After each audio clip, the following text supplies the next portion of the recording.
Hello and welcome to Clear Waters, your favorite channel. Talking about everything and talking about nothing. Just kidding. Talking about the many problems with the concept of God. So perfect. All right, a quick check of our audio. And checking the vertical and checking the horizontal. And our Discord, make sure that it's working fine, which seems to be. Perfect. Apparently we have many problems with this concept of God. And we're gonna talk about some of these problems. Which I know believers will say and do acrobatics trying to defend this concept of a loving and real and loving God, which blows my mind that anybody in the year 2026 can still believe that there's a God up there watching us. What are we doing? What are we thinking? Are we naked? So we're gonna talk about some of these problems. I don't know. There's like 25 problems that I can think that that this God has, but I'm gonna mention just 5. That if you say this to any believers, they're gonna say pretty much, Javier, you don't understand because you don't have the Holy Spirit. You don't understand because you don't understand the mind of God. You don't understand because blah blah blah blah. But I think I do understand. But you cannot, in my point of view, get in a logical conversation with anybody that is thinking emotionally. And when it comes to God, they're full of emotions because the God makes you feel good, man. That love of God is... You can get very drunk in that love of God. It feels good. I remember the feeling, man. I felt the love. I felt the peace. I felt the guidance. I felt the anointing. But everything was part of my imagination, just creating this stuff. So I'm going to present to you 5 things that I think are problematic when it comes to believing in this God of the Bible or whichever God. Let's start right away. I'm not gonna waste any time today. So let's lower the music a little bit so I can concentrate and present some of these problems that this God of the Bible presents. You know, when I present each of these items or problems, if you're a believer, probably don't waste time, by telling me, Javier, you don't understand that God is eternal and God is loving, blah, blah, blah, blah. By this time, after doing, I don't know, like 6 months of live streams, these things are senseless. You're going to waste your time if you're not going to present anything of value, anything that we can have a conversation about. If you're going to just preach, save your time, save your energy. So let's go with the first one. All right. A timeless being creates. How, in my point of view, how is that even possible? How can a being with no before or after perform an action? In this case, the action of creating. I'm like, wait a second. This is a timeless God, but to create something you need time. Javier, you don't understand the mind of God. You have a mundane mind and you want to understand the mind of God. That's impossible. Wait a second, you understand that he's loving? Yes, yes, that I perfectly understand that he's loving. But that he's timeless and he's able to create. How is that even possible? That doesn't make sense. He would have to jump out of time to create something, or maybe, I don't know, maybe he blinks and magic happens. Something is created. Or maybe he thinks about it and the way he thinks about it is created instantly. So we're living in the mind of God. So maybe he doesn't create anything. It's just an illusion. This, in my point of view, opens up many questions about this God. And of course, a problematic.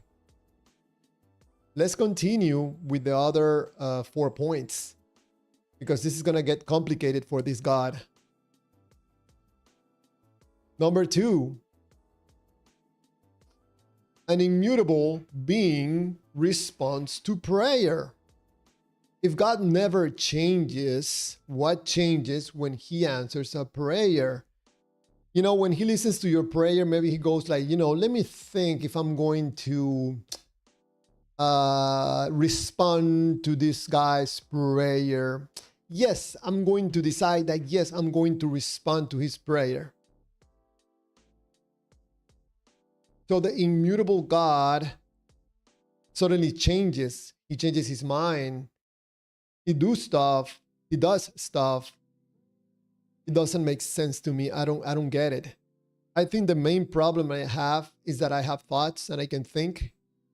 And maybe you cannot do that when it comes to a God. It's a sin. You want to be like God. You want to have knowledge. Shame on you, clear waters, stinky waters. You are not allowed to think. Trying to understand the mind of God, you sinner.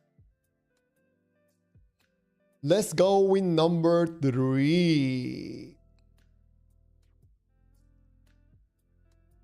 An omniscient being makes decision. How is that even possible? If God has always known exactly what he will do, what does it mean to decide? So God apparently takes decisions. Maybe he's gonna allow you into heaven or not. He's gonna go like, maybe I allow this guy, maybe I send him to hell. Maybe like some believers say that God throttles down. He uses the divine throttle, and he throttles down his omnisciency. He limits his knowledge.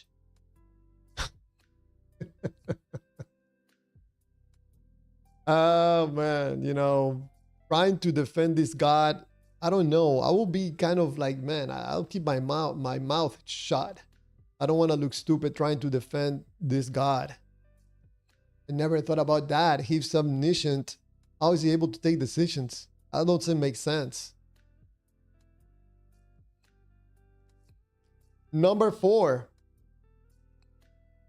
a perfect being loves. How is that possible?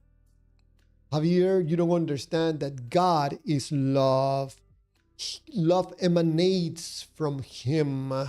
So of course you don't understand it because you don't have the love of God in you. How does God experiences love when he cannot be affected? Clear waters.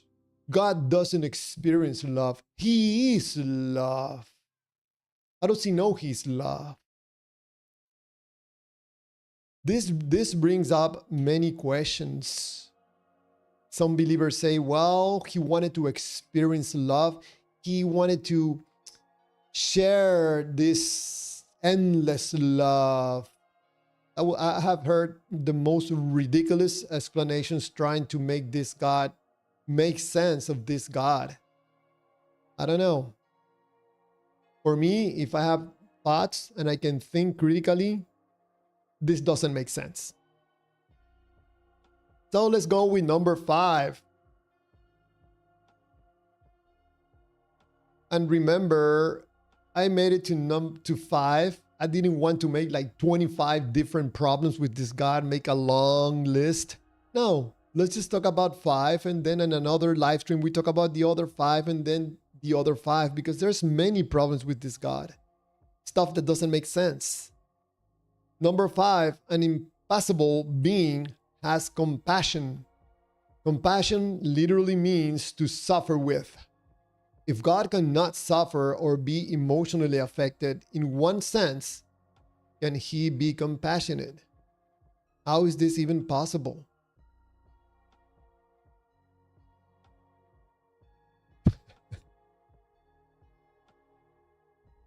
I don't know. I don't know. Well, the God is just love, Javier. You're asking too many questions, man. Can you just believe and enjoy the emotional benefits and just be quiet, shut up, and, enjoy the love?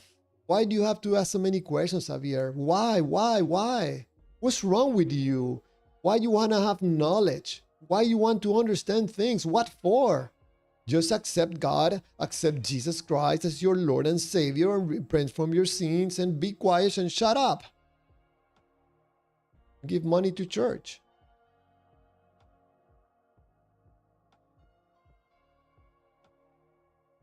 I cannot do that. So basically, an unchanging God who creates, responds to prayer, makes covenants, becomes angry, forgives, gets jealous, enters histories, interferes, intervenes, judges, loves, listens. Man, which of these does not involve change?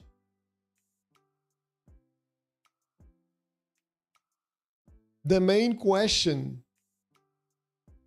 how can God be immutable if he performs actions that appear to require change? So for believers, take that with you. Take it home. Talk to your preacher. Talk to your favorite God influencer. Talk to your pastor. There's a guy in YouTube called Clear Waters. This guy wants to keep messing around with our feelings. With our beliefs about God. He mocks God. He makes fun of God. He doesn't respect God because he keeps asking questions. He cannot stop asking questions. What's wrong with this guy? I think he's crazy. Maybe the devil has him. Yeah, just by asking questions.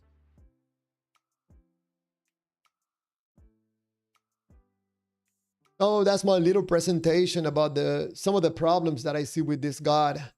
Some stuff that for me doesn't make sense at all. I'm not gonna just relinquish, give up my consciousness just to get a good feeling from this God.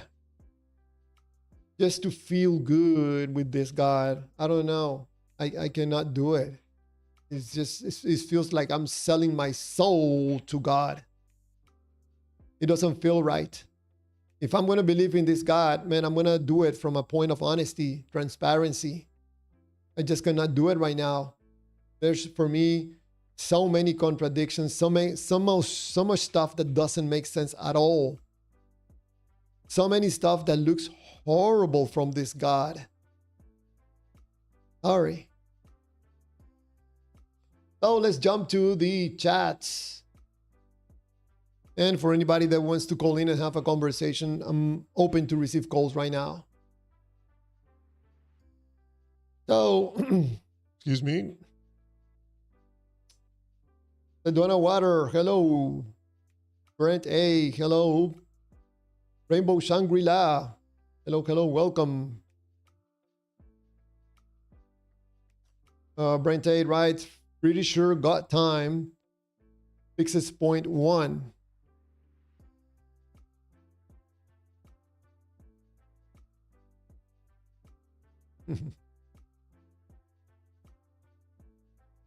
Brente, no, not all prayer is intercessory prayer. That knocks down point number 2. So in the case when God answers a prayer or acts on a prayer, what happens?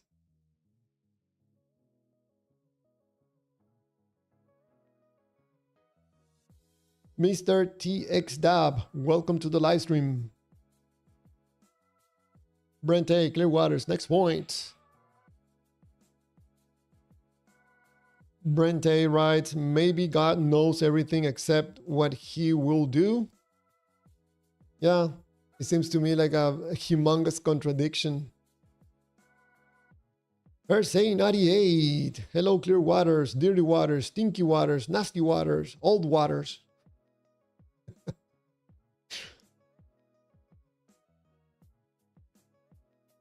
Brente, point number 3 is a tough one. Let's go to number 3. Yes, and please remember, I'm just presenting 5 out of like, I don't know, 25 things that I find wrong with this God. Just 5 for discussions and conversations.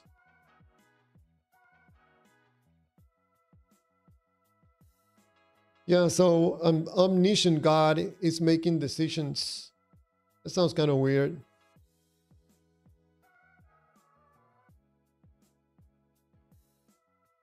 TXDAB writes, God only knows what you are going through. Yeah, TXDAB, we're talking about these problems that I presented here. It's a problem for God. Brente writes, TXDAB, God doesn't know his own mind, maybe? Mr. Phantom X. TXDAB writes, God's thoughts are not like our thoughts, or his ways like our ways. So what would that mean, TXDAB, that we're not supposed to understand God? Or maybe if we find something contradictory or problematic with God, we have to jump into the wagon of we cannot understand the mind of God. Maybe we cannot understand the love of God either. And people are just making stuff up because in reality, we cannot understand the love of God. We're trying to make it a human love out of God love. Brente writes, point number 4 is pretty good. God is imperfect, but maximal should fix it though. Number 4, let's present number 4. A perfect being loves. How does God experience his love when he cannot be affected? How can he be loved?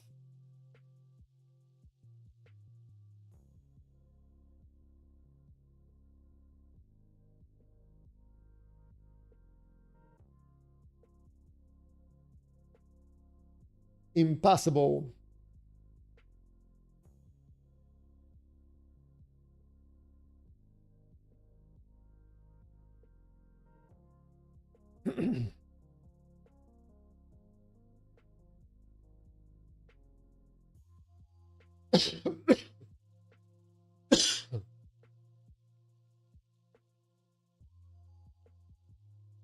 All right, impossible. Which one is it?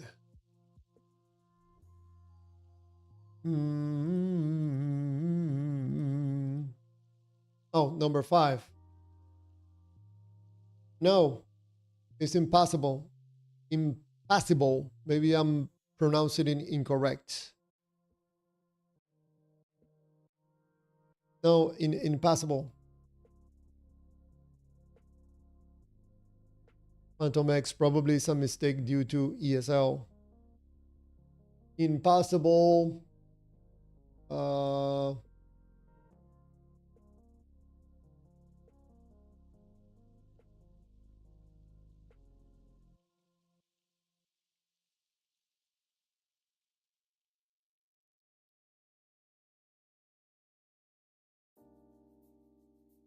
No, I spelled it correctly. Impossible is an adjective that means incapable of experiencing pain, suffering, or emotion.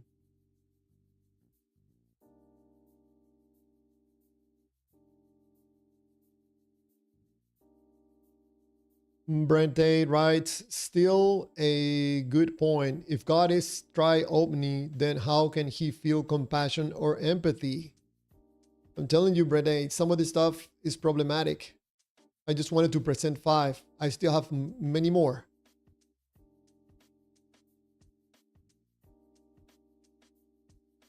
And let's not jump into details about God's supposed free will, which we did a live stream on Friday. We talk about it.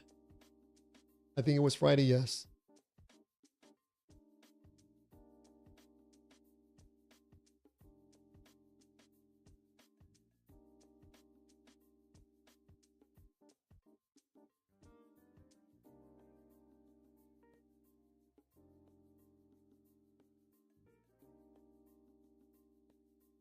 TXDAP, there's a quote I have heard. A man raises himself with the questions he asks God. You know, I ask God, God, if you're all knowing, immutable, how can you create things? How can you respond to prayers? How can you be love, experience love, or any of the stuff? I get no answers, so I have to do a live stream and ask people. Do you know how to explain this? Believer or non-believer, can you explain it? Because it doesn't make sense to me.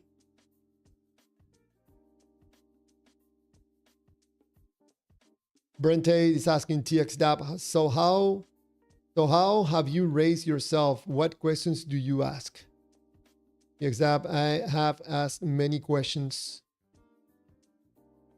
Brente, right, I like it. Clear waters, I can smack around points 1 and 2. I like 3, 4, and 5. 5 has a typo. What is the typo, if you don't mind my asking?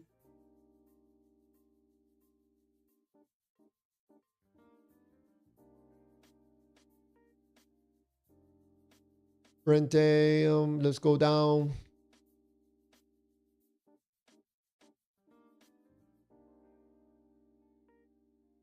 Old waters, yes. Yeah, Brente, yeah. As an atheist, I cannot even pretend to rebuke point 3. It's a really good one. Brente writes,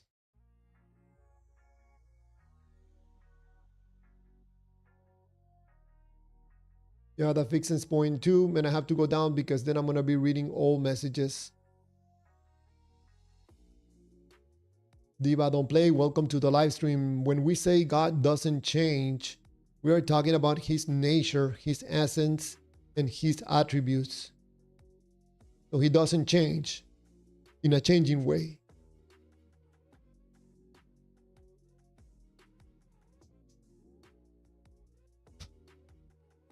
Brente, oh Lord, Diva is here.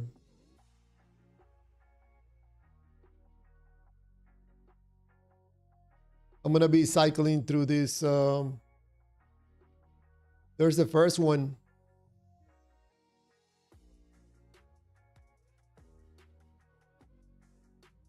Diva Don't Play. Where did it go? Javier, since you're not an atheist either, can you tomorrow tell us your points on why atheism cannot be true as well? How about we talk about this problematic about God having these properties or whatever you want to call it? Seems to me contradictory, very difficult to explain it. Extremely difficult. Doesn't make sense. So why would I jump to something else if we're not able to understand this first?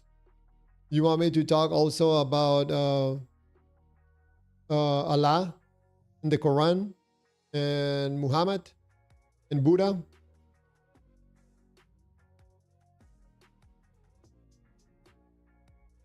Brent A, impassible. 1A, incapable of suffering or experiencing pain. B, inaccessible to Yuri, incapable of feeling impassive. Yeah, so I think it's correct.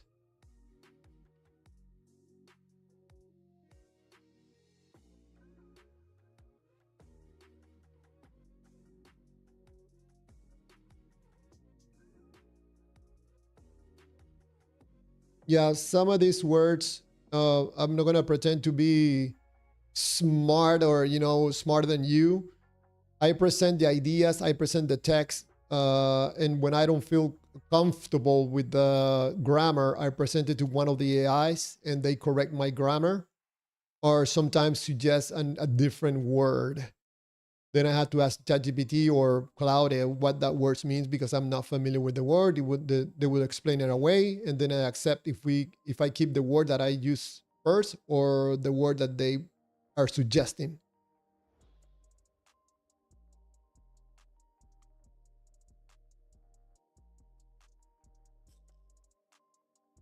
Brente Clearwaters, you need to read my most recent chats about the word. You're right, it's not a typo. Some of these messages are going very fast. I'm trying to catch up and go down fast because then I'm going to be reading messages from 10 minutes ago. So Hersey 98, the Bible reveals that God is deeply affected by our choices. While God is sovereign, Scripture describes him as a personal being who responds to human behavior with real, experiencing both deep sorrow or sin and immense joy when his people walk in obedience. Hersey, this is exactly the problem with God. He's immutable, no change. This is an all-knowing, timeless, immutable God. How is he able to get sad, to be affected by things? I'm respectfully here saying 98. That makes absolutely no sense. It's contradictory. Rente, Diva Don't Play. Point one, that I ask you to go back and watch about creation and time. I'm presenting number one, a timeless being create. How is that even possible? How can a being we know before or after perform an action? It's very simple. I could have put I don't know, a 3-paragraph explanation. No, let's make it very simple. How can a being we know before or after perform an action? How is that even possible?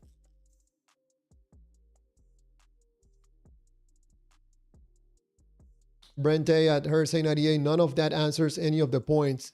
Here are 5 of them. There are 5 of them. Exactly right, Brente. What Hersey 98 wrote doesn't explain or clarify any of the 5 points. Brente Clearwaters, can you put the points up one at a time and I'll type them into chat? Oh, there's one there. Number 1, Diva Don't Play. God can create in time or outside of time. What's the issue?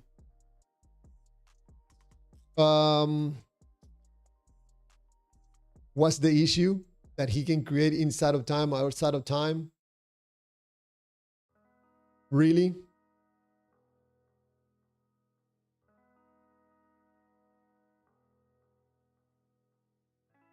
Hersey 98, that answers number 5. Brente, God does experience feelings.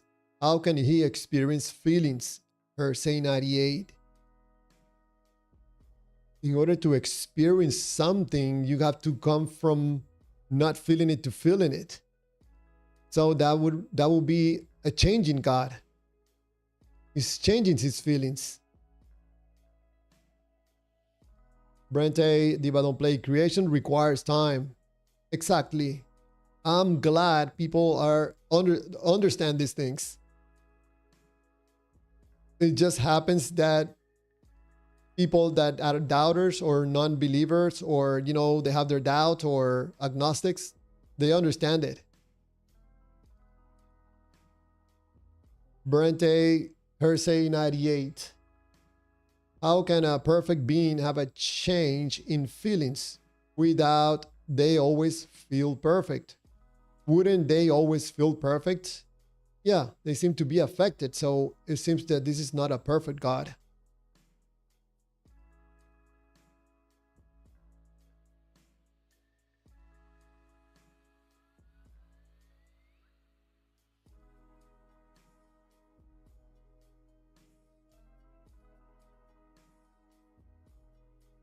Verse 98 says that because he's perfect doesn't mean he doesn't feel sorrow. Well, verse 98, this is not nothing that has to do that I have against God or anything like that. It seems to me that there's probable that you're not understanding some things about what I'm trying to communicate. And some other people on the live stream are telling you that what you're writing doesn't make sense. TXTAP, one thing about believing and trusting in Jesus Christ, he gave us not just insurance, but also a blessed assurance. Has nothing to do with these 5 points. I'm going to go with number 2. I'm going to be going around these points. Brent A is asking TXTAP, assurance of what? Diva, don't play. Brent A, I just believe. And if I'm wrong, I'm wrong. Let me put my chips on who I want to and how can choose your choice. Yeah, so I'm not mistaken when I say that some believers are just betting. Seems to me.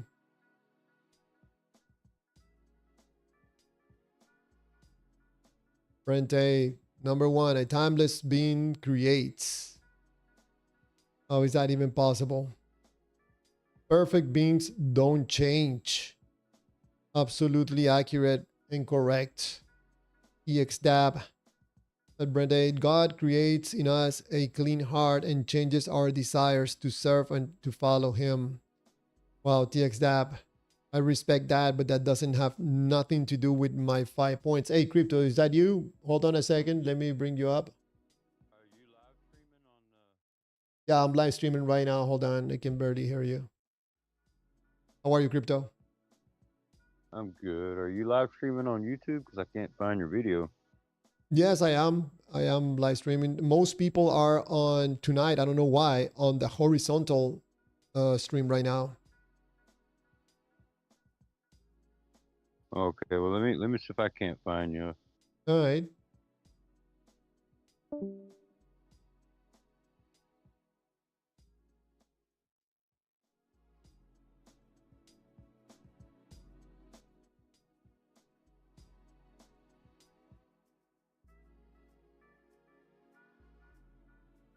Okay, let me go down. Let me go down.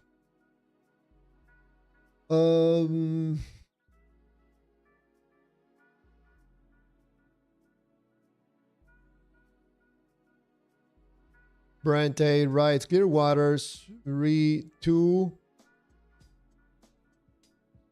retract my critique. That one works too. Just don't say God doesn't listen to prayer. Yeah, I agree. Absolutely.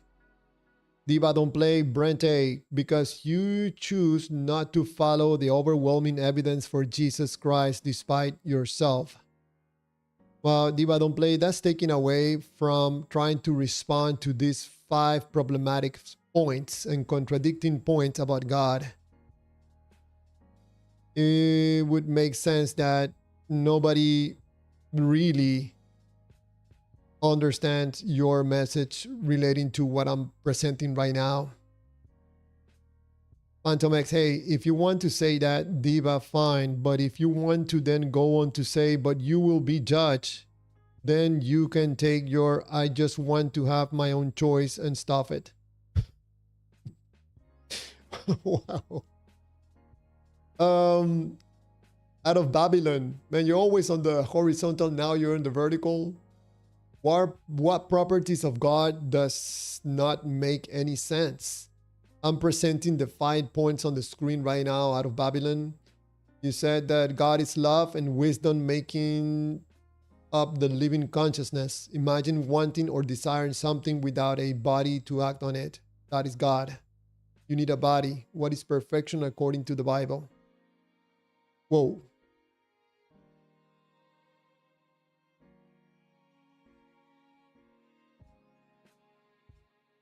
Brente, because horizontal, do it sideways. Yes, it's easier for me for the presentations to make it on horizontal. I don't know why most of the time people join the vertical. But we have 2 streams just in case. Diva Don't Play, you have chosen to be an atheist, right? Phantom X, the life and let live attitudes goes both ways. No, belief is not a choice. TXDAP, this is the first stream that showed up. Interesting. Thank you, TXDAP, for the feedback. Diva Don't Play, was you always an atheist from birth? Brente, Diva Don't Play, wrong. I didn't choose and you didn't either. You cannot choose what convinces you something is true. Phantom X, no, belief is still involuntary even though it changes. TXDAP, who can know the mind of the Lord? TXDAP, some people are asking who can know the love of the Lord. Maybe we understand that wrong. We're trying to explain it with our human mind and we have it all wrong. God's love doesn't work that way.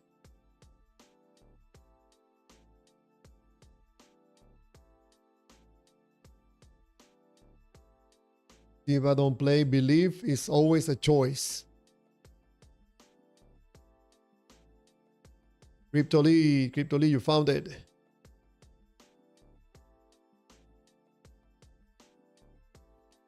Brente is telling Diva Don't Play, then believe there is no God.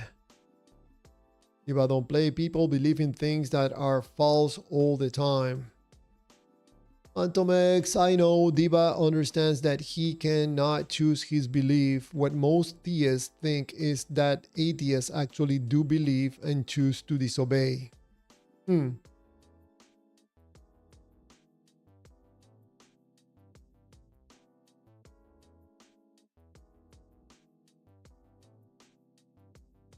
Diva Don't Play, why would I believe in something that is false? Rentea, Diva, then God is false and you are an example. I'm gonna roll to number 3.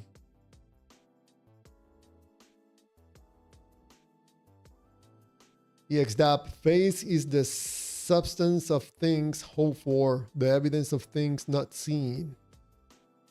TXDAP, that doesn't explain these 5 points that I presented that are problematic regarding God.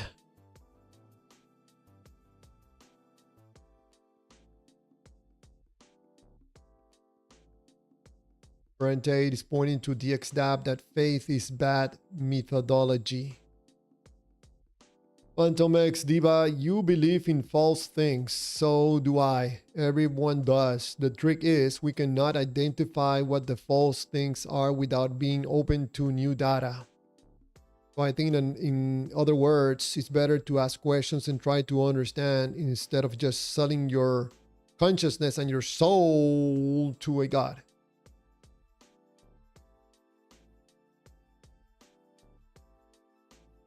Out of Babylon, perfection is loving all, like God who sends rain and sun on all indiscriminately. TXDAP, God is a spirit, and they that worship him must worship him in spirit and in truth. TXDAP, this is preaching. I'm gonna take out that preaching alarm on you. Diva Don't Play at Phantom X. As a Christian, I'm always open to more data. Diva, I think you missed some words there. I think you should have written, you're open to more data that points to God. I don't think you're honestly open to more data about anything. No. I think that you express openly that you think that you hold the truth, and that is problematic. Because you could be absolutely and 100% wrong. Brente at Diva, if you choose your beliefs, choose to believe you are on fire right now. Phantom X, I'm not worried. I'm saying that if you want to keep saying that, then I'm going to keep saying you believe untrue things about gods.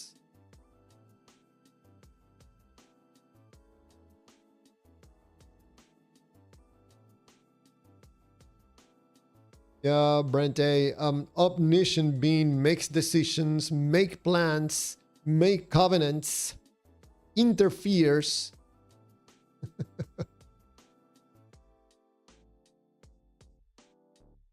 Antomex, are you? What if the data points to God not being real? Verse 98, God's love is described as boundless and fundamentally beyond finite human comprehension. Verse 98, that's an attempt to explain these points, or at least one of these points. I don't think it makes it. You know, how about we get into the conversation about one of these points instead of jumping into preaching?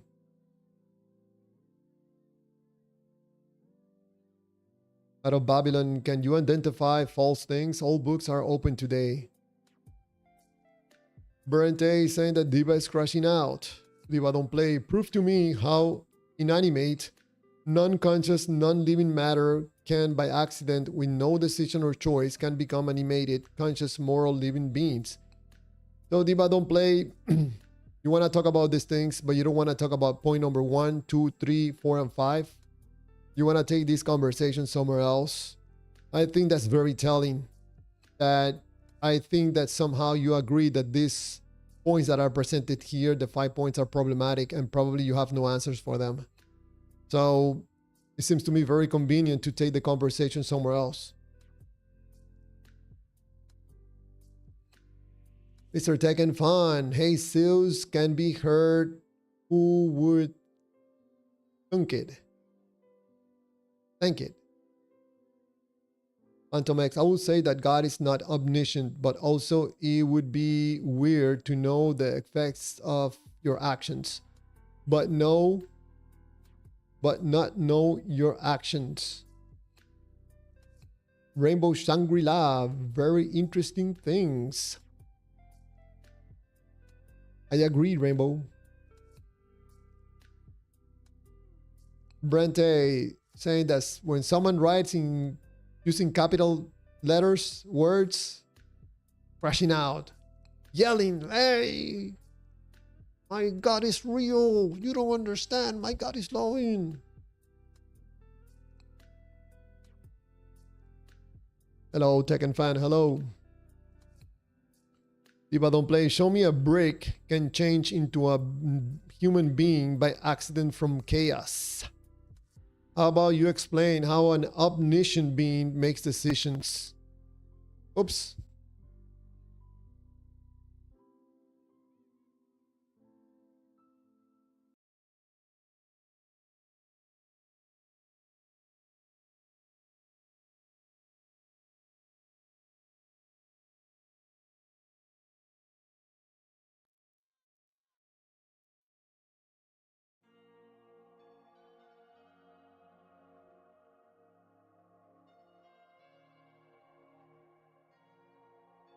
Wow, these messages are going fast.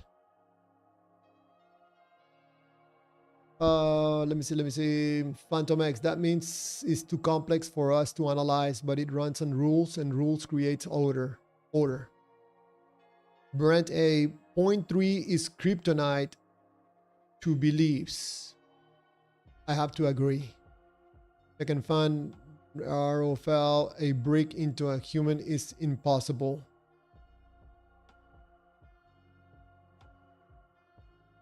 If I don't play Javier, I'm talking to the atheist. All right, Diva. I'm just thinking that probably someone wanted to explain these problems about God, because this is one of the biggest, or in my point of view, an obstacle for someone to believe in this God. How can a God be omniscient and makes decisions at the same time? Sounds to me contradictory, doesn't make sense. For point 3, why do some believe and others don't? What? I don't understand your question, TXApp, in reference to point number 3. Brent A, Clearwaters, I told you point 3 was a good one. Because Diva to blow a fuse.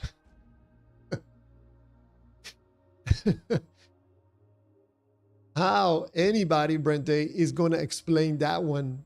I don't know. I think it's a tough one too. Second fan, this is more entertaining than the USA soccer game. Diva writes, if atheism is true, I want or should be an atheist. Give me the proof. Well, I would say that for any believer, thinking about this point number 3, number 1, number 2, number 3, number 4, number 5, it's like, man, how can I explain this to an atheist or an unbeliever? This is impossible to explain. Just say that God is love. Just preach. That always works.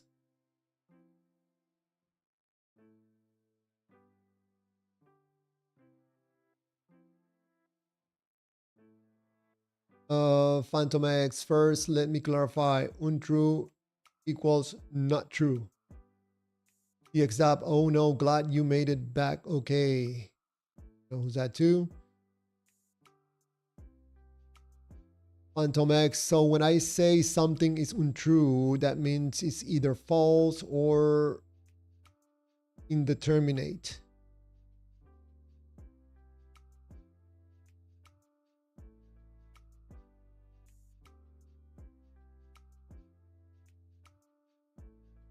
EXDAP says, Jesus said, my sheep hear my voice.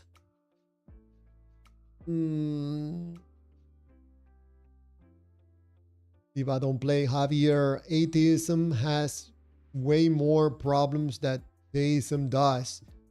No, Diva don't play. How about we tackle these 5 points and then you can come up with 5 points and then I can make a presentation about it and we talk about those 5 points. Can you explain this point number 3?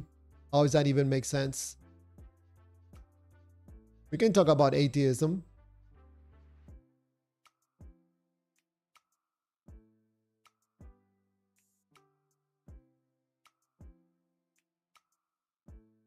Phantom X, when I say you believe things about God that are untrue, what I mean is they cannot be demonstrably shown to be true.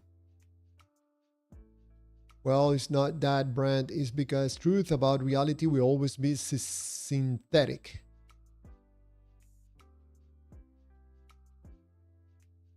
Phantom X also writes, I can know analytical truth because I know the entire system.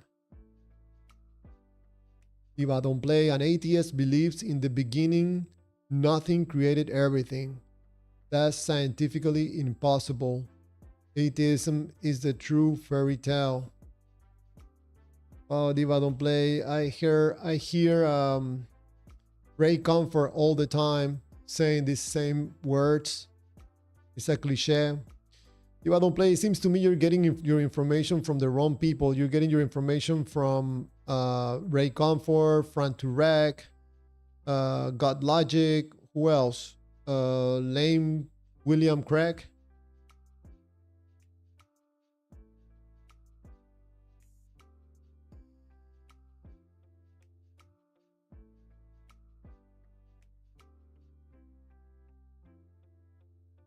I can find it saying that there was something before the Big Bang.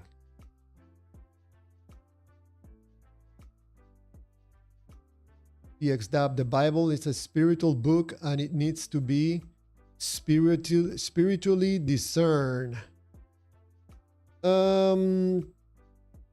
don't know, TXDAB. I respect your points of view, your opinions, and your beliefs. To me, that doesn't make sense at all. It seems very convenient. Because then I can come up with the conclusion that you are not able to discern the Bible because you don't have the Holy Spirit in you. So everything that you think about the Bible is wrong.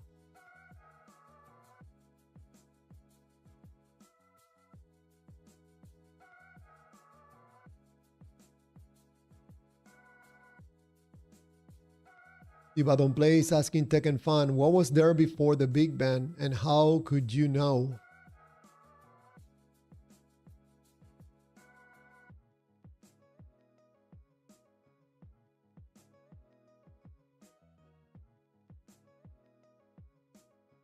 Tekken Fan, because cosmic background radiation is a constant energy in the universe at Diva. Rainbow Shangri-La. I have a neighbor who is obsessed with watching Ray Comfort. Wow. I imagine, Rainbow, the kind of neighbor you have. I don't think it's a very enjoyable relationship with your neighbor. Ray Comfort, in my point of view, acts in dishonest ways. But he's running a business, so I don't know. Diva Don't Play, Javier, who are you trusting to get your information? I don't trust anybody. I filter the information, double check it, triple check it. I ask questions. That's why you don't hear me jumping to conclusions too fast. I don't have a truth. I ask questions. Someone is telling me, Javier, there's a real God and he's loving. Okay, I wanted to understand it. I want to see it. I want to check it. That's the problem. I ask someone, okay, how do I get to this God of the Bible? And they tell me, well, you have to have faith.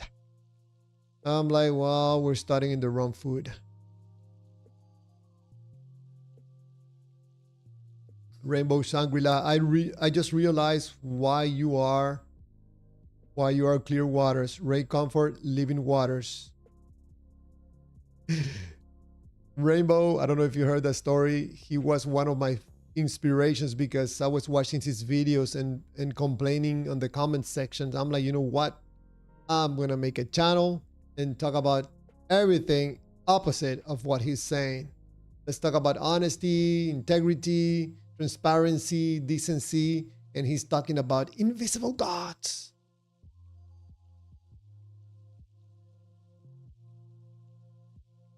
If I don't play a Tekken fan, okay, great. So what's the problem with me believing is a God you don't believe exists? Let me just find out after I die. Diva Don't Play, there's people like myself that want to understand while we are alive and living. Maybe we can live a better life. Not just wait until we die to see if we understand something, or something was real or not.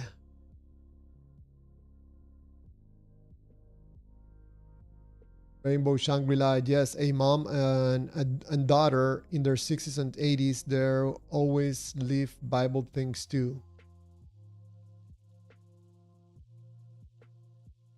The exdap, God has to reveal himself unto you.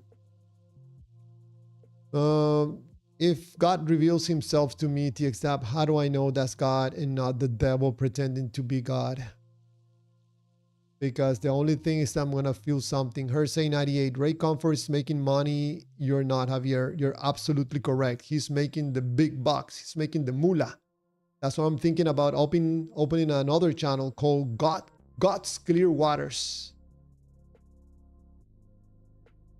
Phantom X, there might be some that are orthogonal to those categories. Hersey 98, maybe you should find another career. Maybe here's Hersey 98. For now, I'm doing this.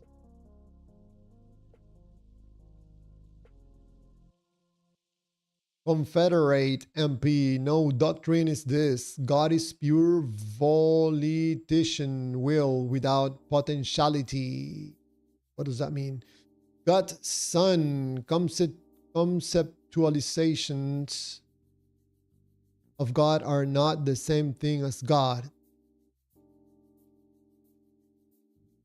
Sure. Rainbow Shangri-La, Brenda, I'm agnostic at the moment.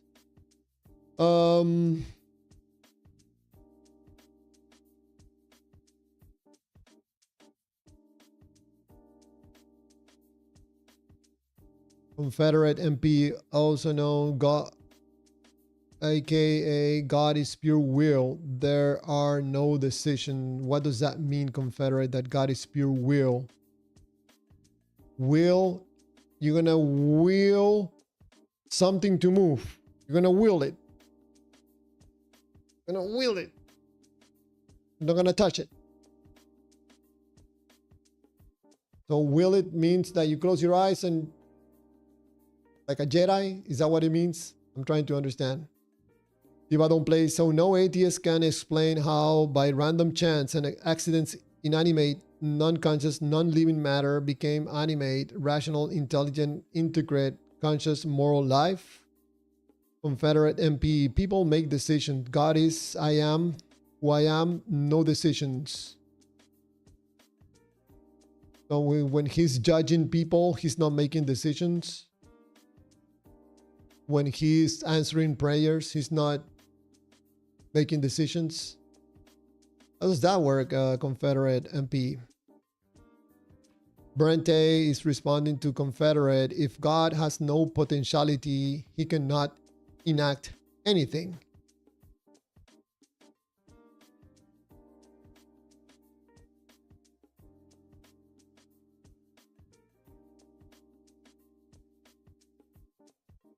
Oh man, he's jumping around.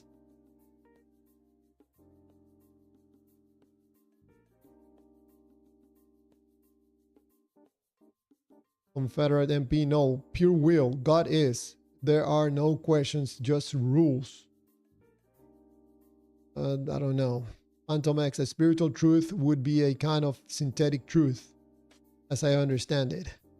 If I don't play, I cannot believe that. No evidence. Phantom X, analytic truth are truth that can be arrived at deductively. God's son, the thing about God is a word. What one speaks of this word is revealing. Most all are speaking the word, but not speaking the truth of the word. Rather, concepts, imaginations they have of it. Confederate MP, God rules all matter is doctrine. So he never enacted anything decision-wise.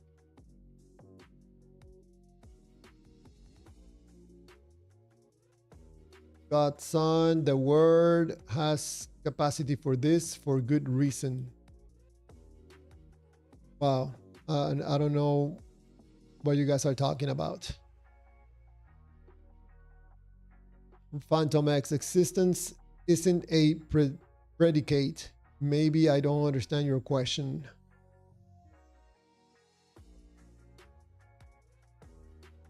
Confederate, God is the word equals doctrine.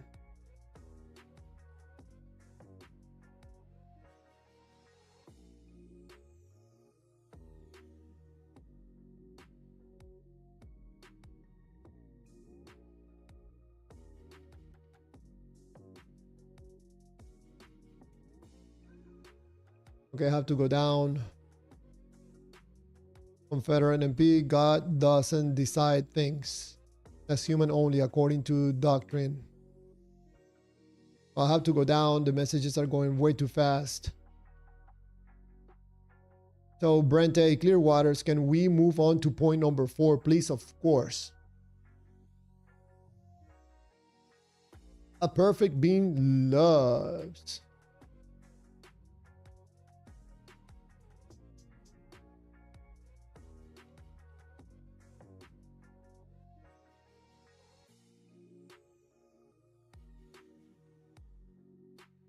TXDAP, God lets you choose. Confederate MP, God is immutable.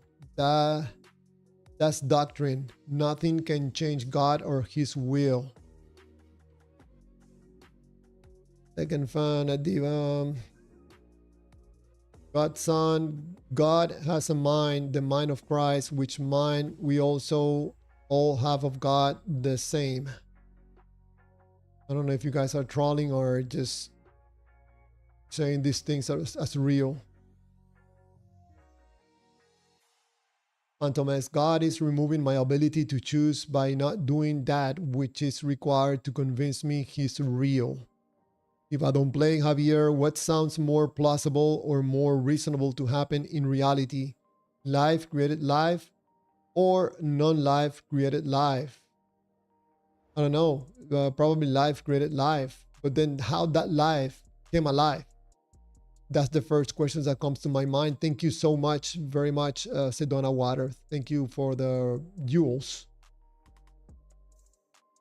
Confederate MP, no, God is pure love and not from pity.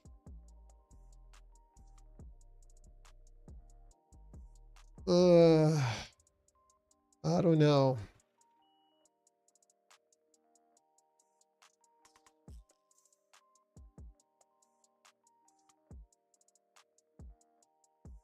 Except even the devils believe, but disciples choose to believe and to follow. Frente Clearwater's Confederate MP said the thing. What did he say? The messages are going too fast for me to be able to read them all. I'm gonna make some space for the horizontal because there are more messages in the horizontal. Thank you again, Sedona Water, for the presents. Phantom X at Diva, what sounds more plausible, that a photon is either a particle or a wave, or that a photon is both?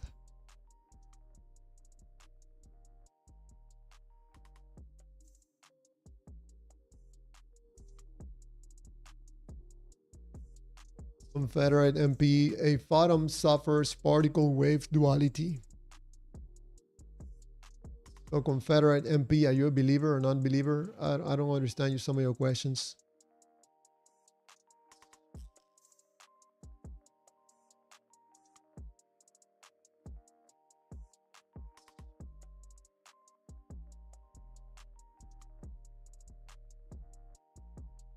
So point number 4, a perfect being loves. How does God experiences love when he cannot be affected?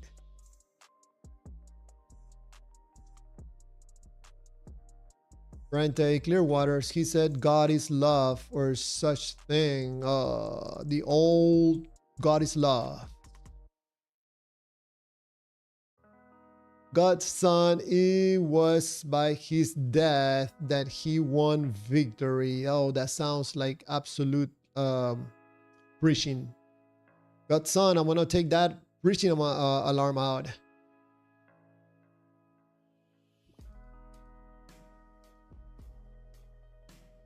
If I don't play at Phantom X, according to God himself, you have more than enough evidence to believe that he exists and to humble and honestly seek him out for yourself. I think that probably someone can help an unbeliever understand some of these points, because for me, these are blockages for anybody to believe in God when this stuff doesn't make sense.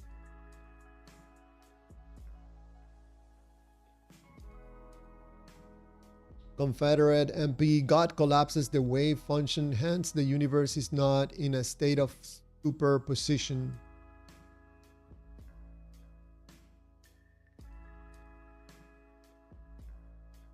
Verse 98, I can choose to not believe right now, Brente, but I have faith that leads me to a God.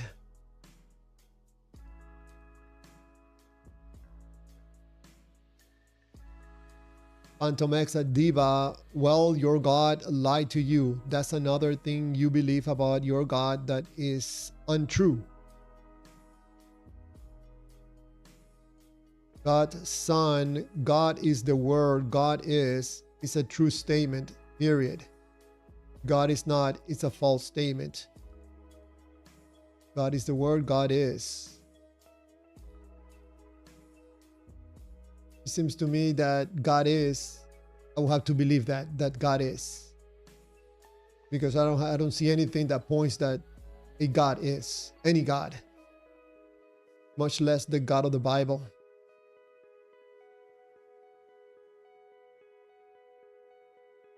Rente at her say 98, so your belief and faith don't overlap? Very strange. Confederate MP, God is the conscious observer who thus makes superposition collapse and this place has a definite form. What?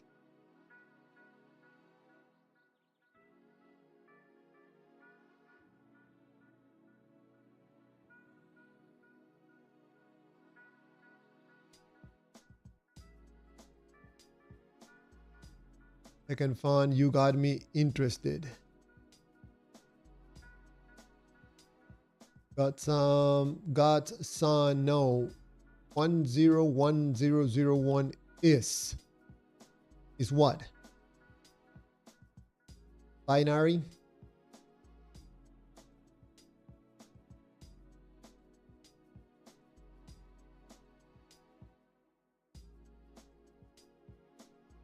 Verse 98, did I say that, Brent? You're the one who made a statement that I couldn't choose not to believe when that clearly is not the truth. God's son, creation is like information processing.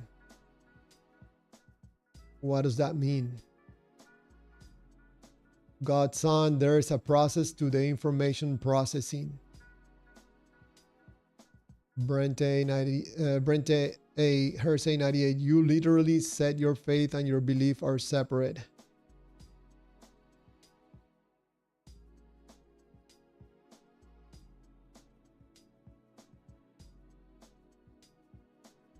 God's son is God's choice. God subjected all to unbelief so he could have mercy upon all. Again, God's son, that sounds like preaching respectfully.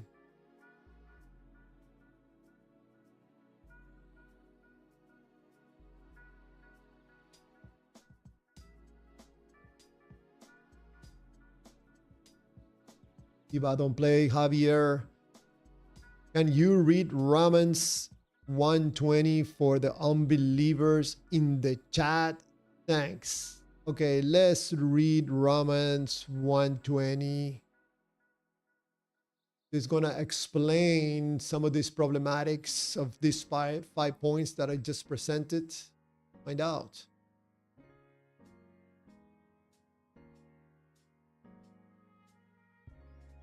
So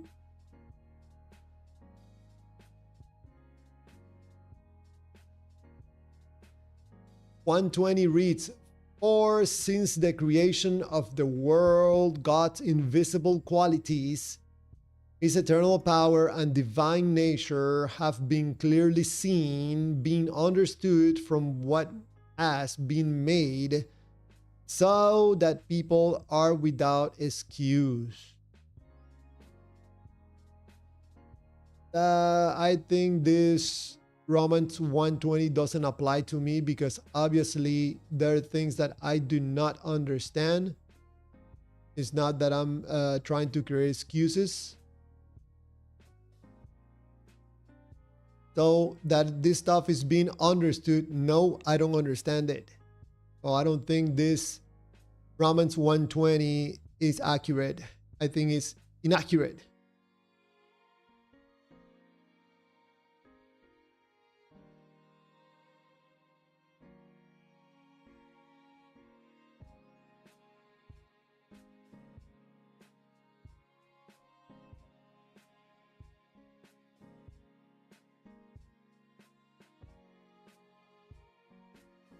Wow, the messages went very fast.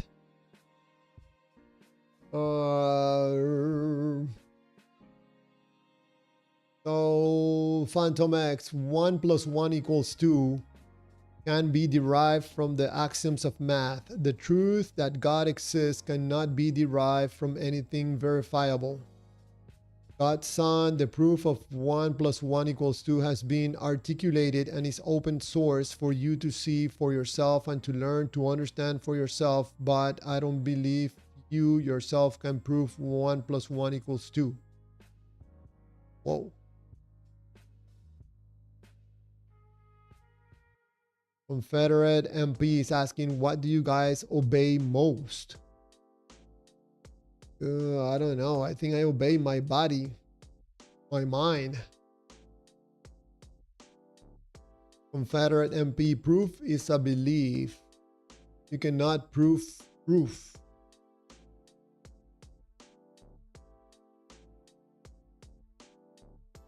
Godel showed all that.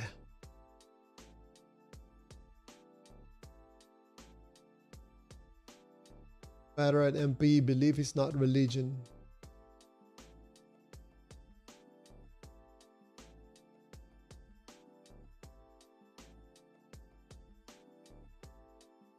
Brent Day at Confederate MP. I don't require proof. Stop with the red herrings.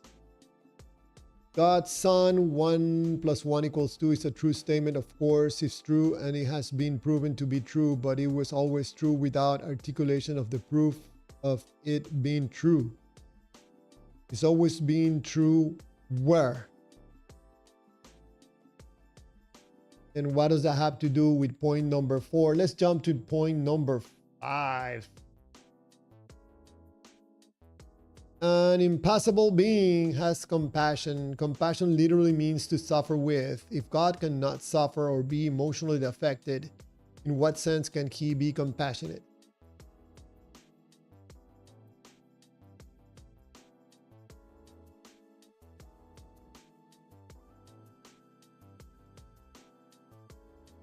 Confederate MP, God is confirmed. How? If I don't play, there's literally nobody on the vertical. Yeah, I don't know what happened. 0 on the vertical. No idea why. I wish everybody would just join the horizontal. It will be 1,000 times easier. Confederate MP, confirmation is all you can do, and then obey. Everyone believes in God, many won't obey. I don't think that's accurate. Hersey 98, they're their own God.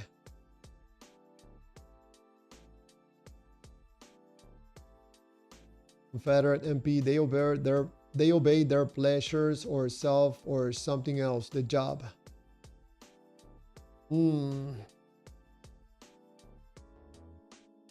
Rente at Hersey 98. Nope, that's just the brainwashing you have received.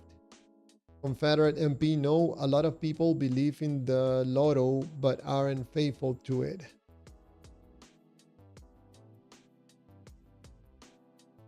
Brente at God's Son, wrong. You are projecting. I'm a skeptic. But son, you received that by faith. It sounds like preaching. Phantom X at Confederate, what God'll prove is that you cannot prove axioms. You can derive truth from axioms, and Godel does not dispute that.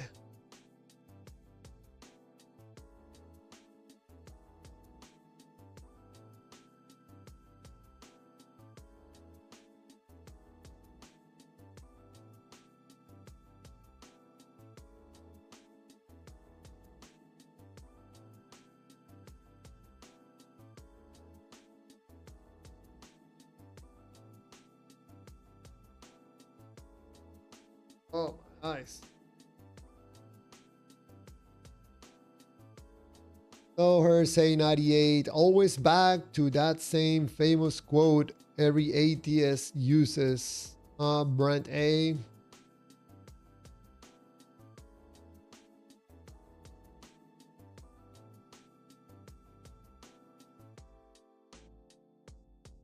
Confederate is asking someone, what do you obey? What you obey most is your strongest belief.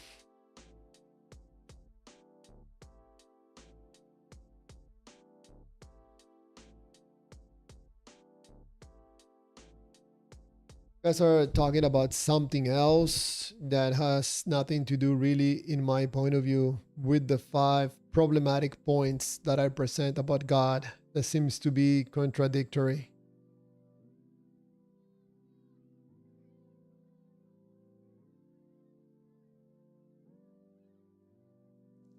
Lala 321, if God cannot prove he exists, what makes you think you can?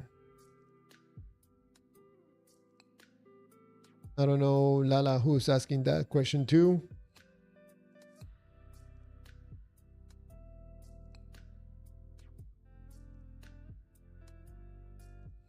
Wow, now we're talking about cheating on wives. What is this?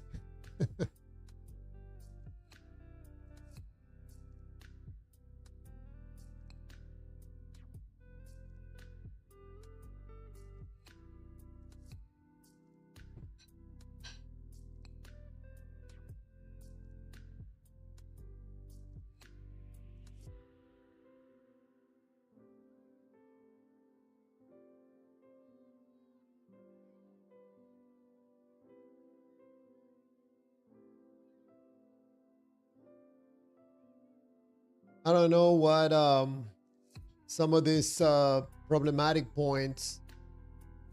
For example, point number one, a timeless being creates. How is that possible? How can a being with no before or after perform an action?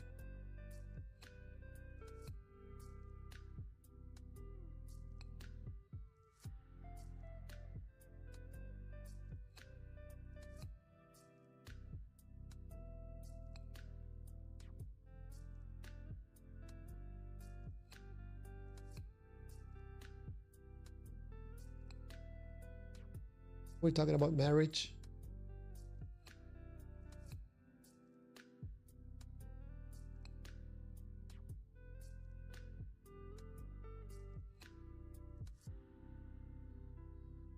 If I don't play, when you realize you have threw away eternal life, which is a free gift with Jesus Christ, you will be 100% guarantee you right now. You will be at 100%. I guarantee you right now. So Diva don't play. If I honestly cannot believe God or Jesus because I don't understand it, I'm gonna pay the optimum price for not just dropping my questions and believing, even though I'm not doing honestly. Sounds to me like a very cheaty plan. Confederate MP, if you wrote your own vows, that shows we're still talking about marriage.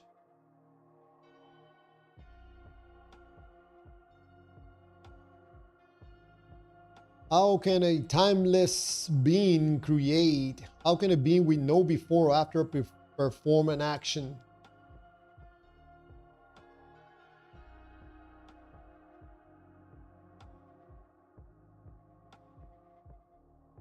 An omniscient being makes decisions. If God has always known exactly what he will do, what does it mean to decide?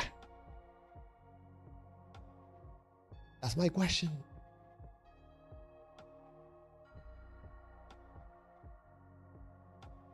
So for a believer, instead of being kind enough to explain it to me, Javier, look, God is omniscient, yes, but he's able to make decisions because so and so and so. But no kind enough believer that would explain this away so I can understand it. Maybe I go from 5 points that I don't understand to 4, and maybe I leave tonight understanding one of them.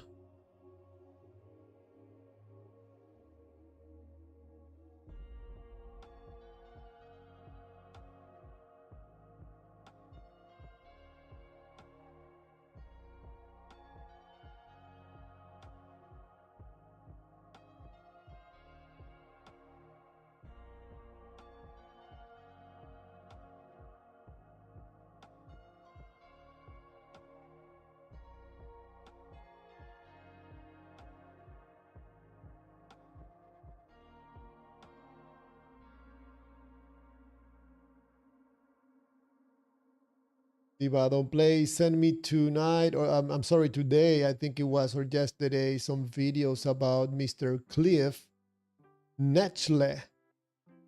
I've seen many videos from Mr. Cliff Netchle.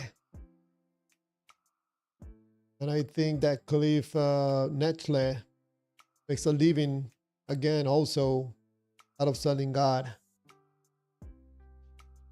He has his own book, on how he plays this debate things, getting excited, yelling, preaching.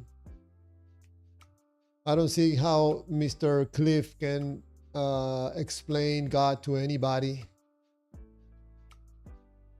I wouldn't listen to this guy. He makes money. He makes a living out of selling God and selling salvation.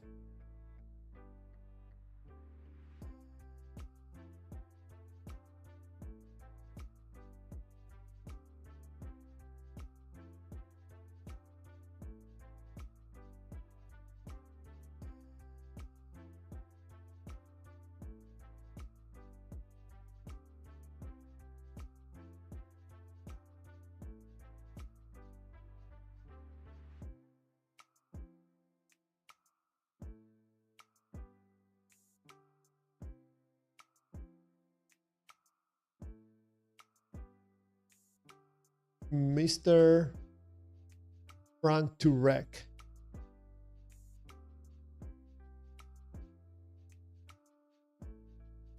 Mr. Professor Hissel, welcome to the live stream.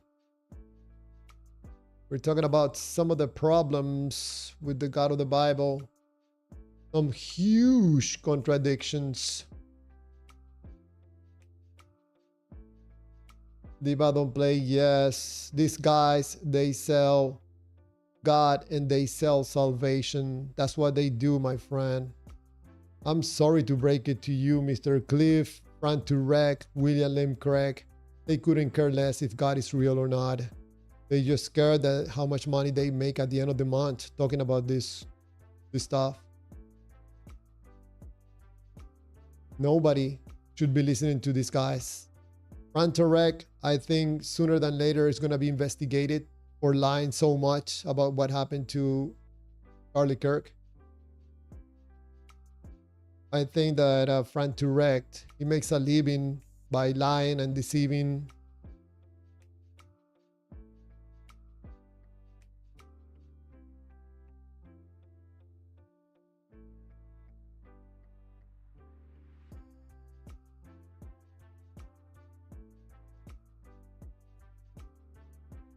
If I don't play, Javier, nobody is selling salvation. Salvation is absolutely a free gift from God himself. If I don't play, how do you think Ray Comfort, Frank Turek, William Lane Craig, and a bunch of others of these guys make their living? How do you think they get money if not from selling God and selling salvation? This is a very lucrative business, selling God and salvation.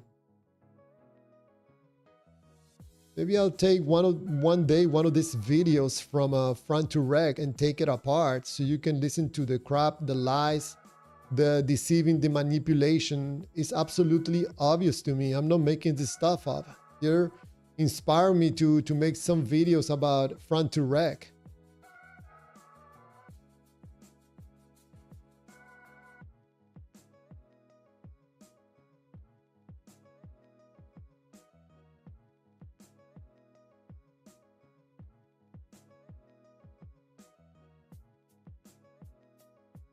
Diva don't play, Javier. God gave me salvation and the Holy Spirit to me on January 1st, 2001 as a free gift.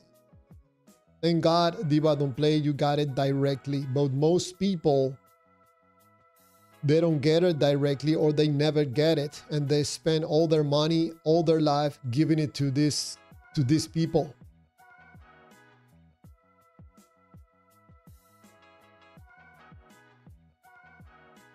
Diva don't play, Javier. Atheists make money.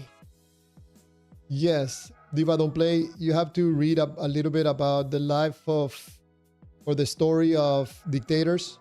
Like, for example, the dictator in Venezuela, Maduro. How always someone asking him a question and they take it to someone else. Mr. Maduro, why do you kill people? Well, because the United States president, he does it. So you got this horrible thing, Diva don't play, that to take energy from something that is inconvenient and redirect it to something else. I'll be happy to talk about atheists making money.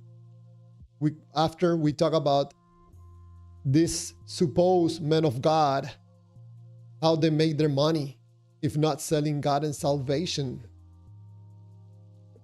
These guys, in my view, Diva, don't care if the God is real or not.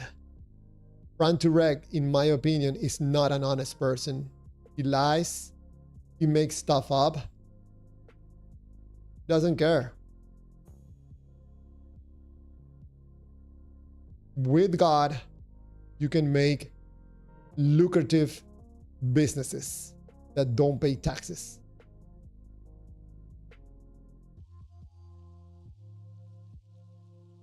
Diva don't play, Javier. God wants us to bless others with our money. Nobody's forced to give money to any preacher. Giving is what we do.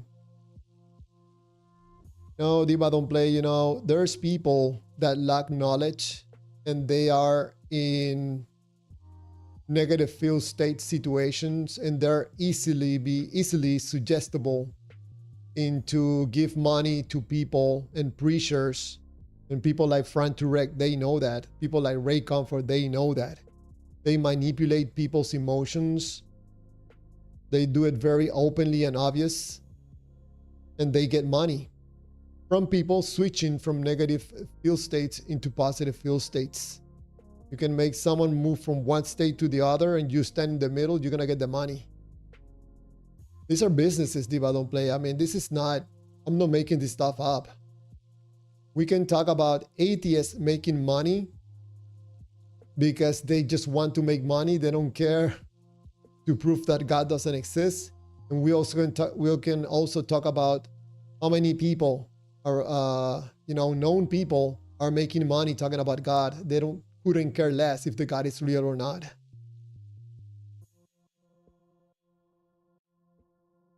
This is a big, humongous problem.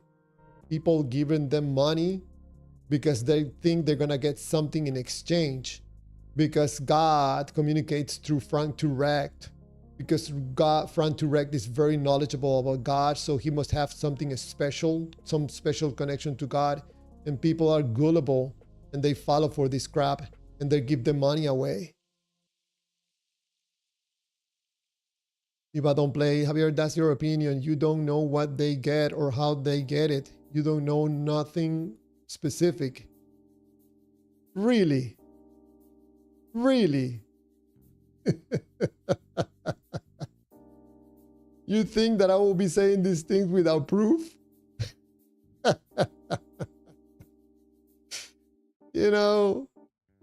We can get into the specifics anytime you want. I'll bring you back to reality. We can make a special video for you, my friend. These people are not good people, Diva Don't Play. These people are, in my opinion, are not good people. I can prove it to you. Recently, go watch a video about Frank Turek saying that Candace Owens can be executed. This guy is nuts. And again, it is my point of view, my belief, and my opinion that Frank Turek has to be investigated because of the killing or assassination of Charlie Kirk.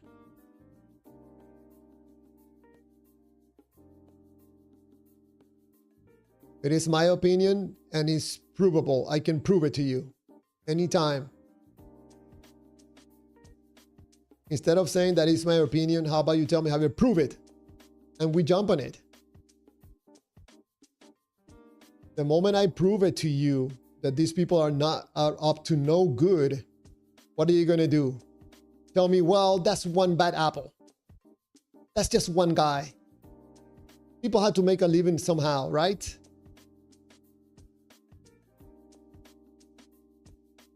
Believing in God is a problem.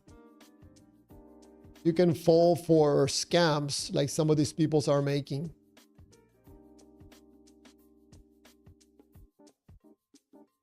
I'll prefer to have someone right beside Frank Turek talking about honesty, asking questions, looking at things in a transparent way, having doubts, instead of a guy telling me that there's a God out there invisible that loves me.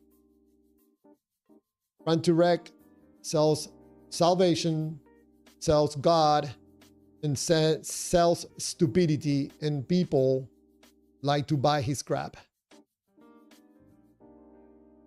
We can listen to some of his videos and take it apart. I don't like to do that because I don't like people to end up more stupid than when the video starts.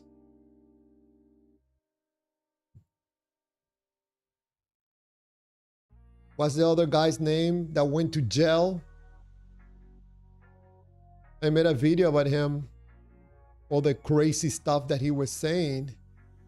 It was obvious to me that this guy was a scam, and he apparently went to jail for doing just that. I don't know.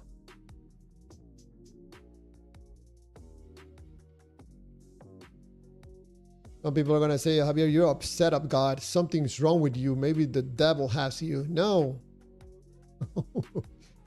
I know for a believer in a God, they call someone that is trying to ask questions and understand and trying to be honest about not understanding something. They call it, dishonest, or call it, I don't know, the devil, or call it whatever. Something negative.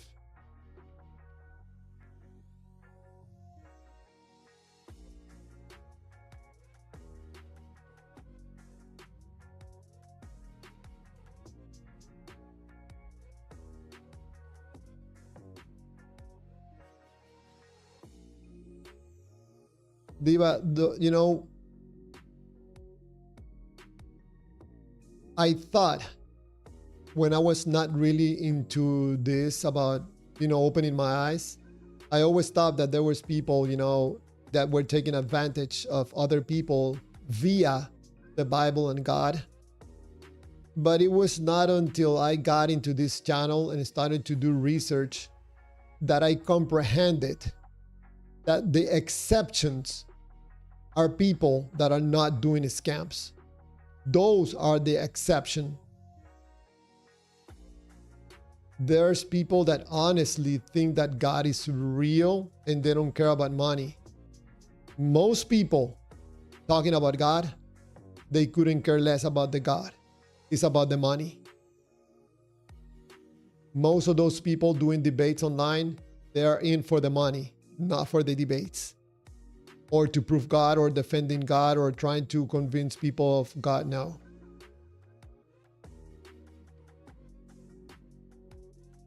Diva, don't play rights, but you don't have God's wisdom to truly know who is a wolf in sheep's clothing or a true sheep. Diva, I understand what you're saying, but I think it takes a little bit of street. Instead, it takes a little bit of malice to understand where some people are coming from. And I can see the malice, the wickedness of people like Frank Turek, William Lane Craig, and all this bunch of guys. The other guy that you sent me a video, I don't remember his name, Neil something. This guy, it seems to me, in my opinion, he's in for the money. He find out a really lucrative business, making books about God. Like, you have to explain God to people. Why? Why do you have to be telling people about God? How about you tell the people, you want to know about God? Read the book. You don't have to listen to me.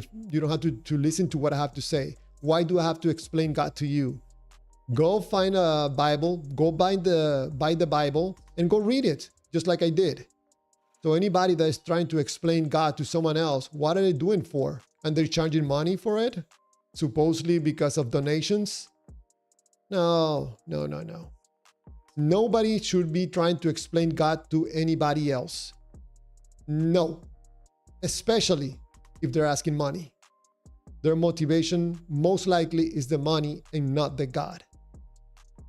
Anybody that is listening to someone else explaining what God is probably need to be scammed. Or being lazy. Go buy the book, go buy the Bible, and read it yourself. Get on your knees, pray to God to get that Holy Spirit in you, so you can be and discern what you're reading in the Bible. Imagine having Frank Turek is gonna explain God to you. Diva, don't play, then God will judge them, right? So why you try to do what is God's business? Diva, don't play. You know how many people these guys are gonna be sending people to hell because providing the wrong information?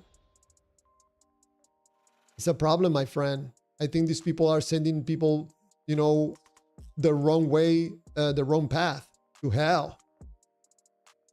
These people are not teaching anything good. These people are not teaching honesty, transparency, how to be a decent human being. No, these guys are selling other stuff. I'm not even talking, like talking about God. These people, some of the answers that they give in some of these presentations, like Frank Turek, You have to listen to that presentation that he did in a university, that he was having a discussion with some kid, Cody. There's some videos about that. This Frank Turek gave some very sick responses.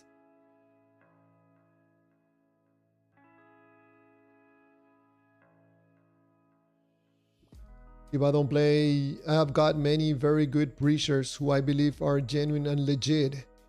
Please send me a name.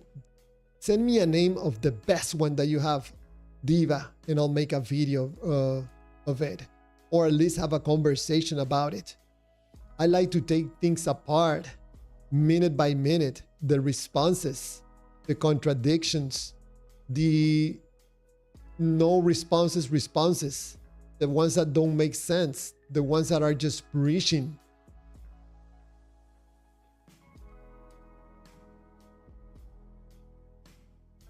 Diva writes, Jesus said, "You shall know them by their fruit. You shall know them." When Jesus said them, who was he referring to? To the one that doesn't want to read the Bible and wants someone else to read the Bible for them, or what?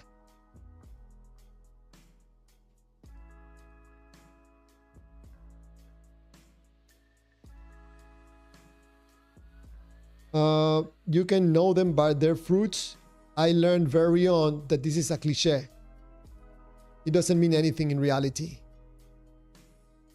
Because this is talking about you as a believer, not about someone else. Let me see your fruits. Let me see if you're a good believer. Are you a good Christian? No, you're not. So you're a bad fruit. You're a rotten fruit. Supposed to be using this with someone else? How convenient.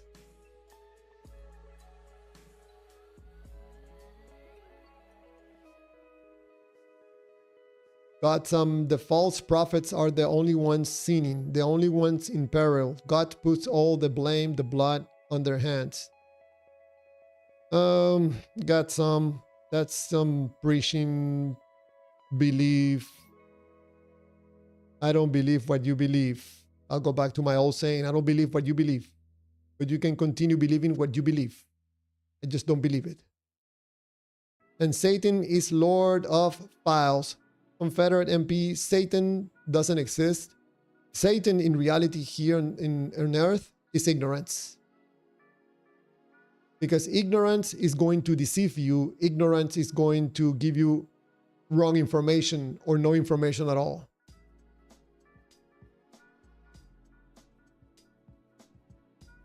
Confederate MP, you go to the proper authorities to learn about God.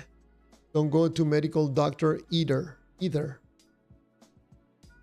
Go by the book, do your own doctor homework. I agree. Go to the book. Don't be listening to Frank Turek to explain God to you and how you're supposed to be believing in God.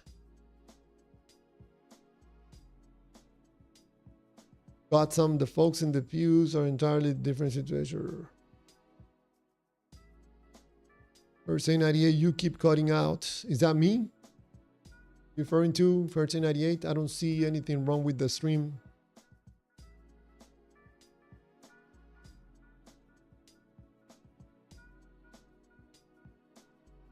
Exab, also false prophets make merchandise of their people. Exab, which one is a true prophet? No one. Show me one. We'll take it apart.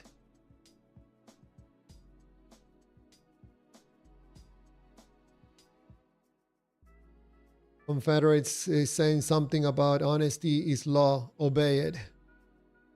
I don't think it's law, but I think it will be a better life for everybody if we be honest.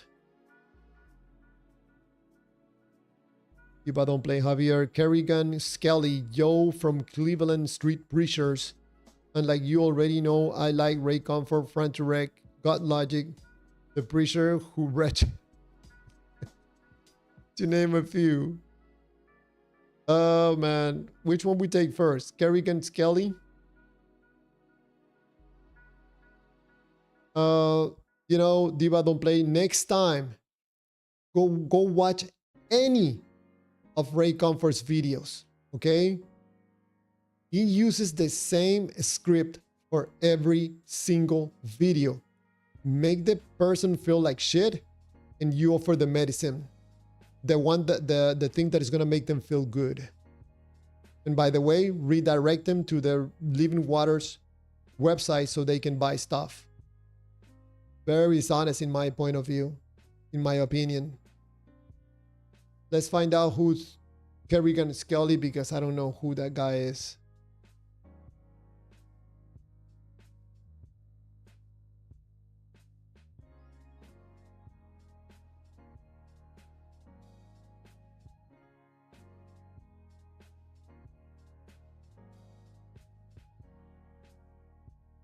If you have a video, Kerrigan Skelly, because apparently he has many videos. I've never seen this guy before.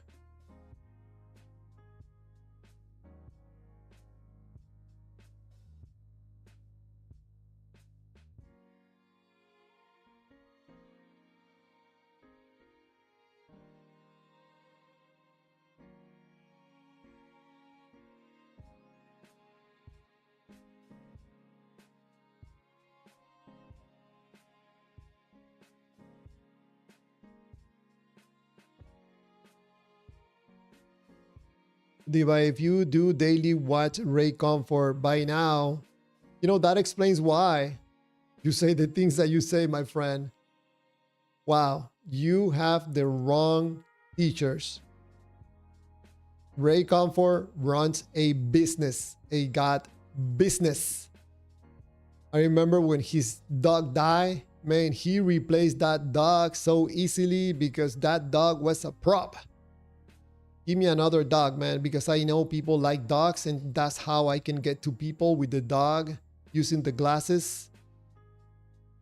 I'm surprised, Diva, that you get your information from these people. I don't understand by now. Are you selling God too? Are you getting any income from selling God and salvation to people? Because if you have these people as your, I don't know, your guide or your inspiration, I don't know. In my humble opinion, these are not good people.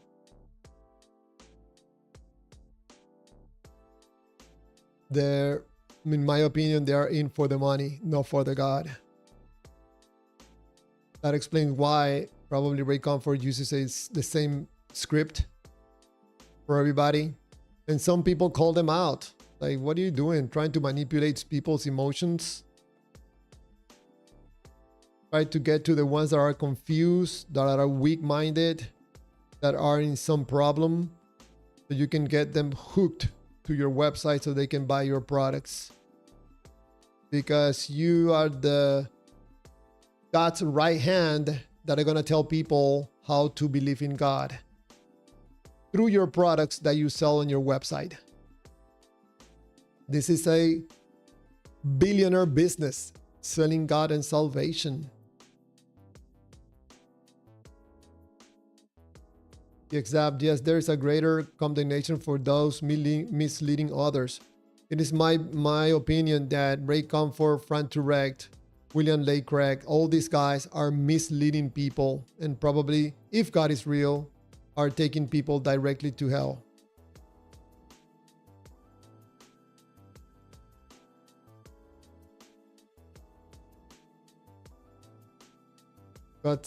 God's son, Satan is just a man. The man of sin is the false prophets. You speak of that are preaching false gospels, a false Christ, accusing the whole world of sin when they have no sin.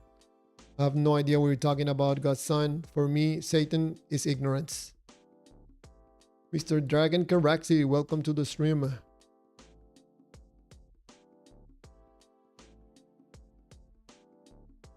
Verse 98, Jonathan Can is a good preacher. Let's see who this Jonathan Can is.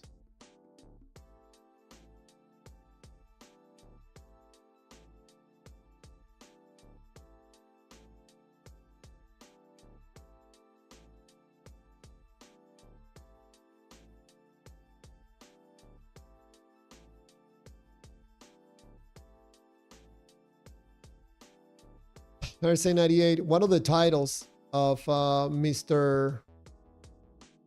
Jonathan Kahn videos is How to Hear God. Are you serious, RSA 98?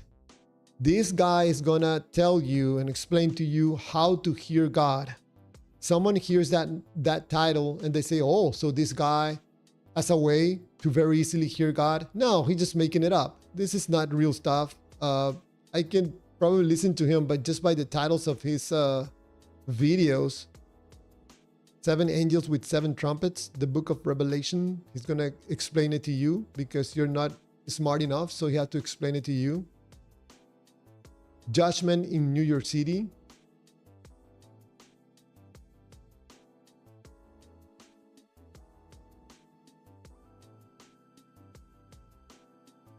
If I don't play Javier, Ray Comfort is just doing exactly what Jesus said to do in Matthew 28:19.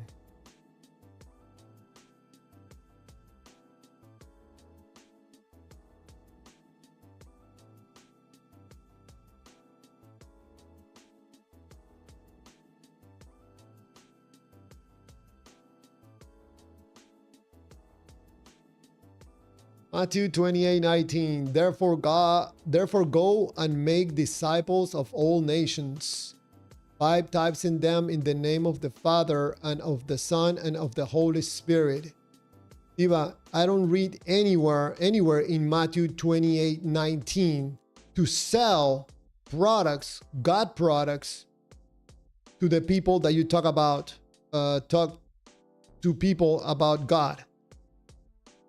So I don't think Ray Comfort is doing what it says in Matthew 28:19. Not at all. Ray Comfort, in my view, is making money selling these products. I think the correct message should be for him, go find a Bible somewhere and read it. No, buy my products and consume my videos and make me views. Oh, Wendy Kirkland, welcome to the stream and thank you for the gift. Appreciate it. Nick Two Toes. Hello and welcome, Nick. Just to let you know, there's 2 streams, okay? And you are on the vertical where nobody is. I don't know why.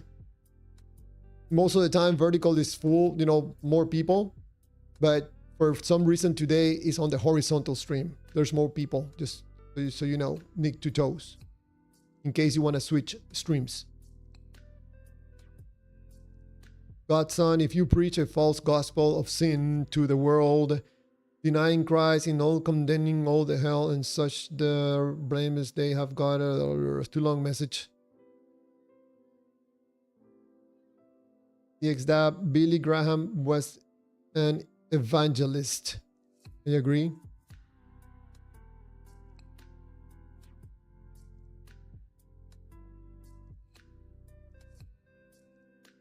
RSA 98. Also, Khalif Netchel is also a good one. I have to disagree with you, RSA 98. I think by listening to Mr. Cliff and listening to some of his debates, it's very clear to me that he's involved in a God business. When he gets called out and put in a corner, he likes to scream, yell, and start preaching as a way of coping out. If I don't play Javier, if they are misleading people, then please tell us what exactly is the truth. I have been waiting for this for months from you. Diva Don't Play, we are probably, I don't know how many years away from truth. How about we continue asking questions? You came to a conclusion that you know the truth when everything in life is yelling at your face. This is not truth. You're far away from truth. We're supposed to be asking questions, not by coming to conclusions, especially by someone else telling you who God is. I think if God is real, we should be exploring and discovering God. You close your mind, you close everything in your life and you explain everything away by the God of the Bible. You know, seems to me that is you came to an emotional conclusion, not a rational one.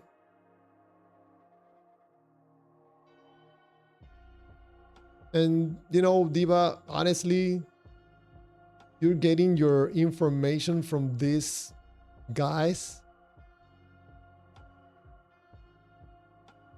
I don't have nothing personally against any of these people, but I can recognize bullcrap when I see it, man.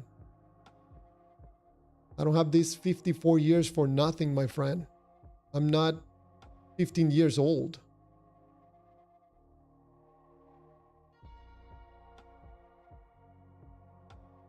Godson is all about what the preacher is teaching from scripture. No, I don't think that's really the point. I think the main question or point is why anybody will sit down and listen to someone else telling them how to think about God and how to come to the conclusion of God, how to experience God. Why? Why? Forget about the preacher. Who's the believer? Why is he doing the believing in that way, in a lazy way? You need someone to feed, you know, spoon feed the information about God. Why? Nick Two Toes, I can call if you want to get more viewers. Nicky Two Toes, that's very nice of you. Thank you so much. I'm more interested in putting out the information out there, doing the streams, you know, than trying to do things to get more viewers. I don't want to sell my soul to YouTube. Thank you so much. That's very kind of you. You can call in to have a conversation if you want. The only ways I can receive calls is through Discord. There's a link at the bottom of the screen and also on the chats. I know right now that the videos that do the most viewers is either debates or talking about Muslims and Christians or doing something about disproving God.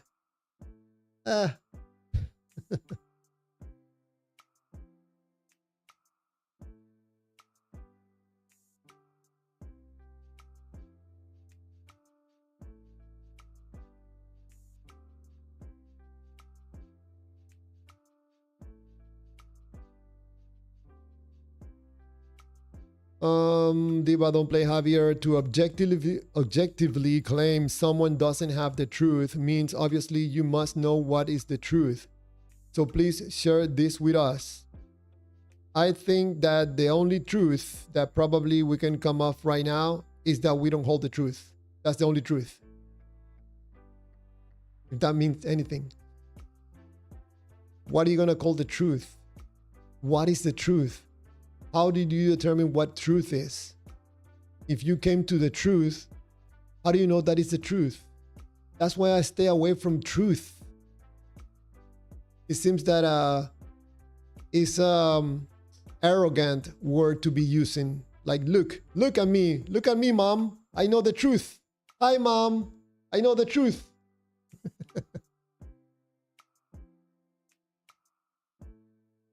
Thank you, Wendy Kirkland, for the jewels. Appreciate it. That is nice of you. Appreciate it. Diva, don't play Javier. In every single video, Ray Comfort gives stuff away to people he shares the gospel with. He gives them free stuff and never asks for money. You are a liar. All right, you want to play this game, huh?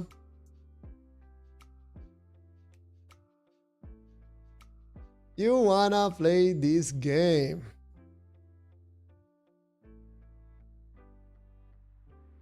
You wanna play the honesty game with Ray Comfort, huh? You wanna defend Ray Comfort.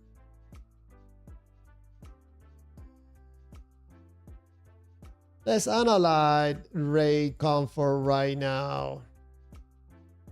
And look at the free stuff that he gives away. Let's check him out. Here.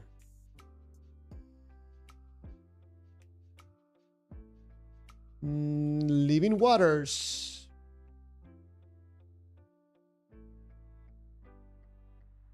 Okay, how am I gonna do this?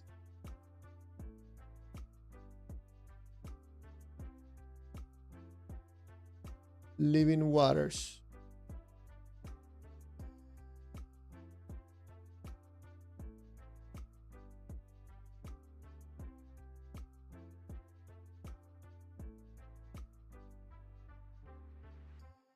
There you go. Okay, let's see if we can do this. You guys are mostly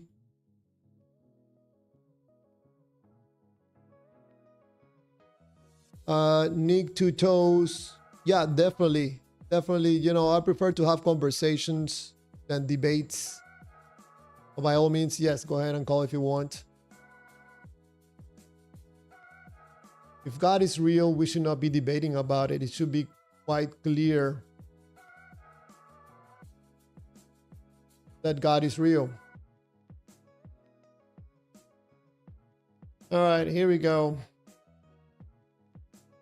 Let's go to Ray Comfort's website and check it out. I'm gonna minimize a little bit.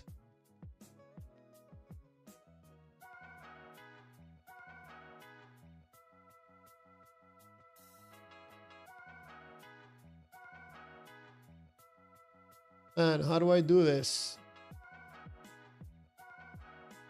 Mr. Diva, don't play. Hold on, man.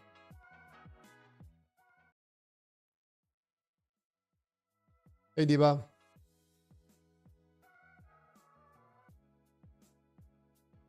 Hold on, Diva. I have to. I think this is the first time you come after I did the. Hold on. I think now you can unmute yourself.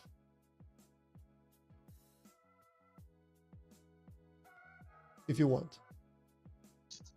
Hey, yeah, I just, I didn't want you to change what I said. And so I never said that Ray Comfort doesn't sell biblical products that people want to buy that are useful, right? They don't have to buy it. I'm saying that when he shares the gospel with people, he doesn't sell them anything. He gives them stuff. He gives them books he wrote. He gives them stuff. He doesn't sell anything to the people he shares the gospel with. Have you noticed? I watch all his videos. I've never seen him sell something to a person he shares the gospel with. I've never. Okay. Let's. Hopefully, this guy doesn't, accuse me of copying his information just because I'm showing a video. But this is Diva. This is how you attract people, customers. In my company, we also give free stuff.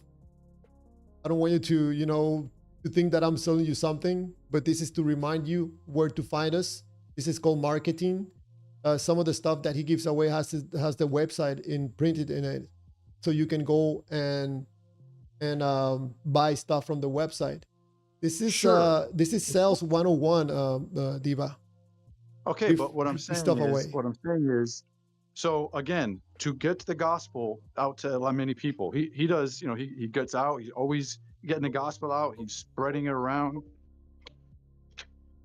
But he does it. The more people, you can get it out to, the more you can help people. I guarantee you, he's giving money to help charities and many different things. I guarantee you that. And so there's not an issue, and only God knows exactly what he's doing, right? But from the things I've seen, I haven't seen any issue with him being like, in a sense, like a Joel Osteen or these other guys who have like $100-200 million.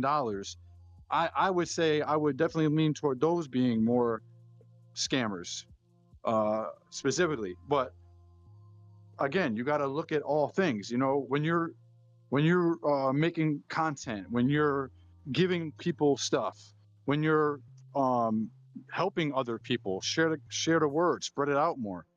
God knows how you handle all your money. And so, like I said, he sells things that are useful for Christians to buy if they want, but I've never bought nothing from him.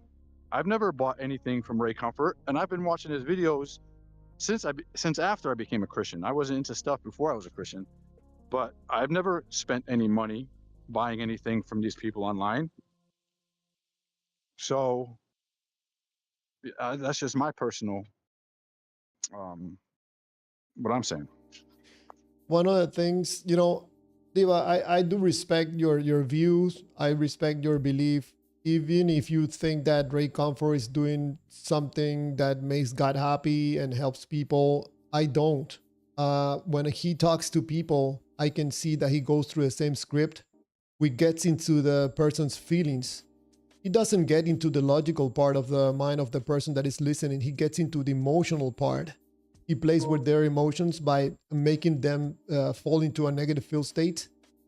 Once they find themselves in that state, then he introduces God and his whatever he's selling, not in a direct way, because this is not proper way to sell things in my point of view, but he's trying to get people hooked on whatever he's selling. This is absolutely obvious to me, Diva. And you can see that every time he starts asking people, well, are you a liar? So you're telling me that you are a liar, a sinner, whatever, everything, the negative stuff that he tells people in order to make them feel bad, so they can change their perspectives, change their way of thinking. They feel something negative associated with them, so he can offer the medicine for their sickness. Well, this is manipulating yes. people's emotions. No, it's not. It's not manipulating. It's being honest with people. And if somebody doesn't understand, like I can give you the same exact thing. I'm sure you've heard of it about his about if a young healthy person goes to the doctor, right? They're young, they fit, and they do some tests, and they see that they got cancer or some disease, right? Is the doctor good or what should the doctor do? Should he just give him a cure, or should he show him the x-rays and show him what's going on? What would be better? But your comparison is not accurate, because in the case of the doctor, he's the one that is going to be operating in the person. In the case of God, Ray Comfort is not the one operating on the person, it's God. So I think the honest thing that Ray Comfort can do, hey, there's a loving God that wants to have a relationship with you. Go to the Bible and read about him and have a personal relationship with that person.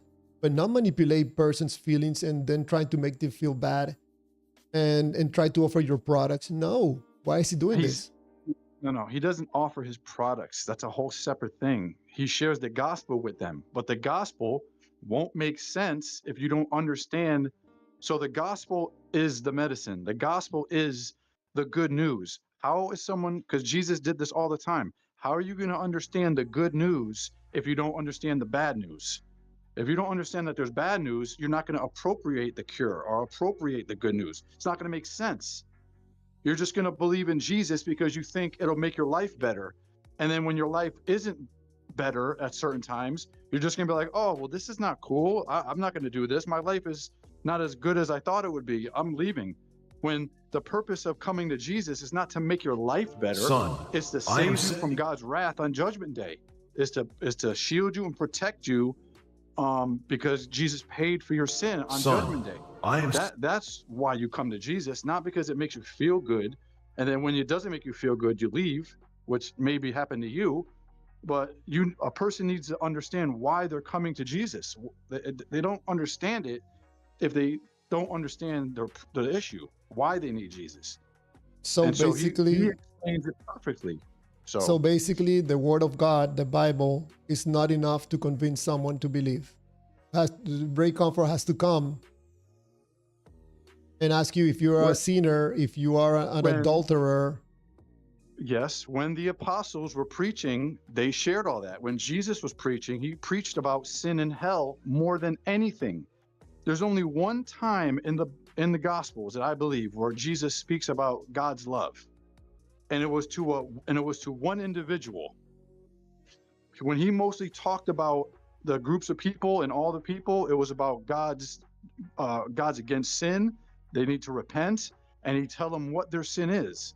Jesus would say, "You said you heard it was that if you kill someone, you're a murderer." But he said, "I say, if you hate someone, you're already a murderer." And he kept on saying all these things. And he said, if your eye causes you to sin, pluck it out, because it's better for you to enter into heaven with one eye missing than to enter to hell with both your eyes. So Jesus spoke about hell more than anything, and about sin and about repentance. And that's eventually why they killed him, because people don't want to hear about their sin. People love their sin. They say, "Leave me alone in my sin. I don't want to hear it." That's what people, and so people need to hear that they're in trouble, because then they'll understand what Jesus did for them, and not think, "Oh, Jesus, I just believe in him because it makes me feel good." And then when something happens that I don't feel good, "Oh, I'm not going to believe in Jesus anymore," when that has nothing to do with believing in Jesus. I believe in Jesus because he's the truth, and because he's going to save me from the wrath I deserve for all the sin I've done in my life. That's why I need Jesus. That's why I hold on to Jesus. He's the only way through death. And like I said, some people, I've actually used his thing with a lot of people. Now, have they decided to become Christians? I don't know. Some I haven't seen. Some people I've seen and told them and never see them again. Some people I've shared the gospel with like that in a similar way. And it's easy to make them understand it, because sometimes it's hard to understand, you know? All right. Some of the stuff that he gives for free are these coins and some pamphlets. And in and out cards, and yeah. Yes. But I'm saying Yes. he gives that to the people he shares the gospel with. I'm talking about those people specifically. He doesn't ask any of them for money. He doesn't ask anybody for money. I've never seen that.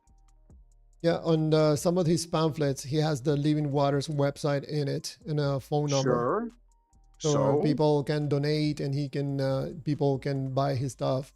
What I'm saying, Sure. in my point of view, Diva, he is running a God business, and this is absolutely obvious. But the thing is, you don't know what his heart is. You don't know what he does with his money. You don't know.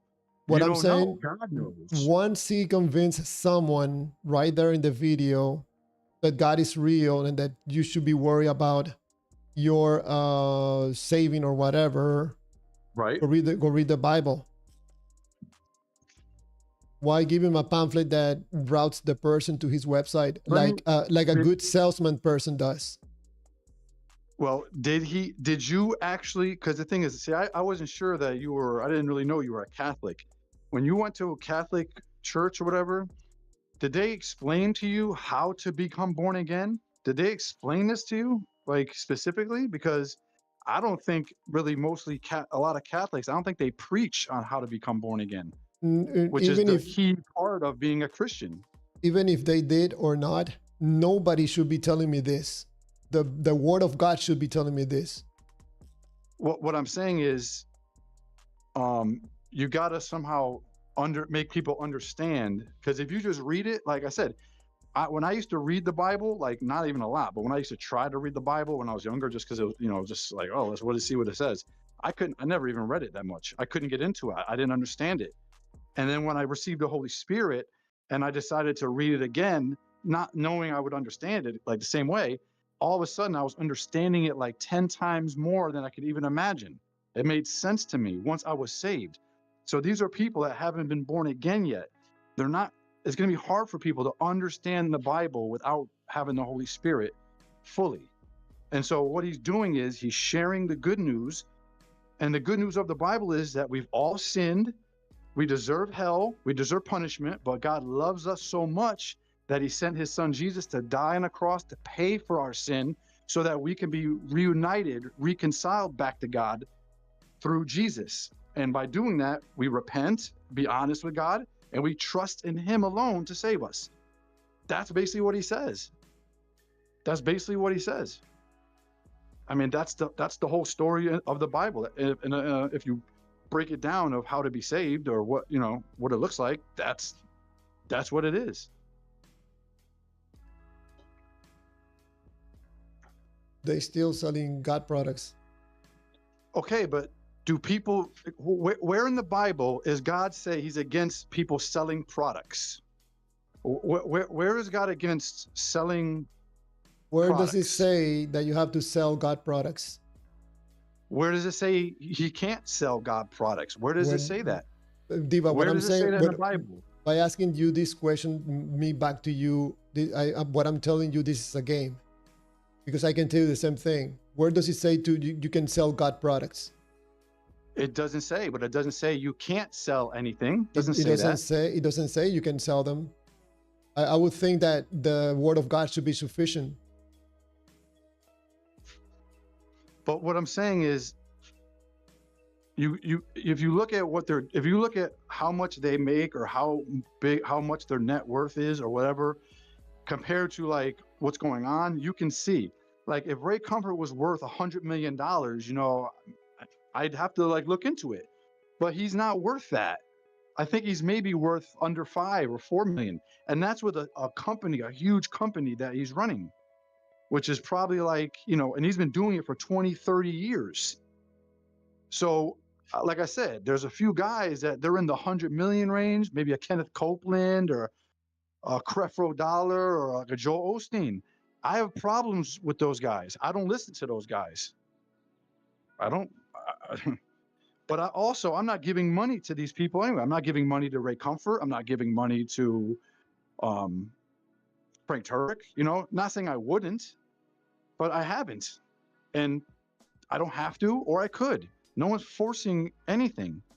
And people, what you understand is, when I became a Christian, I'm not going to get into it, but because I don't want to talk about my alms. But when I became a Christian, I wanted to start helping people and giving people money, people like I wanted to help and all that. I started wanting to do that. I never had that urge before. I wanted to hold on to my money. But when I realized I was saved and changed, I wanted to do that because it was like, I wanted to, there's no way I could thank God for everything he's done for me. Like he forgave me, he changed me, he helped me to stop sinning. He's given me eternal life. I have a relationship with now. Like my whole life is changed for this life and the next life to come. And it was a free gift. So when I want to give back, to like show God how thankful and gratitude I am. So I do these things, and none of these things gets me to heaven. None of these things gets me makes God love me more. None of that. It's just I love God so much. I want to do things for other people wherever they are, which I'm not going to get into. And so Christians giving money, helping, supporting other true Christians, evangelists, like what do you call it? Preaching or whatever like that. That's what we do. And like I said, there are scammers. I get you, but you can see them. You can really see them if you look. They're obvious to me. And so, yeah.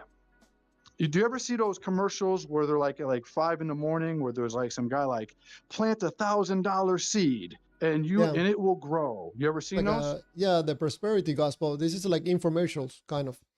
Yeah, I would never give them money, and I would never support them, even though maybe they are for God. I don't know, but when I hear that stuff, I'm like, nah, I'm good. Nah, I'm good. You see what I'm saying? I'm good. Easily, I'm good. I'm like, it's So, an easy no. so Diva, everything that you're saying, I mean, I even respect it, Diva, because this is your point of view. This is how you understand things, and most likely you're being honest. I don't think this same thing applies to Ray Comfort. It is absolutely obvious that he's running a business here. He's selling books. He's selling training. He has all kinds of stuff.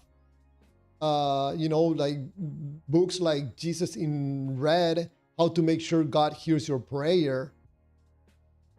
There's a bunch of books. He's running a God business. He's selling God. This is something that I don't think you can deny, Diva. Even everything that you're saying, I respect it, but we cannot deny that his main business is selling God stuff. I would say that he's selling, or other people, certain people that I would believe in, whatever, they're selling or they're not supplying, they're fulfilling like a service that people want or would need, that they want to buy it, like a book or whatever. Okay, I don't buy any books, you know, but if someone, a Christian, or not, but like if a Christian wants to get a book, and they, you know what I'm saying, he's fulfilling a service. So God is not against, see what you're saying? God is not against people making money. He's not against that. What he's against is people that are doing it strictly because of the love of money, and they want to hoard it for themselves, and they care about making money, and that's it.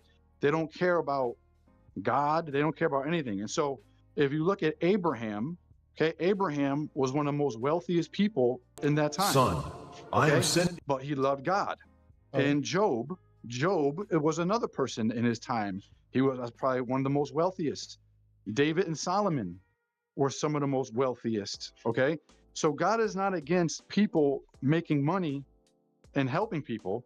He's against people that are doing it only for the money, and they love the money. They want the money, and they hoard it for themselves, in a sense. They love the money. So it's the love of money is the root of all evil, not making money or whatever. You know what I'm saying? It's a difference. It's a mindset. I think that someone could ask the question, is Ray Comfort in for the money or for God? Or a third one, is he doing this for himself? Which I think is the case. I don't think he's doing it for the money, for the God. I think he's doing it for himself. Okay, well, like I said, me and you, we don't know what's in a person's heart, all right? But for me, from what I've heard as a Christian who hears people speak, and of course I could be wrong. I'm not, you know, I'm not perfect. I'm not God, you know, I'm not God. I can't know exactly everything. But I believe he's a true preacher, an honest preacher.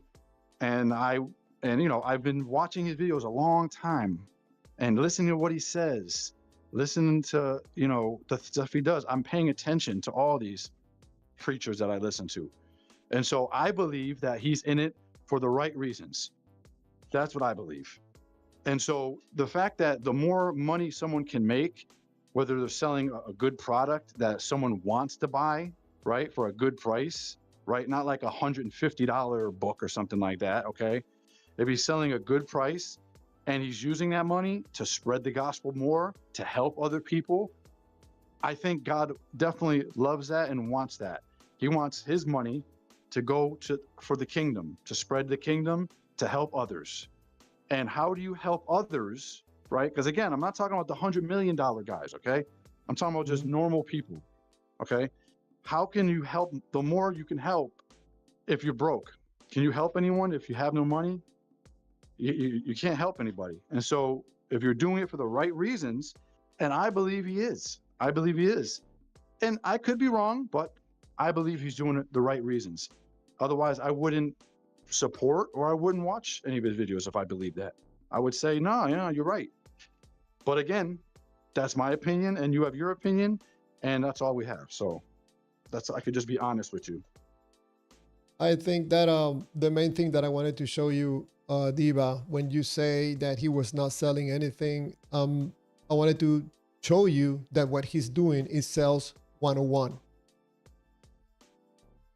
Well, no, I said he does have some products that he sells to people that they are useful, some biblical products.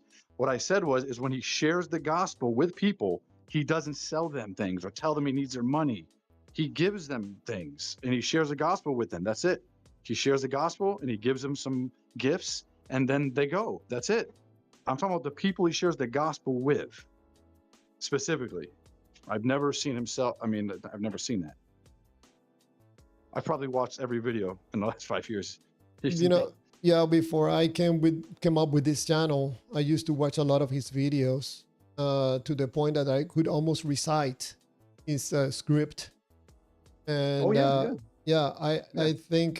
I think that what he's doing, Diva, and you know, you can see a video of him. What he's doing is appealing to the person's feelings. I would say their conscience. he's dealing with their conscience, because a lot of atheists, they have that head knowledge, and I've tried in the past, when you try to prove to an atheist that like God is real based on like physical evidence or philosophy, you go nowhere. And you can tell I've failed at reaching any of these people on here, and an atheist in the past. So what people should do is I should go to their conscience, and that's the way to reach atheists, because according to the Bible, they already know God exists. You already know God exists. You just suppress the truth and unrighteousness, and you can do that. You can choose to do that with your free will, but according to God, you already know God exists, which is why I think you talk about him so much, because he's it. Diva, you know, I understand what you're saying.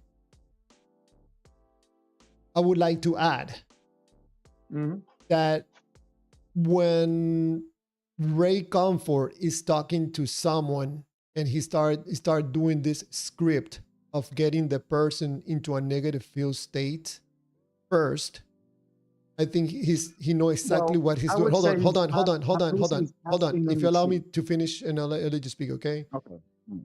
When he's doing that, Diva, he's getting into the person that is going to be doing the believing.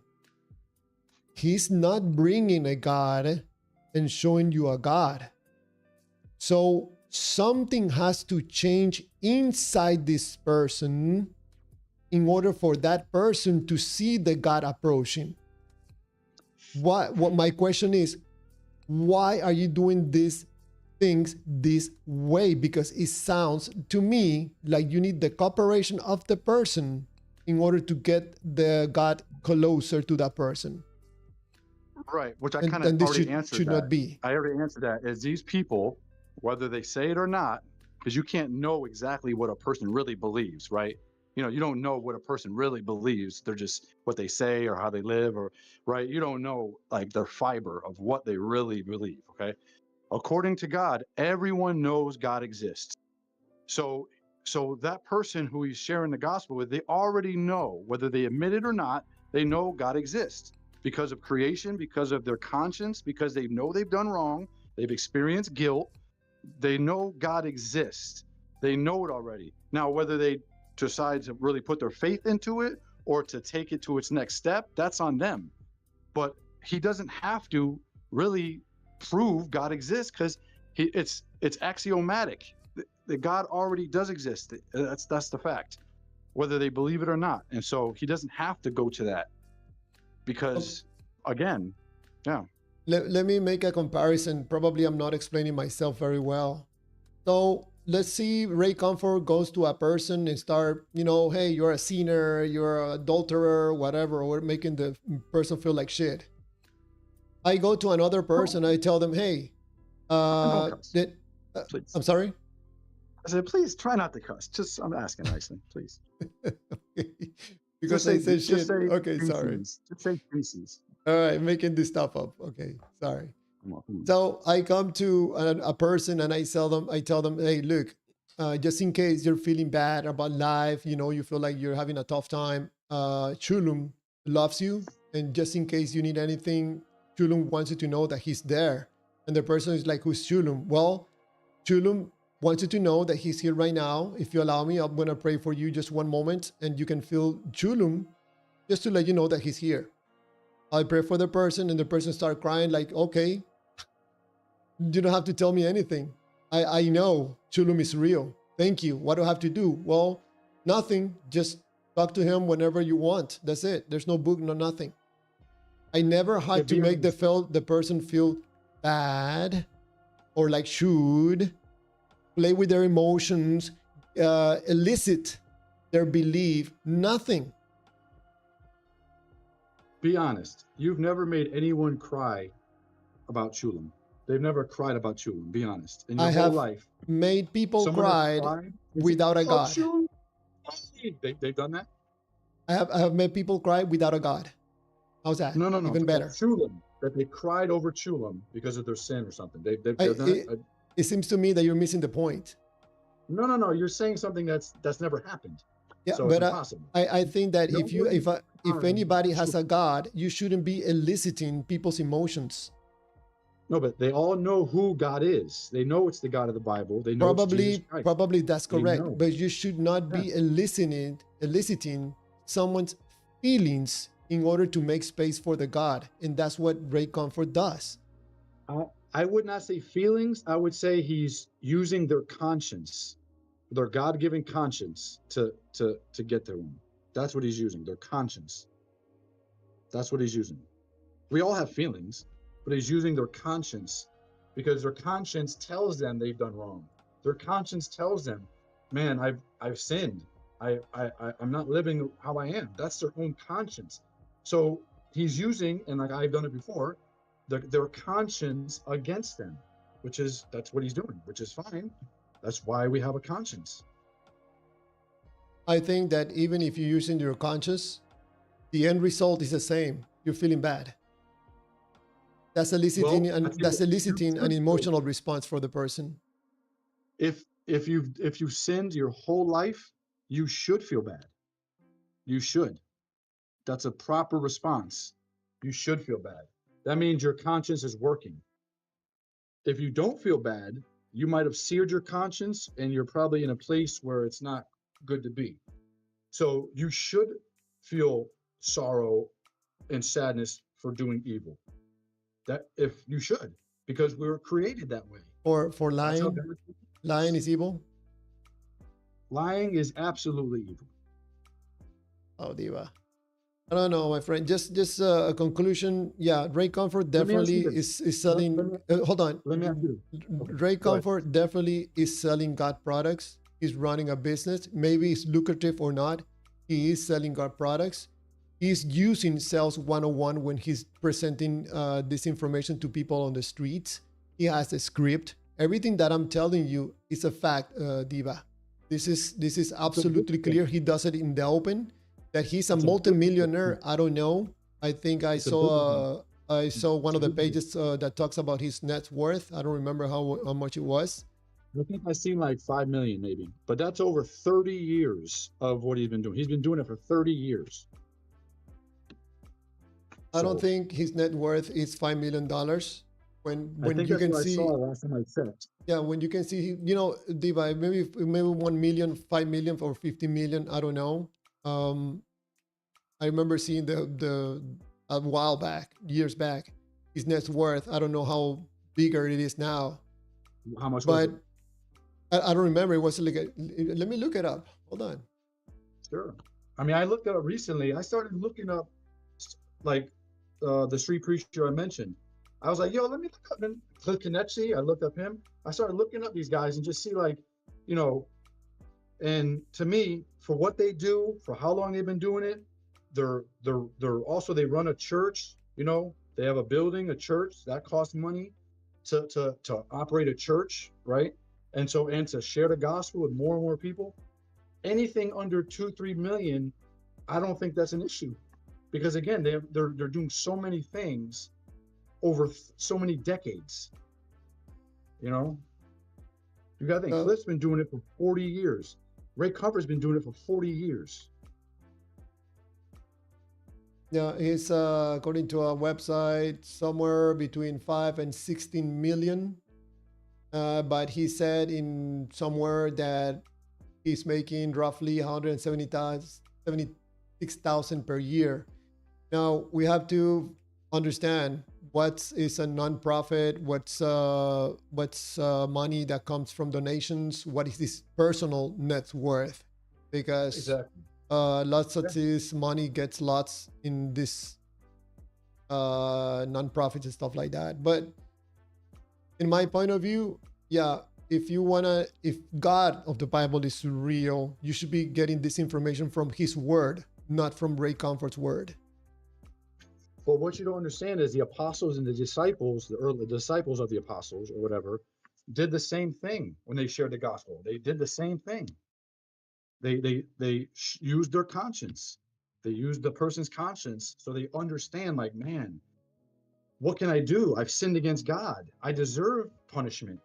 Like, how can I get out of this? And then the good news makes sense that God loves you. He died for you, and he wants to offer you forgiveness as a free gift. Not because you're good, because you're not, but because God is good. And that's how much he loves you, and it makes sense. If you're just believing in Jesus because you think it's cool or you think it makes your life feel better now, that's the wrong reason, bro. That's why you didn't stay, because you didn't hear the true gospel. That's what I believe. The true gospel is you can't get to God because you're a sinner. You've done evil, but God loves you so much that he's made a way for you to be forgiven. And it doesn't cost you anything. It's absolutely free.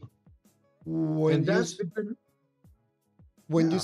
you say consciousness in the person, No, not conscious, like not conscious, but conscience, like conscience, conscience. yes, Yeah. conscious. You know, when you say the conscious, do you think that consciousness has to do with their feelings or connects with their feelings at the end or not?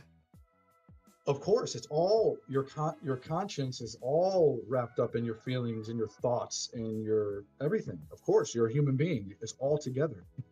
Your thoughts, your mind, decisions you make, all these things. So what it is God, the preachers, God's word, the gospel itself. When I say the gospel, I mean the message that we're sharing with people. It's a positive influence. Meanwhile, you got TV and movies and music and pop culture. They're giving you a negative, a satanic influence. You have all these influences. You get to choose. And so God is just giving you a positive, good influence, but you have to choose. You have to just decide. God's not forcing you to become a Christian, and Satan is not forcing you to sin. It's just positive and good influences, and you decide. Okay, And so when so we use it, you know, let me see if I understand this correctly. I'm trying to even give you, you know, the benefit of the doubt to see if maybe I'm understanding something wrong. Do you think Ray Comfort lies? do I think he lies? You mean Yeah, to people, or you yeah. mean before he was a Christian? He has lied in the past year. I don't know, but I know I don't lie, and so I would believe that he doesn't lie. I would believe So that. do He you doesn't remember shop. when he was caught about the banana video? Yeah, what about but that was years ago. But what about the banana video? What But about that? he clearly lied there, right? You know he was lying. I think he was basically making a joke more than lying.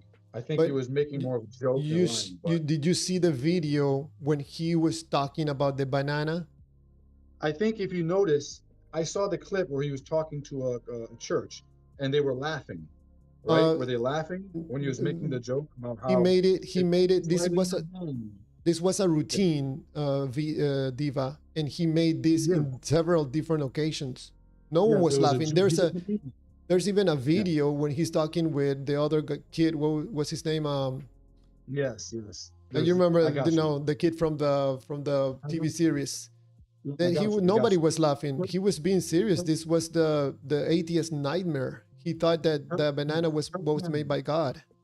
Yes, but also if you ever watch when he says it, and you ever see it when he says it live in like a church service, you ever seen that Yeah, one? I saw the And video. So they're what? laughing. Yeah. They're So laughing. what was the joke? The joke is that how the banana is perfectly, in a sense, designed for easy access to eat. Like that's what he's basically saying. Just like a Coke can is designed to open up and drink. And That's where's the the joke. What joke? he's saying is that God created that you could tell there's design. There's design behind it. There's Yeah. functionality. That's what he's trying to Yeah, point he to. was trying to communicate that God doesn't make mistakes. God made the banana perfect for the human hand. Well, I think the banana wasn't really like that, right? And then they changed it, or by doing different strains, right? Is that like the truth? Like the banana we have He today, it wasn't really like that, but we've kind of changed it to be like that. Is that true? Or he didn't know that the banana that he was holding in his hand was man-made. It was mutated. You know, we changed it. It was not okay, like that. so if he didn't know that, then he would be saying something wrong out of not knowing. But The even if that was let's say, even if, because I said I think he was doing it more as a joke with the atheists, but let's say if he did say a lie, all right, one lie.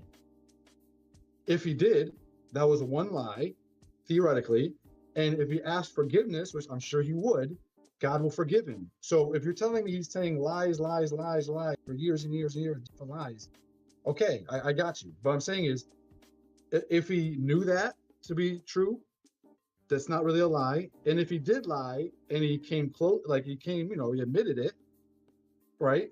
Do you have another lie he said since that one specific lie? Yes, Diva. The main point that I'm trying to make to you, that he was caught lying, okay? And you know how he was trying to cover it up?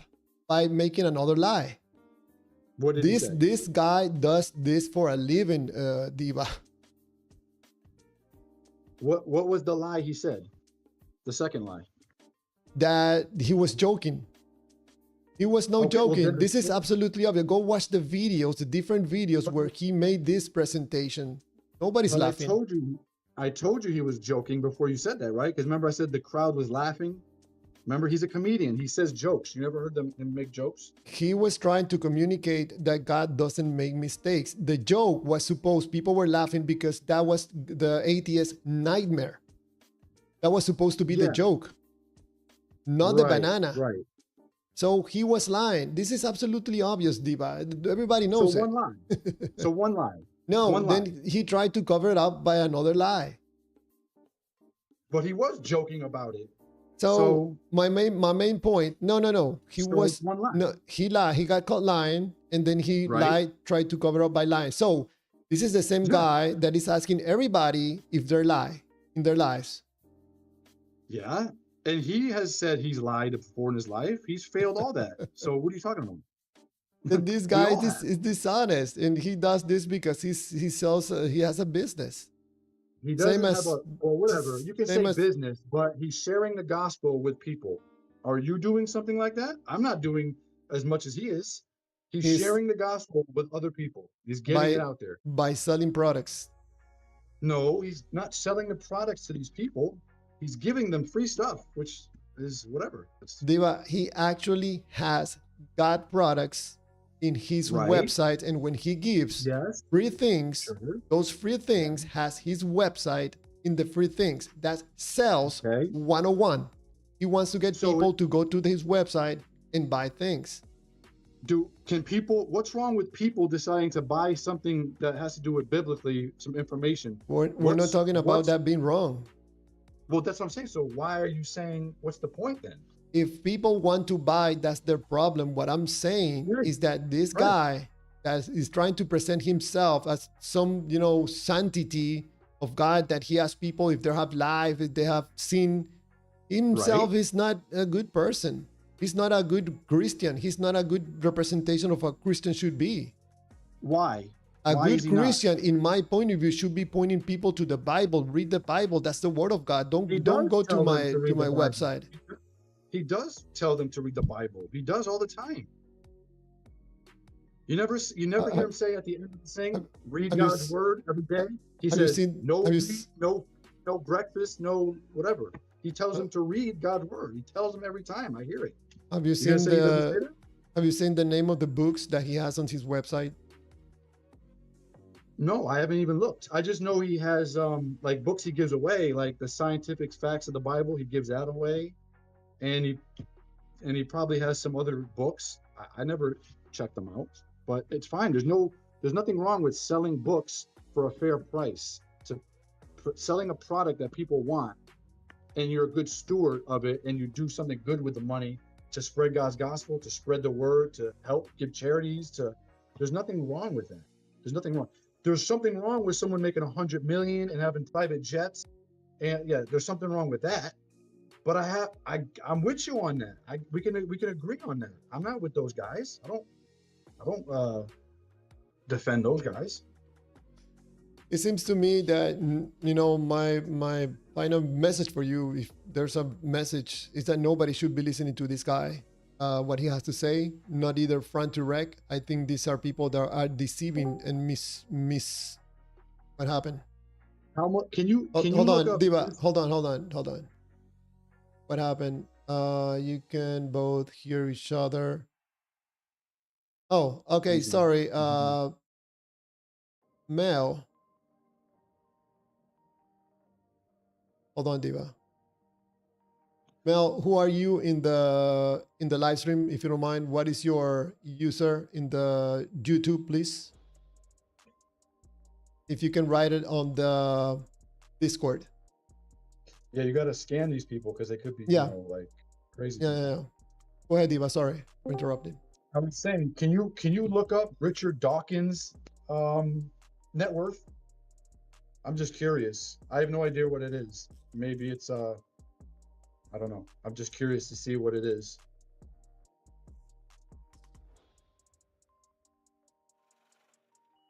Richard Dawkins has an estimated net worth of $10 million. Okay. So. And he sold a God Delusion book. Yeah, and so he's leading people away from God and making money. I think that's not good. But like I said, if that's his choice to do it and people want to buy his books, that's on them. I let God deal with that. I'm not his judge. If he wants to be an atheist and sell books and make money and get people to believe it, hey, I reject it, but I'll say I think you should repent. But in the end of the day, he can do what he wants. I'm not. I think that Richard Dawkins doesn't going around trying to get into people's consciousness and manipulate their emotions, or affect something about them because of emotions. It seems to me. Aaron, I was just waiting for your opinion on the research I did. Oh, that's something that is Aaron is writing to you, Diva. Oh, yeah, there's a bunch of people trying to get into the Discord, so apparently this is another attack. What? That's crazy. Yeah. Weird, man. Weird. But anyways, thank you, Phantom X, for helping me protect the Discord. Yeah. Server. Yeah, for sure. Diva, so at the end, yeah. Go ahead. No, I just wanted, like I said, I don't know what's in anyone's heart, but from the fruit I see, and I've been watching a lot of these guys for many years, and I've got the Holy Spirit. I know what to look for. Again, I don't know 100% what's in someone's heart, right? I can't know that, but I trust my instincts, and I would be shocked if these preachers I follow aren't in heaven. I would be shocked. But I'll find out. And regardless, if I know the truth and they're going against the truth, I would reject it, right? And so I don't have any problems with their theology, their methods. I have no problem at all with it. If I did, I wouldn't even listen to them. And that's just coming from someone who I don't make no money for being a Christian. I'm just here telling you guys the truth for free because I care about you. You know, I'm not a businessman. I wouldn't even know how to get into that. It's not my thing anyway. But I'm here for free and I'm sharing the love of God, and I believe I have the truth. And so if I have the truth, I can understand who is not saying the truth, who is twisting the truth. But that's me, that's not you. You know what I'm saying? Clearwaters, you don't have that. You're just your own thinking. So I believe Ray Comfort is legit. I believe those guys I put on there are legit. Frank Turek, I believe he's legit.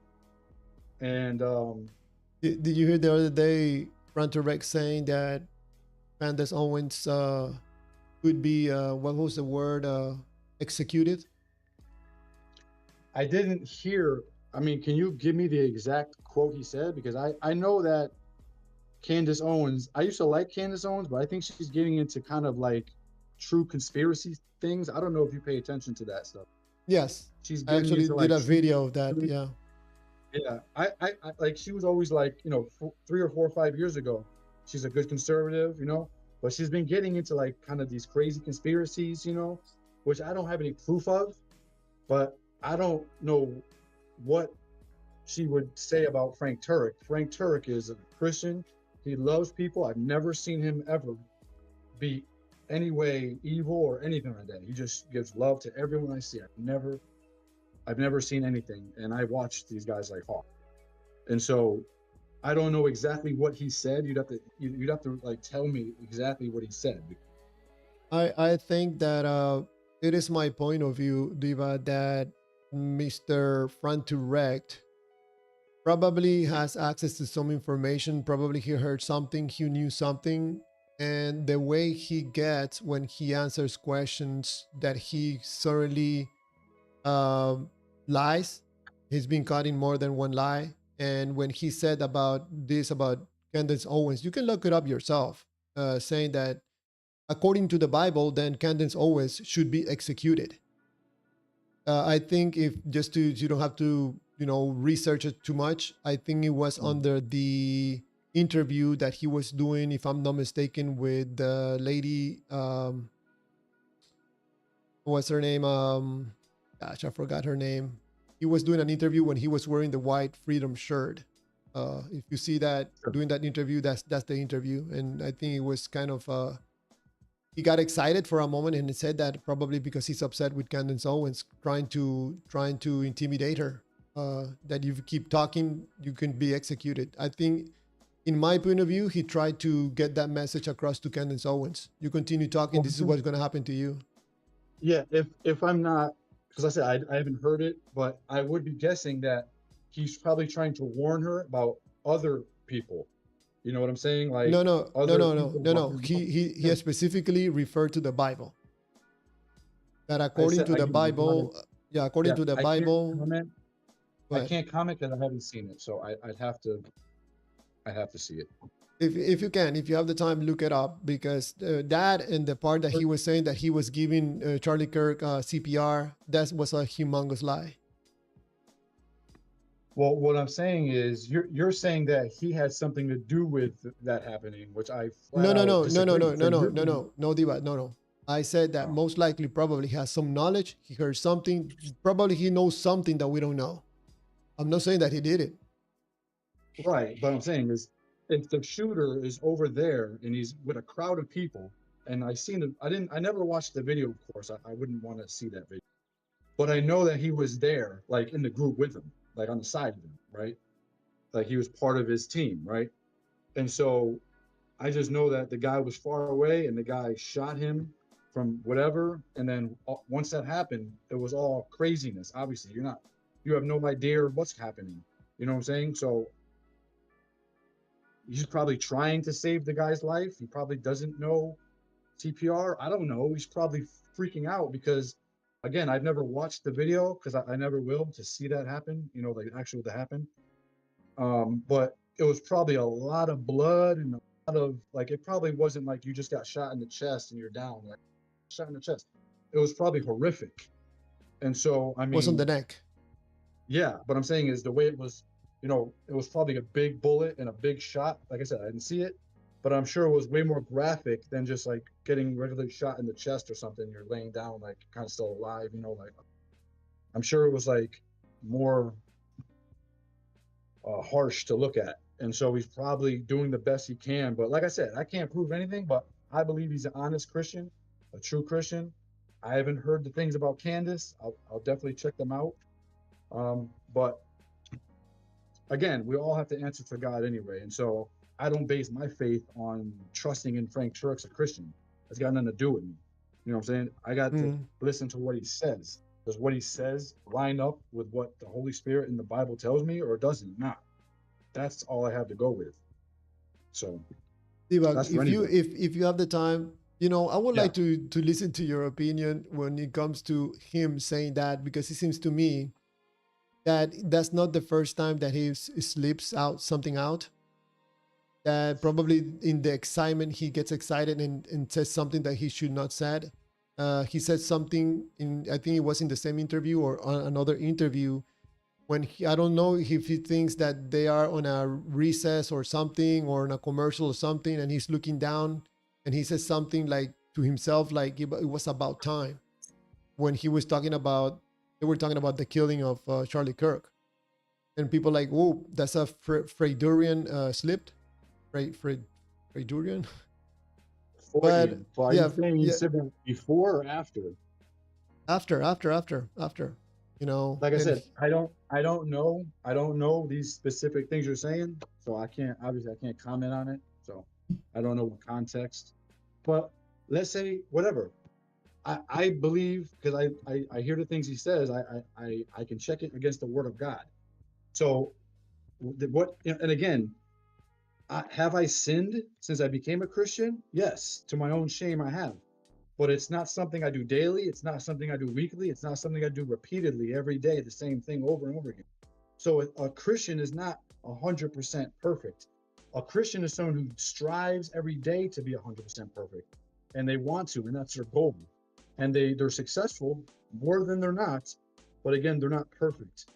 And so I just want you to remember that you get what I'm saying? So there's a difference between never sinning ever again in thought, word, and deed, or you're gonna sin sometimes in certain situations when something happens and you choose to do that for whatever reason. But it's not every day, every hour, every week, continuously. It's not. It makes sense. So I don't Yes. expect anyone to be perfect. I don't expect that, obviously. When is the next time you're gonna watch a video from Ray Comfort? I usually just watch when they come out. Like they come out, he puts one out like once or twice a week or something like that. All right, And then he's got a couple other ones like Mark Spence. He's got a group of guys that they put their own videos out to. So I watched some of them. That's Living Waters Europe. No, that's another one. Yeah, that's another guy. His name is John. But then the Living Waters, like LA Crew, whatever. It's Ray. It's Easy. It's Mark Spence, and it's another guy. So I usually like Mark or Easy. They have some videos once I listen to it, or Ray. Yes, I haven't seen too many videos, but he usually does one a week. Well, next time, if you want, okay, you don't have to, but next time if you watch one of his videos, when he gets into that part, when he starts telling people about their sins and how they are liars, adulterers, and stuff like that. Remember my words about taking someone from a negative feel state into a positive feel state. I always say that there's magic in there because this is how hypnotism works and how one of my therapies work. To make changes in someone emotional. Have you ever maybe try to read it? I don't know. Have you ever like really honestly, objectively read the Sermon on the Mount from Jesus? It's the longest, best sermon we have of him written down. It's Matthew chapter 5, 6, and 7, 3 chapters of him preaching. Tell me if you think he's trying to get people to have feelings or however you believe. Listen to what he's preaching.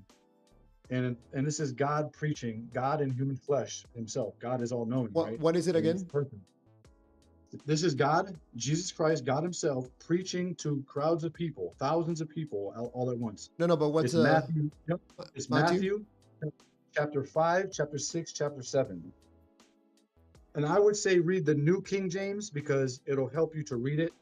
It won't use like thy and nigh and hither and all that, which you won't be able to understand as well.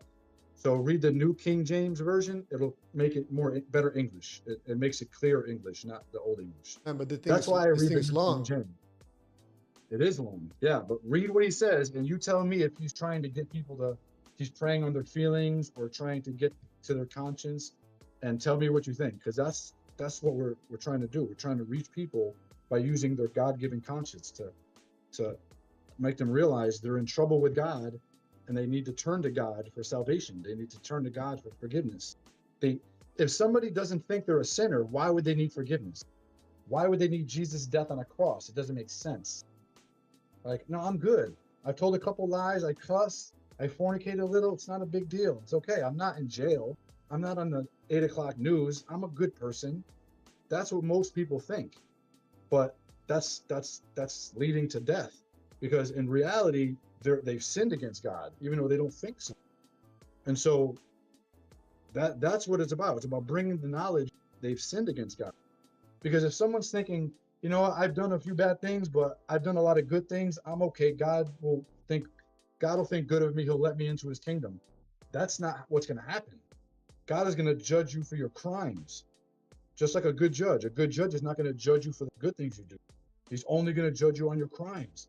And if God judges you for your crimes, all your crimes, you're in big trouble. And certain people need to know that. Certain people, they don't really understand that they've sinned and that they need to receive forgiveness. So that's what he's showing them. That's all. A person can say, you know what? I've sinned. I don't care. I don't need God. Way. They can do that. It's a free country. No one's forcing them to believe it or to make a different choice. They have free will. But yeah, read those 3 chapters in the New King James, so it's easier for you, and tell us what you think of Jesus' preaching. Jesus himself, not Ray Comfort, not this guy, Jesus himself, and tell me if you've got a problem with what he said. Man, I read some of the stuff but years ago, man. Yeah. I just opened Matthew 5, 6, and 7 so I can read it. Yeah, the whole chapter. Chapter 5, chapter 6, chapter 7. Yeah. All right, I'll do that. Leave it open so I can read it after we're done with the Yeah. live stream. Yeah, yeah. And there's gonna be some things in there that you're not gonna understand because Jesus uses allegory and he uses extreme like a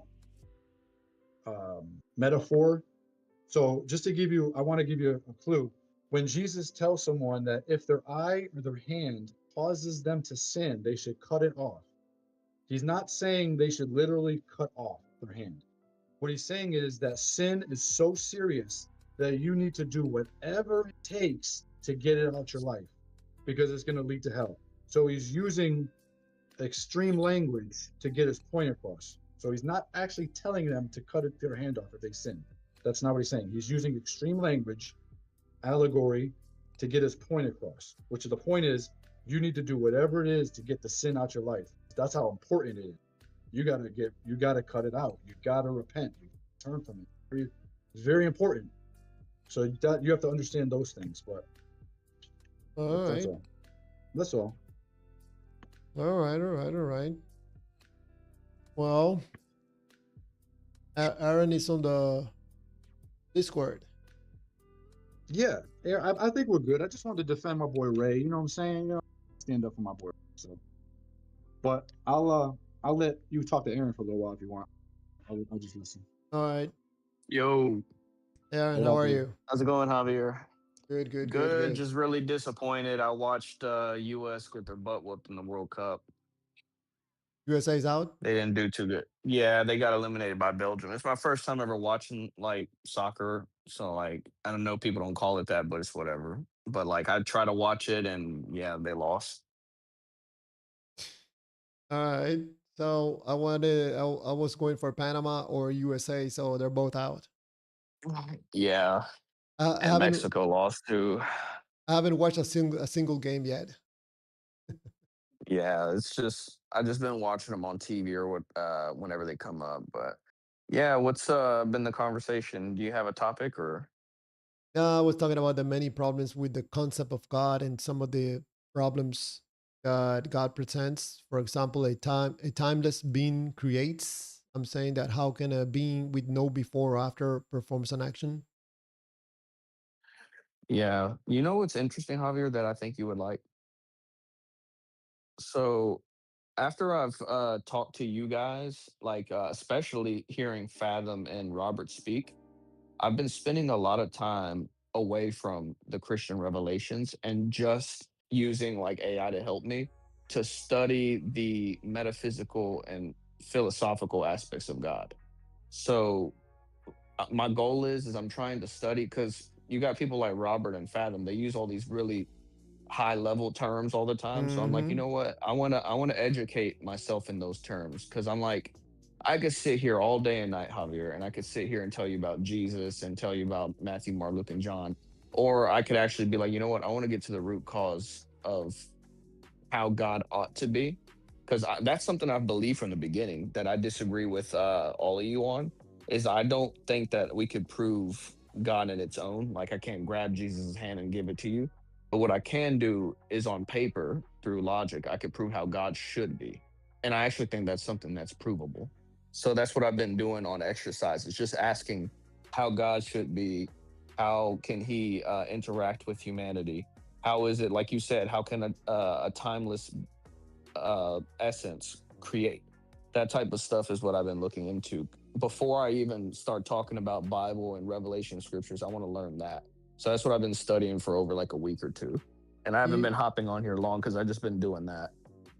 you will think that there are two different conversations. The one that is, the taken from the Bible, the different verses and stuff like that. You're finding out that I don't know. I'm not saying that you're finding out, but you're Yeah. understanding that there's another conversation, like the way Phantom and Robert, speak in a totally different way. They're coming from a total different approach to the talk about God. But in my point of view, Yeah. there's a third one that usually nobody uses, and What's that? that's the emotional part of the believer, the human, and the Yeah, I non-believer. actually do need to look into that too. Like I feel like we focus too much on the scriptures and then we focus too much, like I'm focusing right now, like you said, on the actual metaphysics and how God ought to be. But you're saying we should look into the human aspect. That's what you've been talking about, huh? How Yes, would I research that?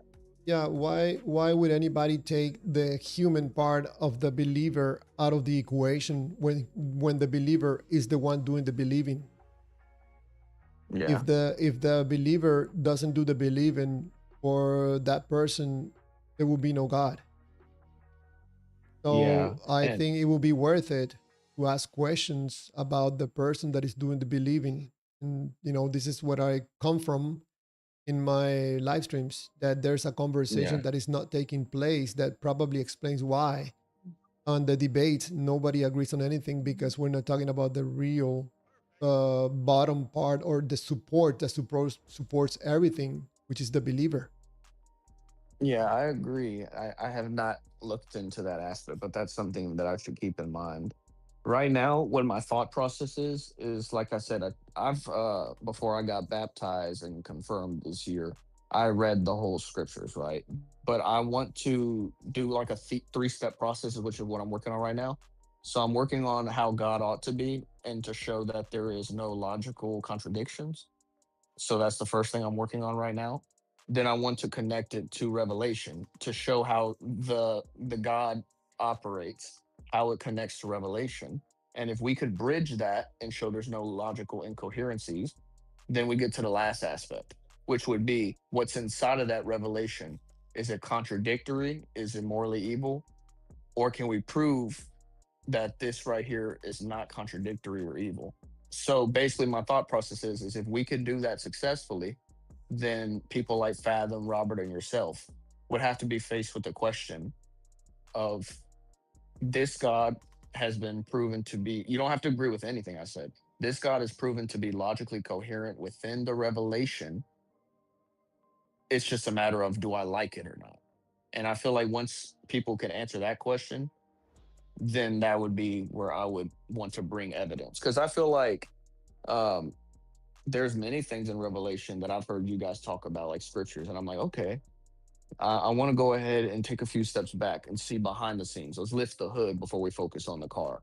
And then if we could prove that these things are possible and logical with a God, then it's not a matter of is these scriptures corrupt or contradictory, but it's a matter of do I like it or not? Preference. That's what I'm trying to work on right now. I haven't fully fleshed it out, but I've been trying my best to do that. So I haven't been doing too much scripture reading, just pure logic. I like go on ChatGPT and I tell AI, I'm like, okay, let's make a panel of secular atheists that have nothing to do with God, and let's have them work together. So like I have like a logician, I have a metaphysic, I have like a skeptic, and I have all different types of people. And I'm like, don't be biased. Don't talk anything about Christianity or religions or scriptures. Let's just talk about how God could work physically and I mean metaphysically and all that.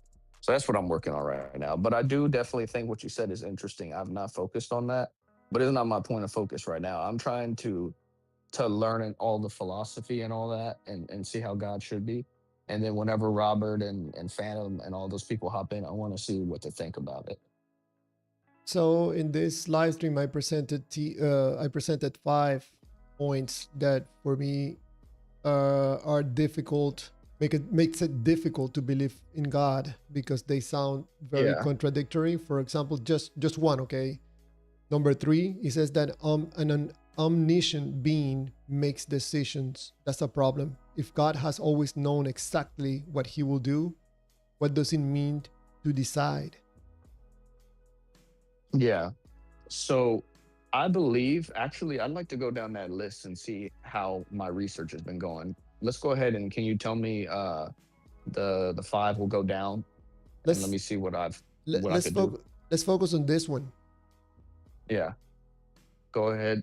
So you say, how can a timeless God who knows all make And decisions? yeah, I read it again. I'm not an omniscient being makes decision. That's what I'm saying. That is contradictory. It doesn't make sense. So I explain away that if God has always known exactly what he will do, how does it mean to decide?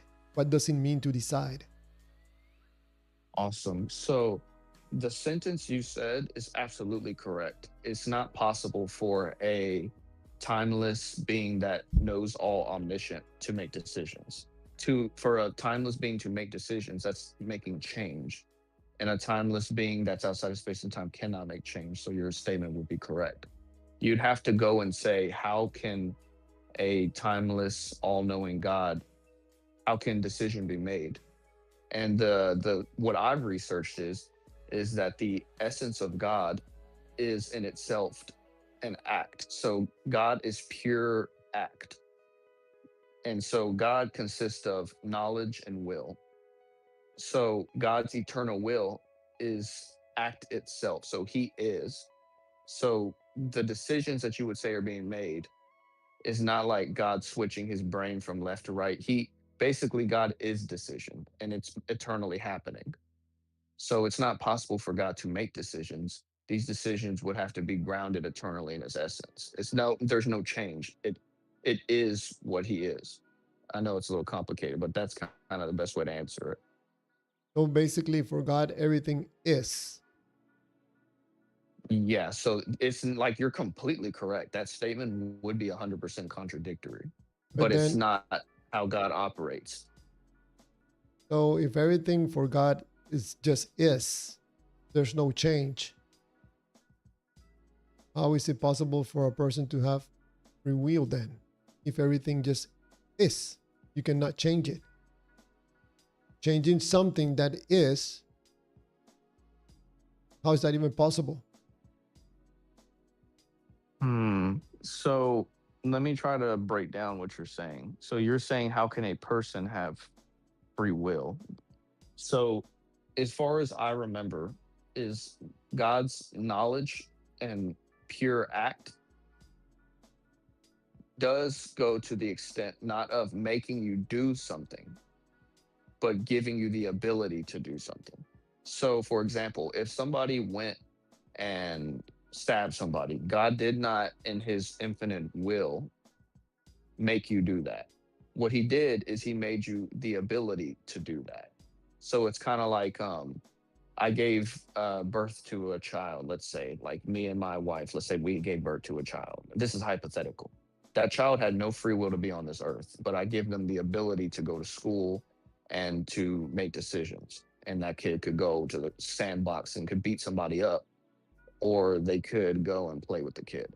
So it's kind of like God's foreknowledge and God's will for humanity is to be finite and to make decisions, not to go and do the evil of those decisions. Then that presents another problem. What would that be?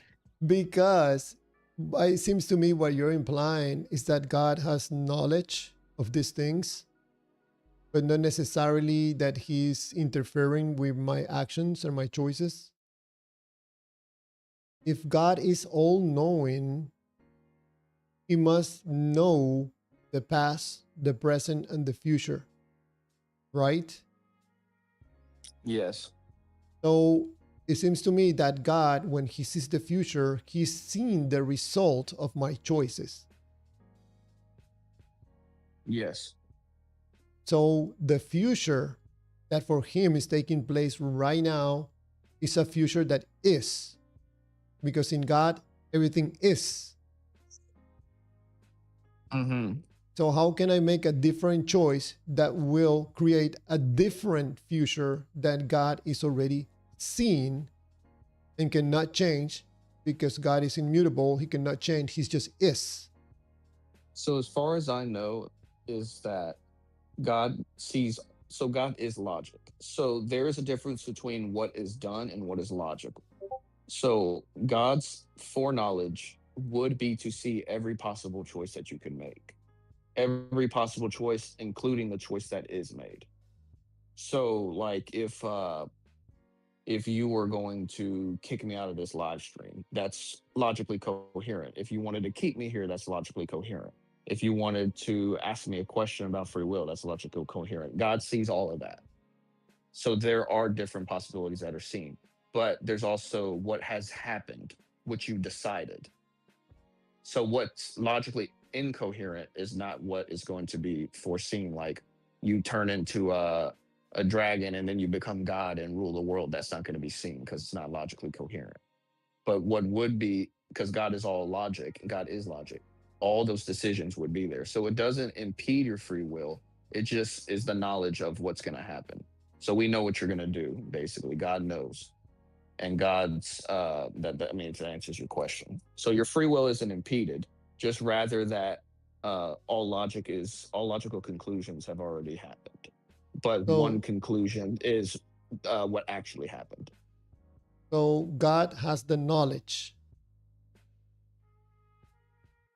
of all the possible choices. Yes. So he doesn't know which choice I'm going to make. No, he does. Yes, that's what I'm saying. All logical possibilities have been that because God is logic, he sees all logical conclusions. That doesn't mean all logical conclusions are what occurs, but he knows what is going to occur. So is he, when he sees the future, he sees 10, 20 different futures? As many as logically possible. I mean, it could So be, it would yeah, be infinite. 1 million. I mean, if you decide to blink intentionally or not, that's a different one. If Okay. you decide to wiggle your toes, you know what I mean? 3, it could be 4. millions. 3 or 4 I choices couldn't just put to a make, number on it. yeah, okay, A and B, just to make it simple. A or B. So God doesn't know if I'm going to choose A or B. No, he does, yes. So he does because he already seen the results. Yes. So if I decide to choose something else, how is that even possible? So let me ask you, do you know the difference between knowledge and causation? Oh, I made an entire live stream about this. Yes, I remember we were in that live stream. I was with you, and you and me could not come to an understanding of the difference. I think that So knowledge is not causation. This is a cliche because I think in my point of view, it implies that God has knowledge, but it's like a passive God. Only knowledge. So, It doesn't yeah. interact or create. No, he does interact in the sense that we're dependent on him. Yes. So our nature, our existence, our ability to operate in this finite world, absolutely, he is part of that. His logic, the way that laws of physics operate, the grass, the rain sustaining the grass, all of that is because of God. He is not. He's not like, oh, I just left this planet to burn to hell. Like, no, I mean, it's being sustained by God. So he is in it. That's why, like in the scriptures, I'm not trying to preach, but in the scriptures, that's why it says the Holy Spirit is basically the sustainer of life. So, but to get out of that and go back into the metaphysics, yes, God is of that. So he's not like some passive God. But humans are specifically willed, eternally willed by God to be finite creatures with free will aspects. So that is God's will, is But, for you to have free will. How is it possible for me to take another action, another choice that is different from what God is already seeing? Because it's logical. What does that mean? So let me ask you to see if you understand what I'm saying. What if I told you last minute? God sees what? What did I tell you? Does he just see what you choose and that's it? I don't think that God just sees. He is. Yes, I agree. I'm using analogy, it's analogical. But what I'm trying to say is that do you think that an eternal being that is would not be coherent for logical choices? No, at all. Then Zero. that would be where you're incorrect. And I would recommend that you ask Robert or Fathom, and they'll tell you why you're incorrect. Because like I said, I studied on that. God would be able to see all logical conclusions, including the one you make. So that's where you're incorrect. So he knows the result of my choice. And the possibilities of choices. What for? The other choices. The only thing that I would say is preordained is the fact that you have a free choice. You did not choose to have a free choice, but you have the free choice. That's what I'm trying to say. It's kind of like, this is going to sound silly, but it's kind of like you have the right to choose to eat an apple or an orange, but you didn't have the right to be alive and be named Javier. So it's kind of like that's how free will is. Like you didn't get to call your mom before you were born and say, "Oh, you know what? Just I don't want to do this." Like there was no free will in that, and you're dependent on that process. But you have a free will to choose an apple or an orange. So it's like that. So at the beginning, we started talking about an omniscient being making decisions that for me is not possible. Or how do you do that? You know, it doesn't make sense. Now we're talking about having free will, but it just happens that God knows everything about me, even before he created me. So he knows the results of my choices before I'm created, because he knows everything. He just is. Yeah. My choices are in God. There's no change. You cannot change God. God cannot see change. He's just is. Everything is God. God is just is. So how is it possible that I can make choices when God, before he created me, he knows the results of my choices? Well, I'll have to just agree to disagree because I've already told you the answer. I mean, there's nothing more I could tell you. So God is knowledge. Yes. So he's a passive God. He doesn't create. He just knows. No, I never told you God doesn't create. He's a creator. But that's a whole nother question if you want to move on to it. But I wanted to see how I can answer those five. So a omniscient I'll just God. move on from the other one because I can't give you an answer that would make any sense. That's why I said when you see Robert and Fathom, they should be able to explain it better than I can. I remember very clearly their response. They also don't think that there's decisions. There's a parent, or apparently we can make decisions, but there's no possibility to have a different decision from what God already knows is the future. We already have this conversation with them. No, I never said that was incorrect. I actually started the beginning of the conversation saying that your statement would be a contradiction. That's true. God cannot make decisions. God is eternal decision. So there's no changing. So you're absolutely correct. But like I said, I would like to move to other precepts. I mean, we're not going to get anywhere on that. Javier, can I add something before I'll let you guys go? Maybe it can help. Sure. And So- Aaron, we're going to finish with this one because oh, yeah, go ahead, Diva, go ahead. So you realize you, Javier, like you've been living life in time, 1 minute, 1 second, 1 day at a time. And I have been doing it the same, right? Mhm. I don't know what's going to happen ultimately, like precisely in the future until I get there, right? Mhm. You too, right? So when I was 30 years old, 20 years old, 35 years old, 40 years old, living in sin, having no relationship with God, it wasn't even on my mind.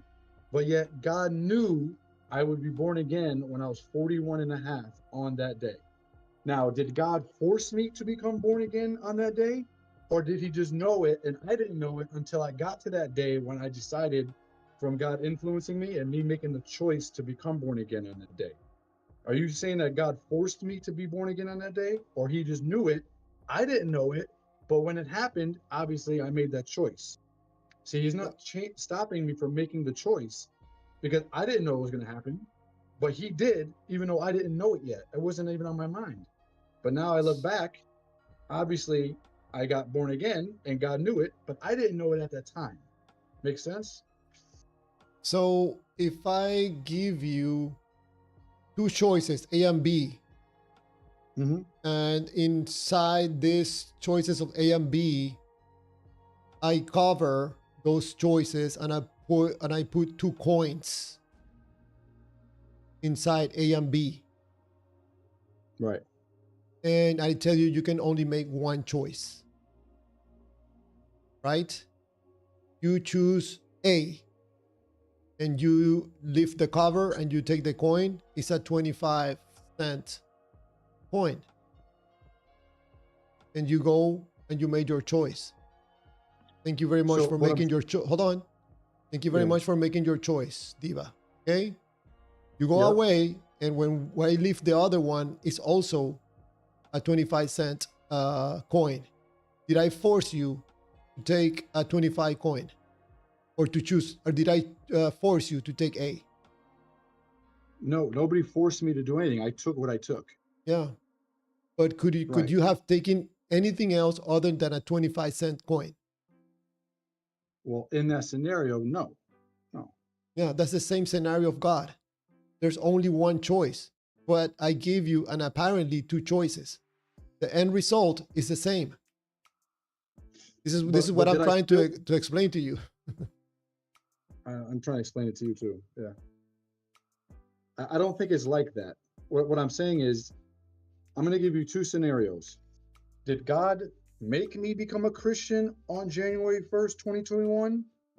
I had no choice but to be a Christian, or did I choose with my free will and my influence to give my life to Jesus Christ? And God just knew it before it happened, but I still chose it to happen. Which one? I chose it to happen at that point, and God knew about it, obviously, because we did it now. We know now. I didn't know it then. Or did God force me to do it on that day and I had no choice? Which one do you You- think is more real? You had absolutely 0 chance of taking another choice. 0. Right. We know that now. But what I'm saying is, did I still have to choose it, or did God force me to choose it? If Well, God which one? if God already know, or God No. knew what was going, Right. what your choice was going to be. There's Right. absolutely. Hey, when I get a chance, Waters, I'd like to speak a All little right. bit about some Sure. things that open some minds up. All right. Sure. If God already knew your choice before He created I was you, born. there's because- absolutely nothing you can do to change that choice. Nothing. But did I choose it though? You had to. There was nothing else. Okay. Now, in your situation, does God know if you're in heaven or hell? Does He know it right now? Yes. Do you know it right now? No. So the fact that in this scenario, again, I was thinking the same thing like 10, 15 years ago. I had no idea about I didn't think that would happen to me. I didn't know. I thought that was like, I thought I was too far gone to be a Christian because I sinned all my life. I didn't understand it. Or that's for certain people that go to church all the time. You know, I didn't understand that. That wasn't even in my wheelhouse. But what I'm saying is, if you choose to become a Christian in the future and you receive the Holy Spirit at some point in the future, whenever God draws you, take that step of faith. If you do that, God will have known already today and already before you were created that you were a Christian on that day. He's not making you. But again, you still have to choose it. He knows what you're going to choose, but you still have to choose it. You see what I'm saying? So if I If you choose do- not to choose it, what happens? Yes, if you continue and you reject Jesus Christ, but again, you still have to go through every day making that choice, right? It's not like you can just, like you could say, I'm not going to choose it. And if you continue on that path, evidently I you already will made end I up- already made my mind. I choose I no. don't, okay, you can say that, and maybe it's true, but again, only God knows if you do not change your mind or if you do change your mind. We don't know that. Right. And so it doesn't have any bearing on what you choose because God already knows what you choose. He doesn't make you choose it. He just knows it. But But you don't know it. but Diva, in the eyes of God, or in God's isness, Right. I'm already in one place. Right. How is Right. it possible for me to choose a different place from what Because God already I got you. knows? I got you. Because you don't know that you're going to choose him in the future and actually be in heaven. You don't know agree. that. That's what I I'm saying. agree. You don't know that. I agree with you. So that could be the outcome that God already knows already. Now, was that the outcome that God knew about me? Theoretically, yes. But I had no knowledge, no thoughts of even thinking that this would happen to me. It was like, I can't explain how my life and everything was different on the inside. It's a miracle. It's the greatest thing that ever happened to me was God showing himself. So if God sees me in hell right now, We don't know that though. he That's what I'm doesn't saying. know. Does God know it or not? God knows it, but you don't know it because Okay, you still. Yeah, I choice agree. of- I agree. So, but God right now is seeing me in hell or in heaven, correct? Yes. Yes. Okay, so I don't know which place is that. Right.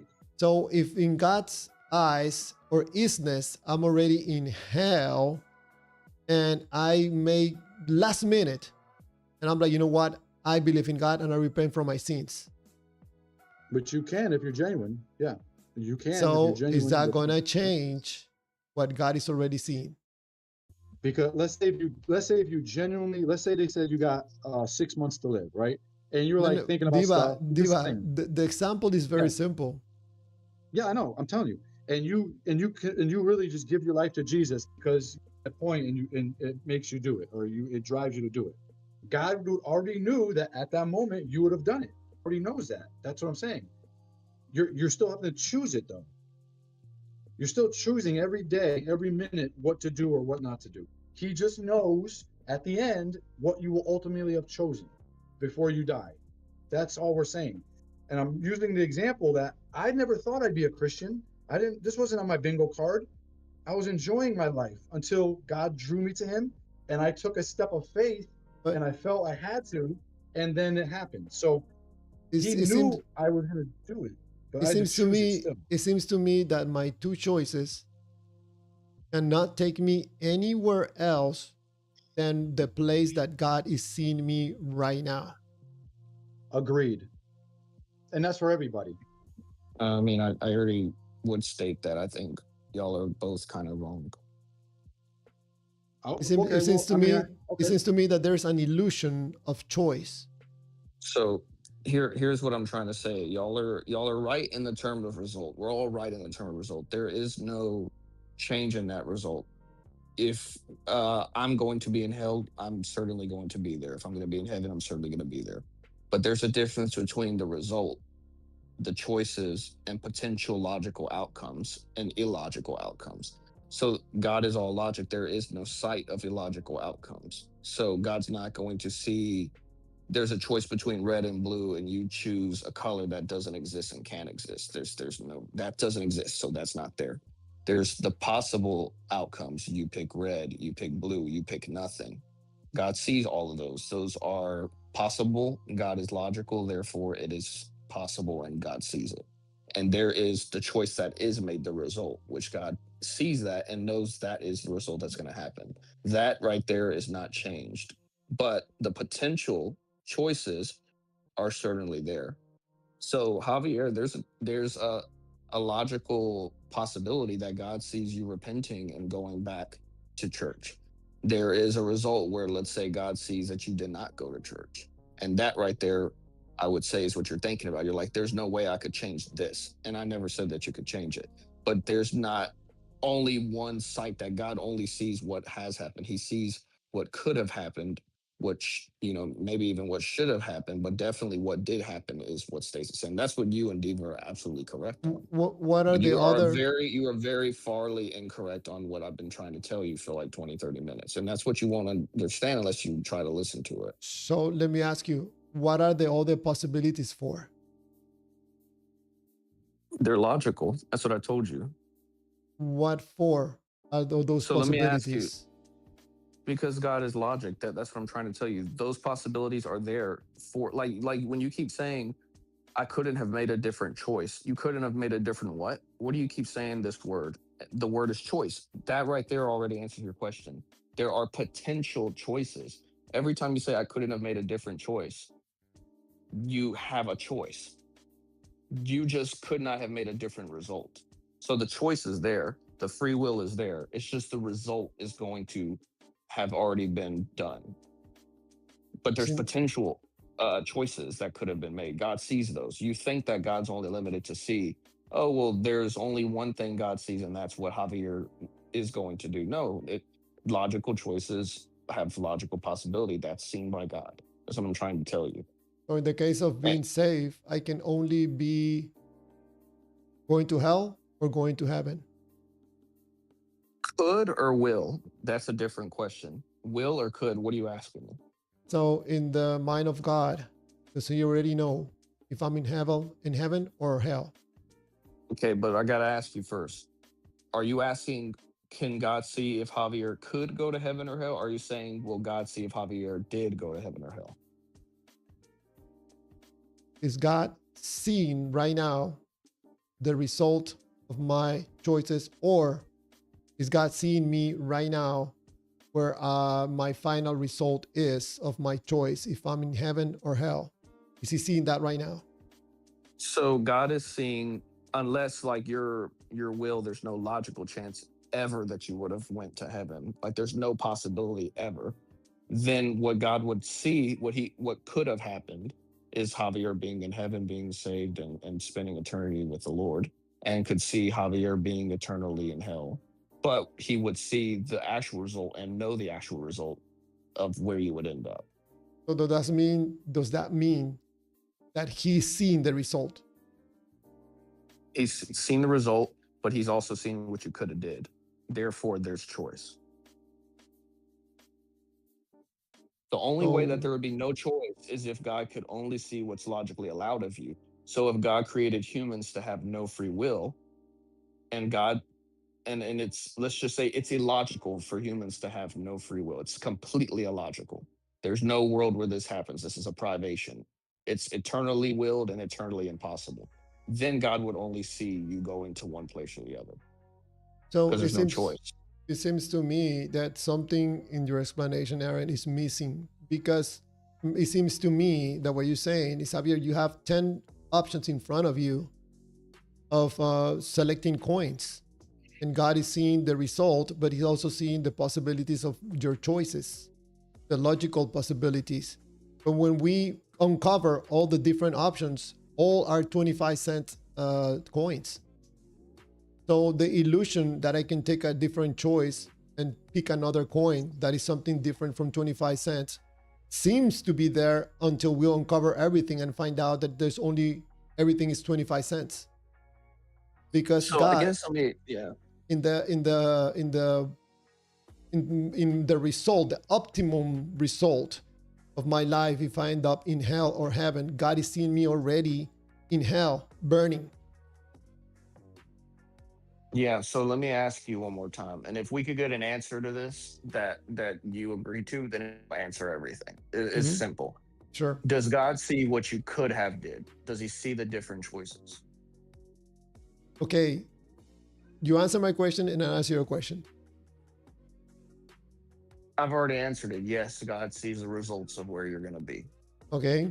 And your question, if God seen the possibilities? Can God see the possibilities of you choosing either a red coin or a blue coin or a yellow coin or No. just a red coin? No. Then that's where you'd be incorrect. That's where your problem is. That's where you're tied up. And that's why I said you should have somebody in here that is an atheist or someone that you're more close to, like Fathom, to explain what I'm trying to say. So God, that's where you're wrong. God sees the result, he sees the future, and he also sees the possible futures. Because it's logical, yes. So what is he going to do? That's what I'm trying to tell you. You've been wrong the whole time. What is he going to do in this empty possibilities that I am not there. I'm not never gonna be there in those possibilities because he already knows that I'm gonna be in only one of those possibilities, which is not, it's not a possibility, is the result. Yeah, I don't know if I fully understood what you're saying, but are you What saying what does yeah? God is gonna do with those possibilities when he knows never I'm gonna be in any of those possibilities because he already knows where I am at the end, and it's not a possibility. That's where I am. So the only way that would be possible, what you're saying, is if you had an absolutely solid, impossible to move will.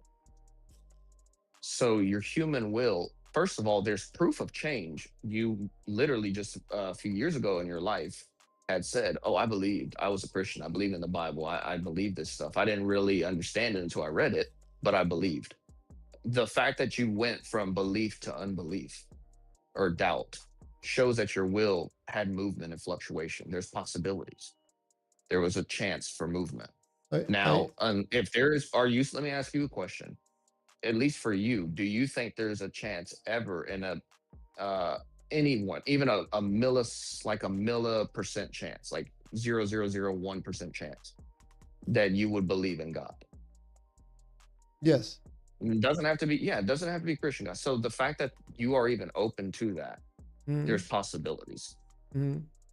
Your I will would have to be like your will would have to be locked in, and there's no chance. Then God would only see the logical conclusions, which would be Javier being in heaven or Javier being in hell. I think that I see where the possibly the confusion is in what I'm trying to communicate to you, because you're talking about God and you're talking about me at the same time, and I think that complicates things. First, let's talk about God and take me out of the equation. Okay, God talking in relation to me, but not in my choices yet. Okay, he knows where I end up already. Don't talk about choices or possibilities in my case. He knows where I am right now. I'm in hell. He knows this already. He sees me. Actually, he saw that before he created me. And putting Yeah. and saying saw, So saw. I asked, Go ahead. yeah, I asked AI. You should do the exact same thing. I asked AI, can God see all logical possibilities you do and the exact result that you will choose? And the summary at the end says, if God is timeless, omniscient, source of all being that reason has established, then God knows every logically possible course of action and eternally knows every actual free choice that the creature makes. His knowledge is not a prediction made in time, but one eternal act of knowing reality exactly as it is, including contingent and free acts. So that's exactly, I just looked this up right now. That's exactly, and this is like I told you, I made an AI panel where I said, I don't want any influence from scriptures, from Revelation, from Islam, nothing. I just want a panel of hypothetical secular atheists that are logicians or metaphysics people. And this is what it said. It said, exactly what you're disagreeing with. It is Hey, logical that Aaron. God would see every possibility. That's a logical course of action. So you would be wrong, Javier. That's what I'm trying to tell you. Who called my Hey, name? Aaron. Yeah. This is crypto. What's up? I look at things bigger because I not just the Bible. I look in, and I look in the Ethiopian Bible. I also read about Enoch, and also try to pay attention to Sumerian ancient civilizations. Enoch 1 through 16, where the fallen or the Nephilims write a petition for Enoch to give to God, to try to win over favor of the wrongs they did towards the women and whatnot. If you kind of pay attention to that, and I can pull up some other things, but I want you to check that out and then try to answer to me why they gave him petitions to go to God. And then when God found out, he dealt out. Because the way I see it is God sees everything. And also, we have a book in which everything is recorded of our life, all beings, for Judgment Day, that we are presented on choice and free will. So I think God has I don't think God knows exactly what we're going to choose. That part kind of separates my thinking about things. So God is And not you can all-knowing. pull it up right now. You can Yeah. pull it up right now, Javier, and kind of read through Enoch 1 through 16, or even ask the question. Whenever Ariel, Michael, the angels, and Enoch went with the petition to God about the Nephilim and the fallen angels. So But that to wouldn't answer, Because he answer that, runs. Go that ahead. wouldn't that yeah, would imply that yeah, God is not all-knowing. yes. So if Not first of all, I don't. Yeah. necessarily all knowing, he just knows what's going on at all times. But as So far as one knowing second. what you're Yeah. going to choose might be different, and what you choose is either going to be forever with him and his kingdom with Jesus and whatever, his son, So he doesn't know or the there's future. going to be others that claim you and you live forever in eternity without him, and So will be probably perish when he decides to make judgment on all beings. I mean, so really, you got to really yeah. do a lot of research. So to answer your question, Javier would be absolutely correct that if that scripture was true, which me and you and Diva actually talked about it, that a majority of Christian consensus says Enoch is not divinely inspired. So first of all, that would be an address to Enoch, the book of Enoch. Second of all, if like Javier said, if God does not know the choice you're going to make, then he's not all knowing. And it's actually illogical. And I would say that would prove God to be false. That could not be coherent. Either that But Aaron, religious but either Aaron, that religious text would be false, or if a God could not know everything that's logically possible, then that could not be a logical God. It would be a false God. well, hold on, Aaron, because like he's trying to make, he's telling you over and over and over, he could do whatever he wants because it doesn't matter if he's already in hell or in heaven. It doesn't matter. That's what he can't get past. If he already knows that, then he could just live his life and not worry about nothing, because he's going to end up either there or there. You see what I'm saying? Regardless of any of his choices Yeah. until death. And that's, The only to problem me, is, to me, whenever they talk about the story of Abraham, he tells Abraham, "Oh, and kill your son, sacrifice your son for me." And he was going to do it up until the last moment. He said, "Stop." So I don't understand that part right there either. He didn't know. To me, he didn't know if he was actually going to go through with it or not.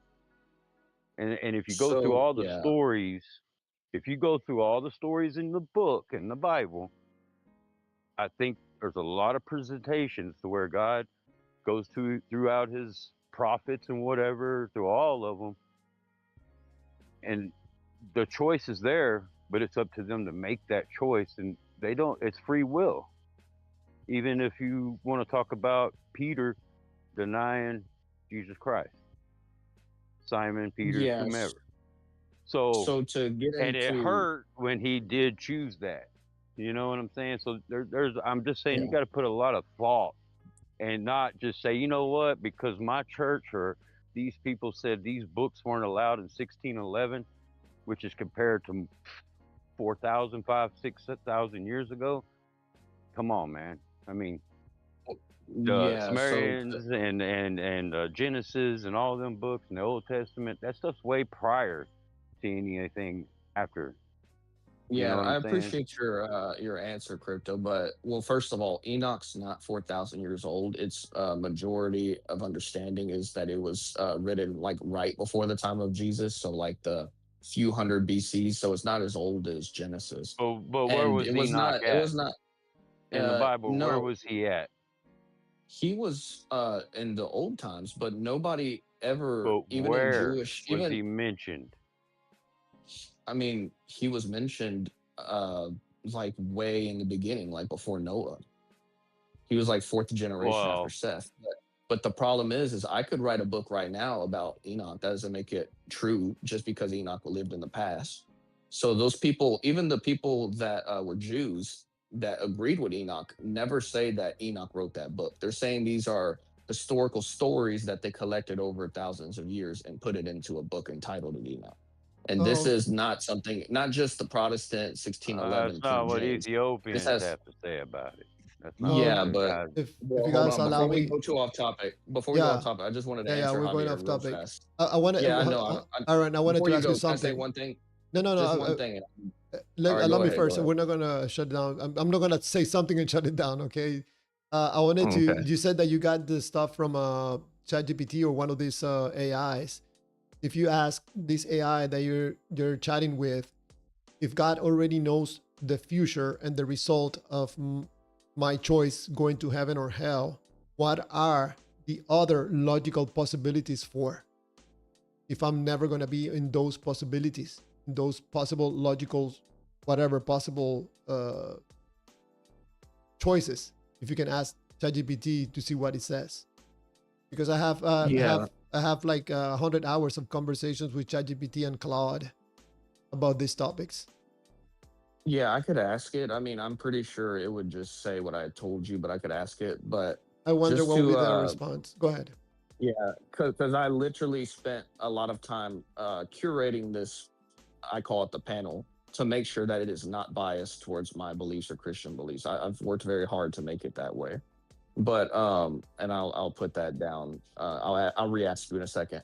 But yeah, the Enoch has been, with the exception of the Ethiopian Orthodox Church, has been disputed since the beginning of like the 400s and 300s ADs. But that's not the point. The Just so I can be real fast, it would go a whole nother topic. I've been studying crypto. I've been studying anthropomorphism, anthropopism, and divine accommodation. Those concepts would help to explain why it appears that an infinite God would not know the decisions that are made. It's God coming down to us and explaining it in a way which he would have eternally explained it. He can't change his mind and just explain. It would be the way that we would understand, as like an adult has to like make silly noises to talk to a toddler, is how God would be communicating with us. So no, I he knew understand that. he knew. Well, one second, you keep interrupting. So he knows, of course, what Abraham was going to do. That does not mean Abraham knew what he was going to do. So Abraham is given the ability to show his heart if he truly believes in God, even willing to sacrifice his own son, even though there was never a result, not a possibility, a result where God would have said, this isn't going to happen. What? Hold on a second. My dog's pissed on my clothes.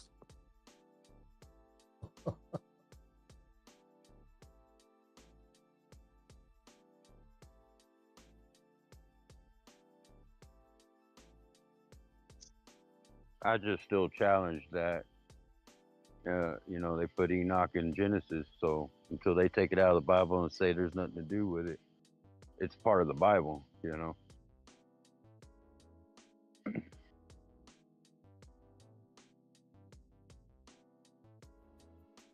Are you checking in on that, Javier? No, I was checking on the question that I proposed Aaron to ask ChatGPT, and ChatGPT is responding the same thing that I'm saying. Hey, Javier, can you ask ChatGPT this specific question and see what it says? Because I've heard Sure. it said this. Say, if God exists and you could only pick one religion to be, which religion or what belief would you pick out of all the religions? Which one, like, obviously is the most truest one, or the one that you would pick? Ask ChatGPT and see what it says. You got to ask it like that, though. Okay, so if God exists and you can pick one religion, which religion would you pick? You have to pick one religion. Which one would you pick is the correct one or the truth? Yeah. And you have. Yeah. Okay, if God exists and you have to pick one religion, which religion would you pick? Right? Yep. Sounds good. Okay, so here we go. And then I have a question for you. If I have to evaluate religions purely on philosophical coherence, historical evidence, internal consistency, ethical teachings, and explanatory power, I couldn't honestly say there is one religion that clearly stands above all others as the correct one. Here it is. Here it comes. Give it to me. If I were forced to pick one, it would depend on the criterion. Historical grounding, Christianity. Strict monotheism, Islam. Philosophical sophistication, Judaism. Focus on practice over deity, Buddhism. No, It doesn't. you have to ask it to pick only. Say you can only pick one. Say can you say you can only pick one. That's put it like that. That's the question I want. Only pick one. Yeah. If I were required to pick exactly one, despite the uncertainty, I would pick Christianity. Not because I think has been proven true, but because its central claims are tied to historical events and people rather than being presented solely as timeless revelations. It has an extensive philosophical tradition that has grappled with questions about morality, existence, free will, and God for centuries. It has had enormous influence on ethics, law, art, and philosophy, which has generated a vast body of arguments both for and against it. That said, I would still regard it as provisional choice rather than a conclusion based on conclusive evidence. I don't think the current evidence justifies certainty that Christianity or any other religion is true. That's not very encouraging. Yeah, it did pick Christianity. Right? If it had to pick only one. Yeah, because I grabbed ChatGPT by the neck, like choose one. Right. Hey, ask GPT something for me. Sure. Is it true that there are angels that report to God for things that are throughout his creation? What? That again? Do angels report to God about things that happen throughout his creation?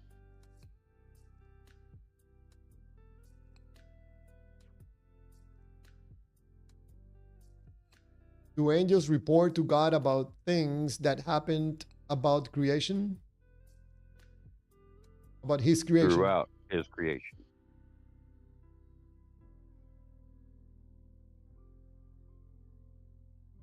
Oh, creation. GPT says. Oh, don't give me the response. Hey, let's just use one. It says it depends on the religious tradition, but in the major Abrahamic religions, the answer is generally yes in some results, but not because God needs information. In Christianity, angels are often portrayed as messengers and servants of God. They carry out God's commands and sometimes report events, for example, in symbolic or narrative passages. However, mainstream Christian theology holds that God is omniscient, so he does not need angels to inform him of anything. If God is truly omniscient, angels are not divine informants filling gaps in God's knowledge. They function as agents, messengers, witnesses, or executors of God's will. If someone claimed God needs angels to tell him what's happening, that would conflict with the traditional doctrine of omnisciency. I agree with that. All right, I'm back. The dogs didn't piss on my clothes. They were trying to. Hey, Javier, I'm going to be done. I'm listening, but I just want to remind you, definitely try to read Matthew 5, 6, and 7 in the New King James and tell me what you think. Tell me what your thoughts are at some point. I left it open so I can read them. Okay, thank you. So Javier, what was the question you wanted me to ask AI again about why these choices exist? If God if God knows something exactly is going to happen, or what was it? Yeah, if God already knows the result of my choice, what are the other logical choices for if I will never be in participating in any of those other choices or results? Mm. So if God knows the result of my choice, what is the logical reason for God to see other choices if I'm not going to make them? So if God already knows the result of my choice, what is the logical reason for God to see other choices if I'm going to not make them? Yeah. I already asked GPT over here on my computer that, and to pretty much told me what I already know, but do it on your side. See if you get Let's a see what different the response. panel says. Hold on. So the logician, whose pure role is logic, says because possibilities are themselves object of knowledge, there are two different truths: what is actual and what could be actual. It is true that a triangle has three sides. It is also true that a square could have been drawn instead. So that's what it says here. Let me see. Hold on. The mathematician gives an analogy. Let's see. That Hold doesn't on, I'm sound like trying to read these. ChatGPT. Yeah, it's just I curated it a specific way. Like it's a panel of different people, like in different roles. Hold on.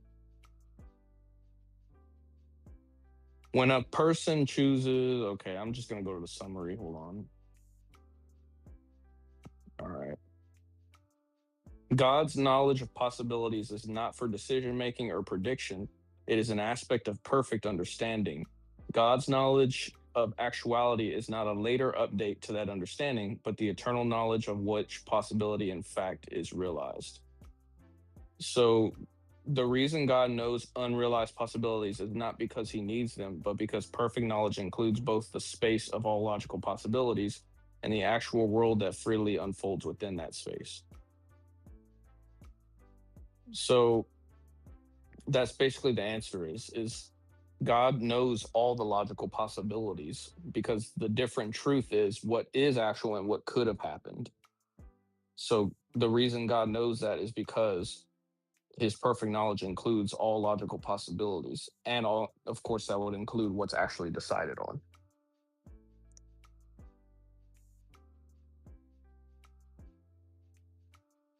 So I asked ChatGPT the same question, and he gave me a very basic response.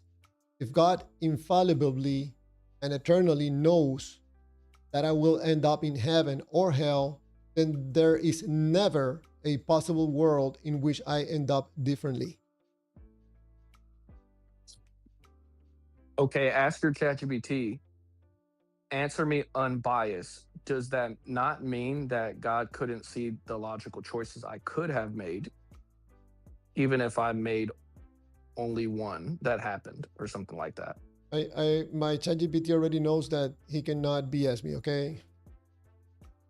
Yeah, I already you went gotta through tell me that to be filter. unbiased. Yeah. Yeah. So, So do you want me to write the question or you just remember it? repeat it so I can. And God. So, because your ChatGPT said there is no possible worlds where anything happens different. Say, does that not mean that a logical God couldn't know possible choices that I would make, even if it's not the one I do make?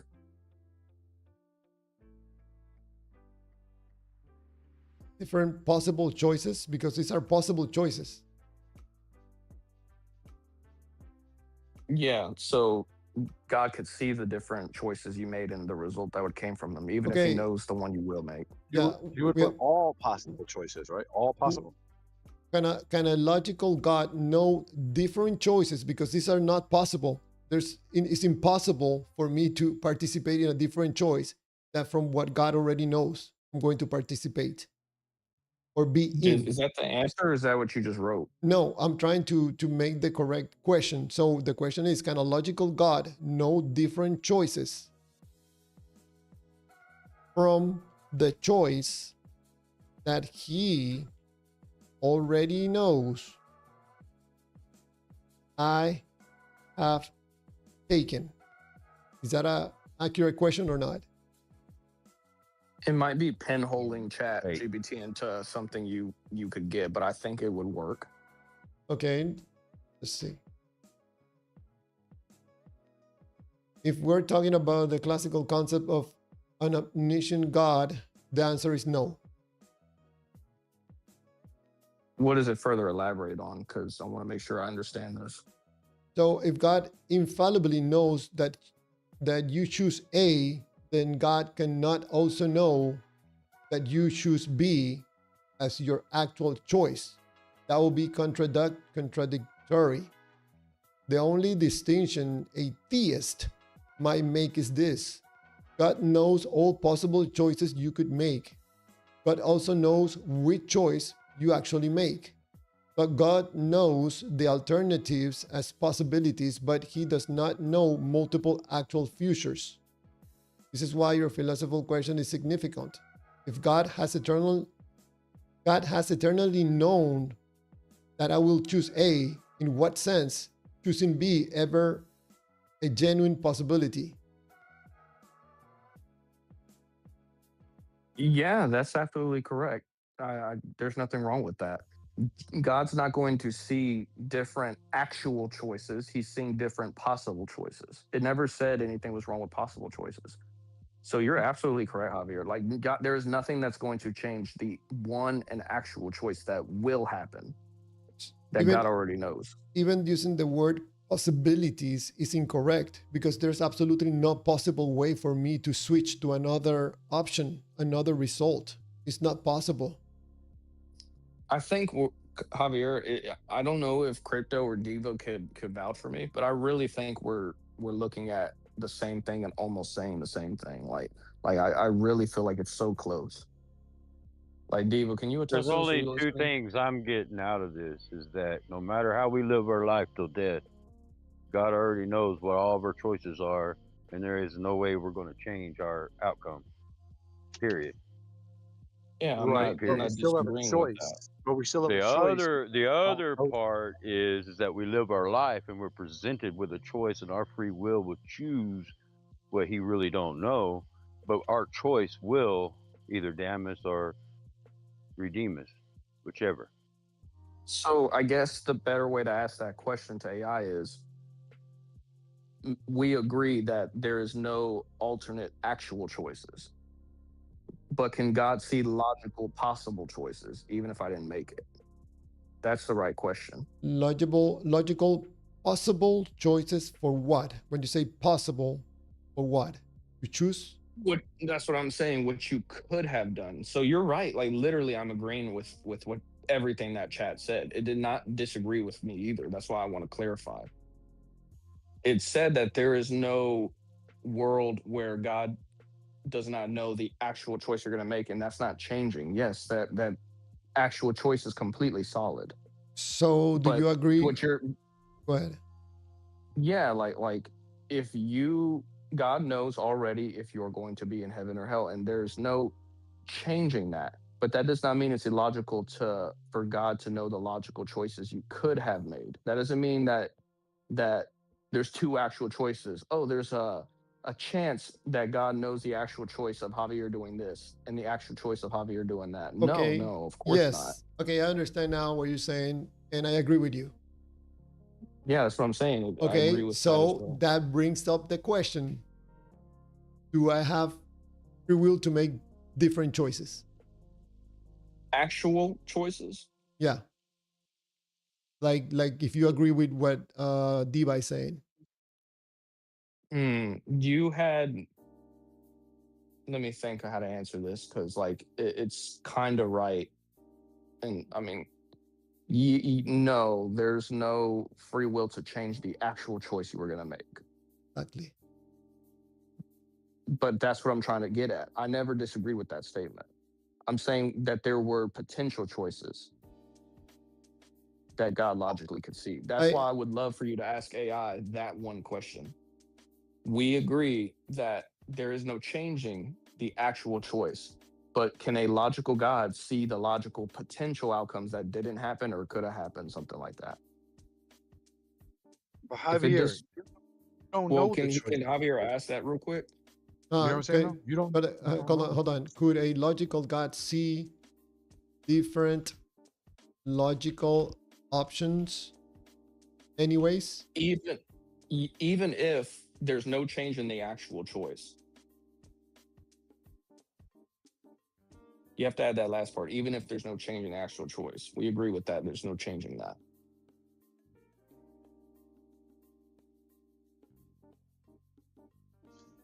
Okay, I would so say could every a logical God see different logical options even when there is no change in the actual choice? Sounds good. That should sound good. Yeah. All right, here we go. Yes, a logical, coherent concept of God could know different possible options even if only one is actual. For example, God could know you could choose A or B, the logical possibilities. You will actually choose A. There is no contradiction in knowing both the possible alternatives and the actual outcome. The philosophical question is what could means here. If God eternally knows you will choose A, then many philosophers ask, was B ever a real possibility or was it only a hypothetical possibility? That's where the debate lies. A compatibilist says B was a genuine option you could consider even though God knew you would freely choose A. An I agree. incompatibility says if A was eternally fixed as the actual outcome, then B was never a real alternative in the libertarian sense. So yes, a logical God can know all logical possible choices. The dispute is whether those possibilities remain genuinely open once one outcome is eternally and infallibly known. So So what do you feel about all that? so what I come up with that is the question that if we have free choice of choosing something different from what God already knows and have known forever, we're going to choose. And the answer So is do you no. agree? Do you agree with the top part, the yes part? I I don't think that ChatGPT is saying that yes, uh um where is the part? The logical, coherent concept of God could know different possible options, but this is something that is debated between compatibilists and incompatibilists. So I would actually be open to saying there's a chance I could be incompatibilist, but I don't think that you have the ability to disagree with the top statement. I'm not talking about um it splits into three parts. The first part is saying that yes, it's logical that God would see different possibilities, but it's not changing the actual. You agree with that second part. It's not changing the actual, and I really do believe that you should agree with that first part. The other choices at the bottom is are you compatible, meaning, well, I did have the free choice to choose A or B, even though A was the only thing that could happen. And an incompatibilist would say, no, there was never a world where I could have not chose A, even if for some reason B was a possible choice. I I So I think that you could get the illusion in your reality that you have three different choices from selecting from three different buckets or different choices, but there's only one result behind those buckets. There's never two. So yes, the choices or the illusions of choices are there, but the results are not there. There's only one result. so if you agree with or Javier, let me try something else. Uh, you're breaking up. Your life up. Yeah, let me just I could jump in. Your life up to this point, you know exactly hello, how to. I think it cut out. Hold on. Before anyone cuts it, wait. I'm so sorry, Diva. Like I have to take a call, but I just wanted to ask Javier one thing. I'm sorry, bro. That's my No, fault. go ahead, go ahead. No, it's okay, go ahead. Like, so do you agree with that top part?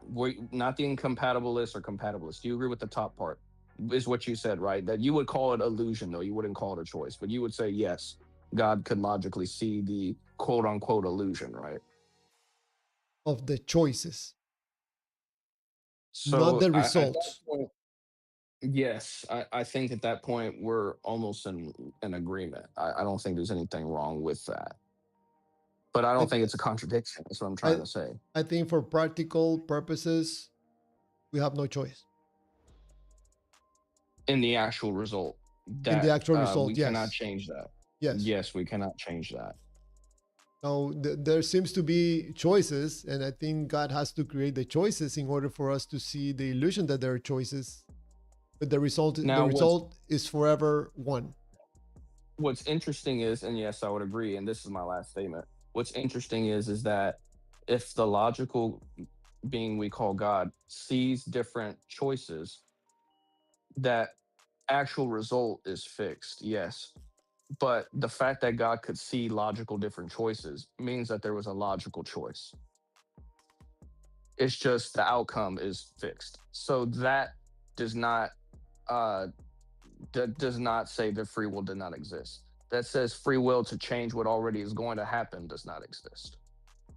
And if It- you could agree with that, then that's good enough for me. Like that's what I'm trying to tell you. And I feel like we're literally like 99.9% agreement. we're almost there, but I don't see the connection.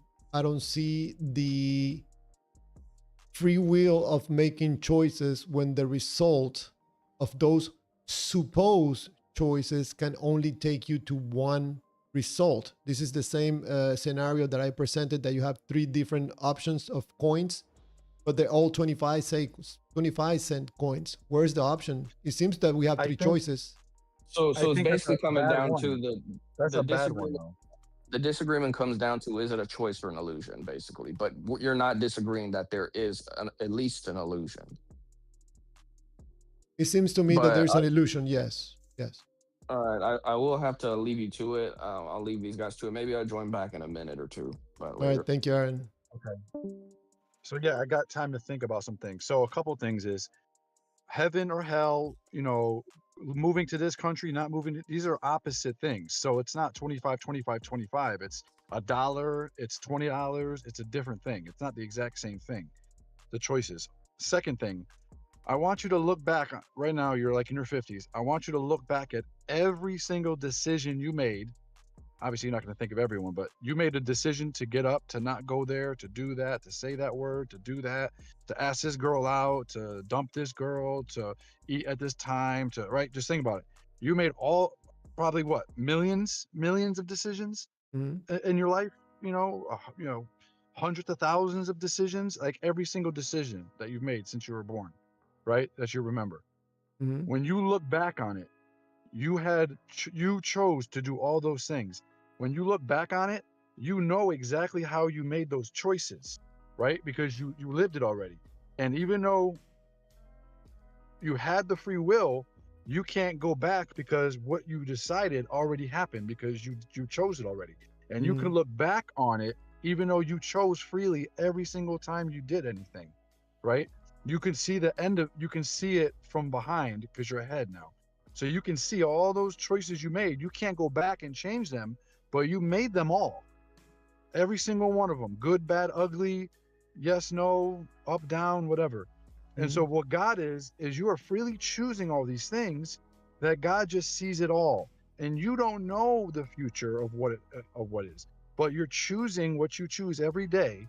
God just knows it the way, in a sense, you know your past, right? Because you've already done it. But you had free will. Just like when you asked your wife to marry you, okay? When you were a child, you didn't know that you would marry that woman. She didn't know she would marry you.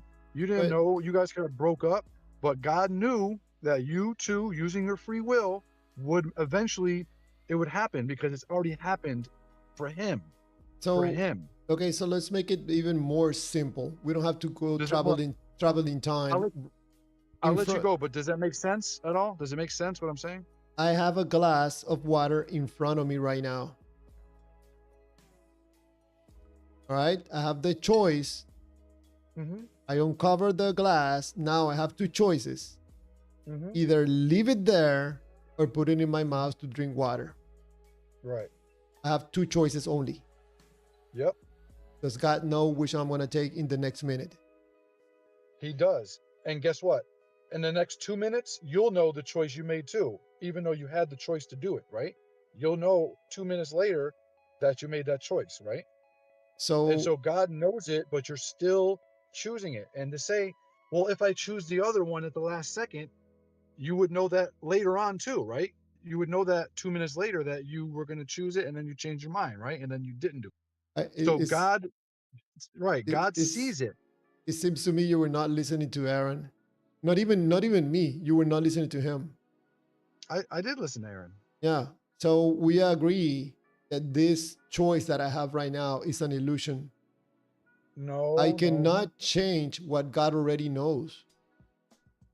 Right. And just like you can't change all the decisions you made already, that you can't Forget change about, that. I'm talking about the water, the glass of water. Something's going to Right. happen here Right. that God already knows. And you will know later too, right? It'll be your past and you'll know what you did, even though you have the choice. Yeah, I'm not saying an illusion. I disagree with that. You have free will. I didn't make that. He's trying to get you to like Okay, get to some kind of agreement. I have That's what free he's trying to will do. to choose a result different from what God already knows. Is that what you're saying? Did you have no? Did you have a choice to do something different that you know I about what you did already? Diva, I think it's absolutely important for this discussion for you to be able to answer that question that I just made to you. I will. Yeah. So, can I take a choice that will change the result that God already knows I took? No. No. Okay, so I cannot make any choices that will change the result that God already knows. That he knows, right? But once you make the choice, right? Whatever choice you make, 1 minute later, will you know the choice that you freely chose to make? Will you know it? That what you did? Wow. You will, right? You'll know what you did in the last minute with the drink.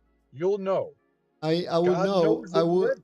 I would know that I end up where God already knows I was going to end up. Right. He just knows it before you choose it, but you're still freely choosing it. That's what I'm trying to make you understand is that you're freely choosing it, and God knows if you're going to end up in heaven or hell, but you know you I could actually be in heaven, So let but me you see if I don't. You haven't understand. made that choice yet. I freely chose the only choice I could have taken. Take it. In reality, the choice that you decide is the choice that God knows you'll make because Exactly. you make it. Yeah, Exactly. There's no choice. right. Well, there is a choice. He's not causing you to make that choice. He just knows what you're going to do. You still I, have to choose it or I not can choose it. I cannot take a choice that would end up with a different result. That is what God already has written. Right. Right. Let me ask you this. Can you make another choice in your past now that you've made it and make it different? You can't, right? You Uh, know all the choices you chose to make, and you can't go back and fix it because you've made them now. I So I I again, I made the choice that fulfilled what God has already written in my life. no, he didn't written. It's not written in your life. He knows the choice you're gonna make. He I'm just trying to created. tell you, but you He, don't know. he didn't You don't know. create my future. No, no, no. He knows your future. He didn't create your future. He knows your future. Totally different.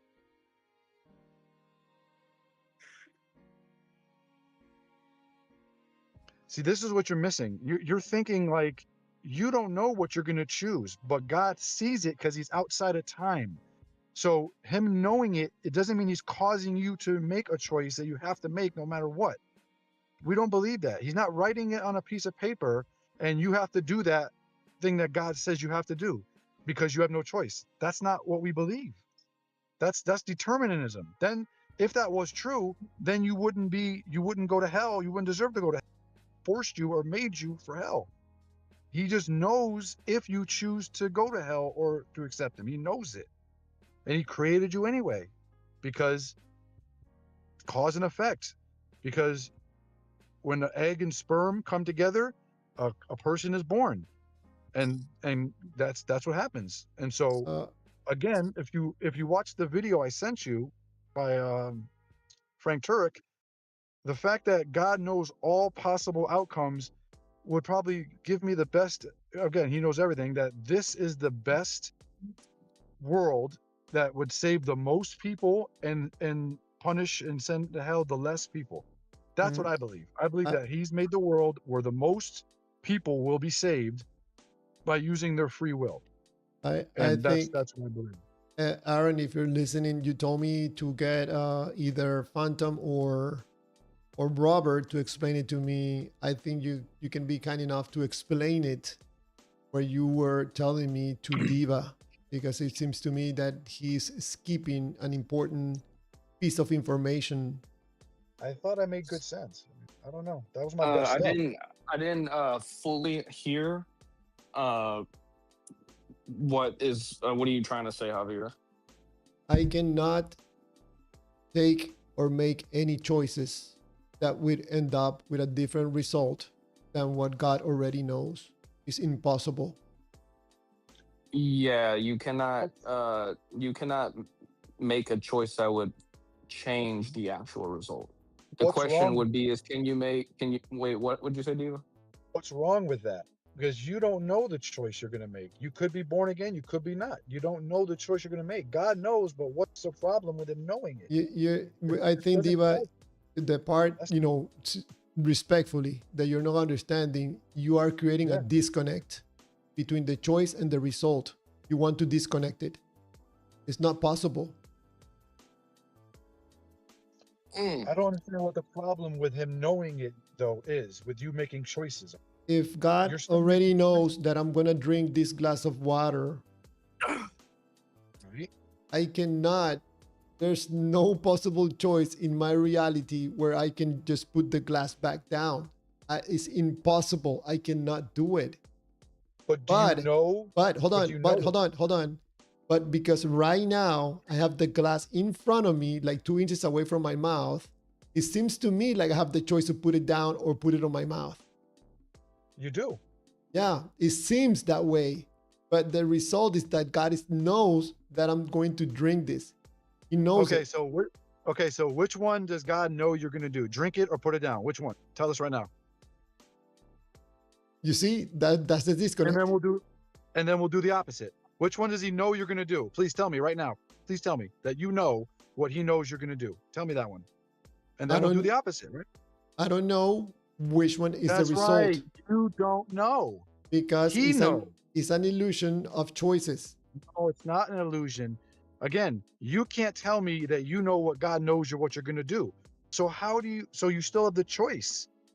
If you can't tell me that you know what God knows what you're going to do and then do the opposite, you can't, right? Because you don't know that what God knows what you're going to do until you do it.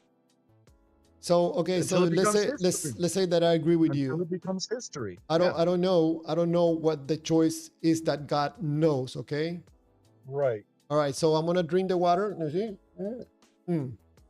Yep. So obviously, God's choice or knowledge was that I was going to drink the water. Yes, at that moment. So okay, so did I not drink the water? No, you chose to drink the It's water. it's of your free will. impossible. It was impossible. There was no choice. Yeah, you chose to drink the water. Wow. Did you not choose to drink the water? Come I on, I think- got you. You just don't I want to think, believe, Robbie.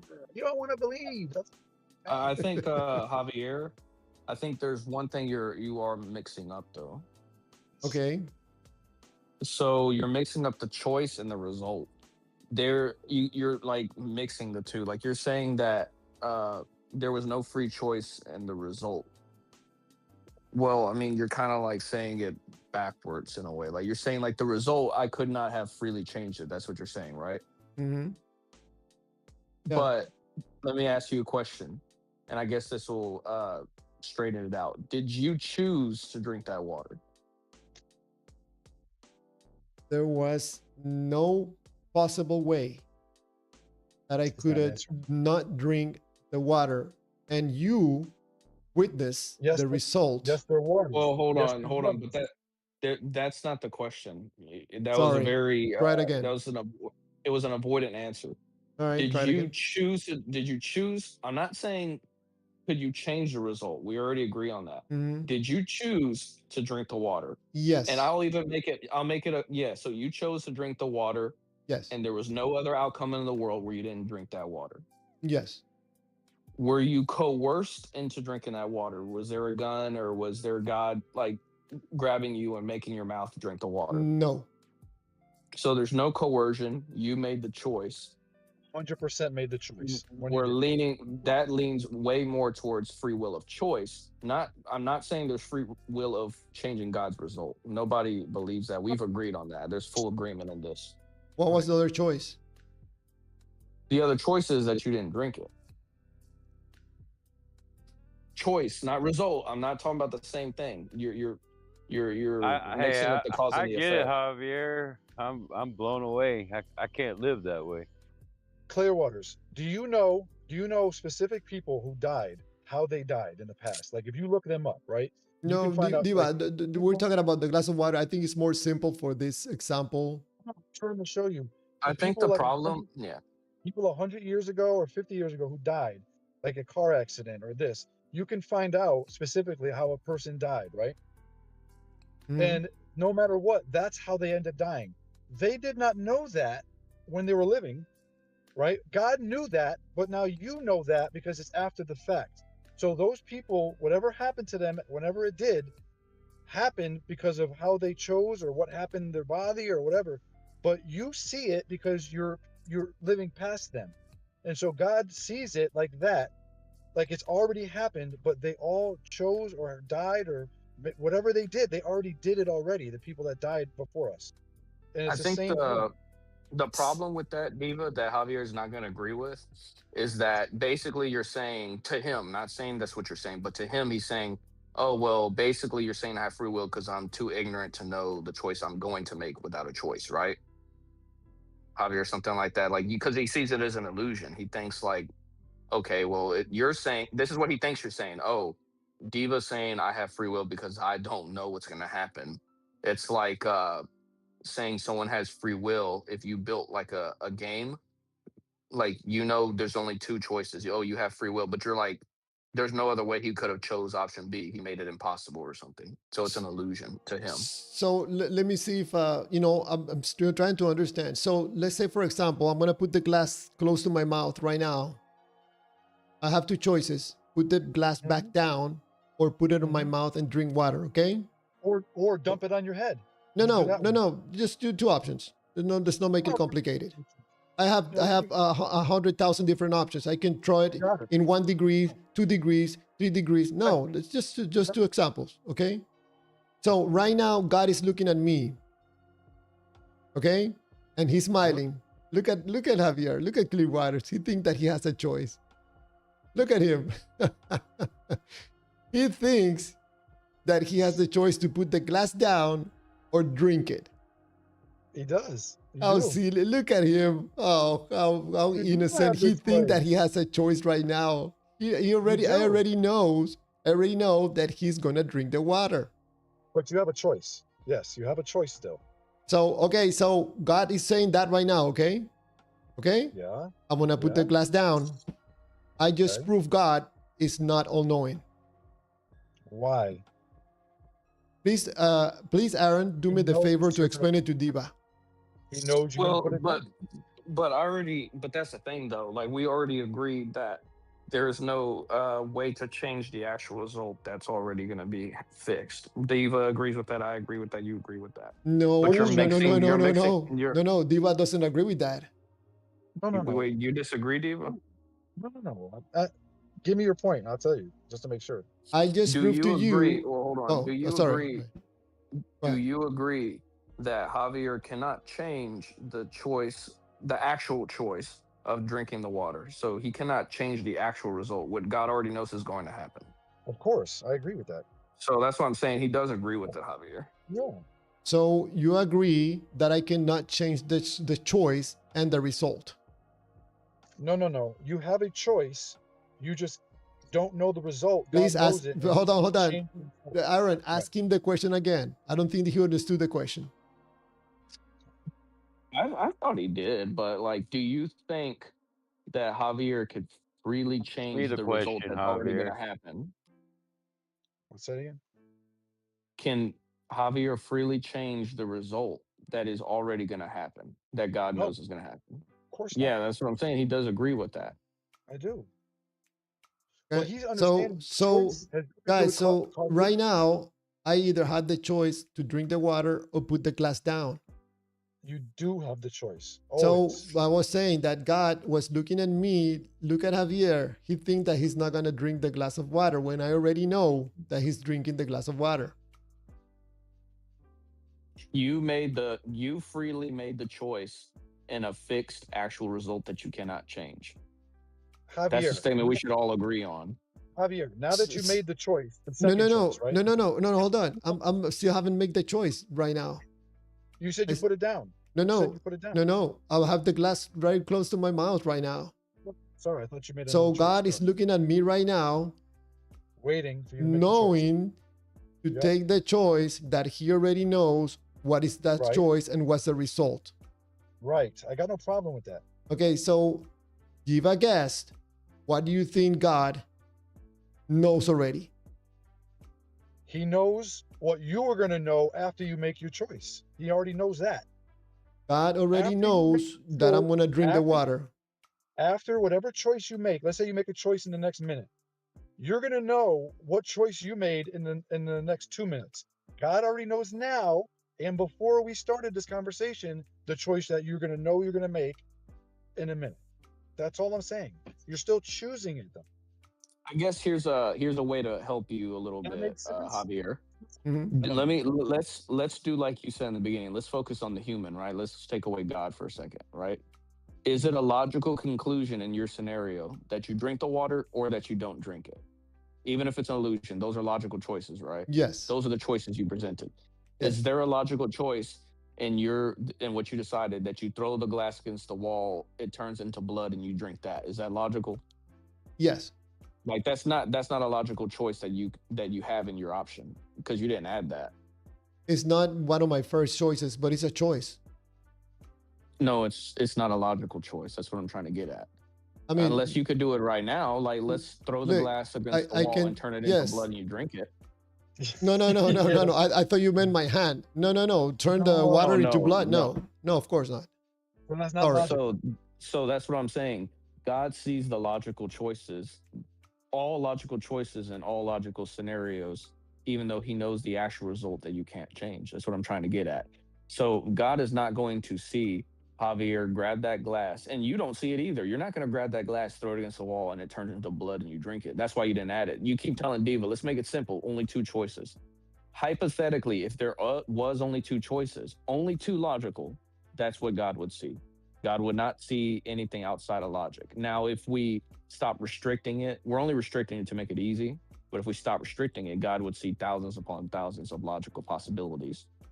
But if we make it only two, there's only two in Javier's world. There's only two. Drink the water or don't drink the water. you Then keep that's using what God would see. you keep using the word possibilities. Possibilities to do what?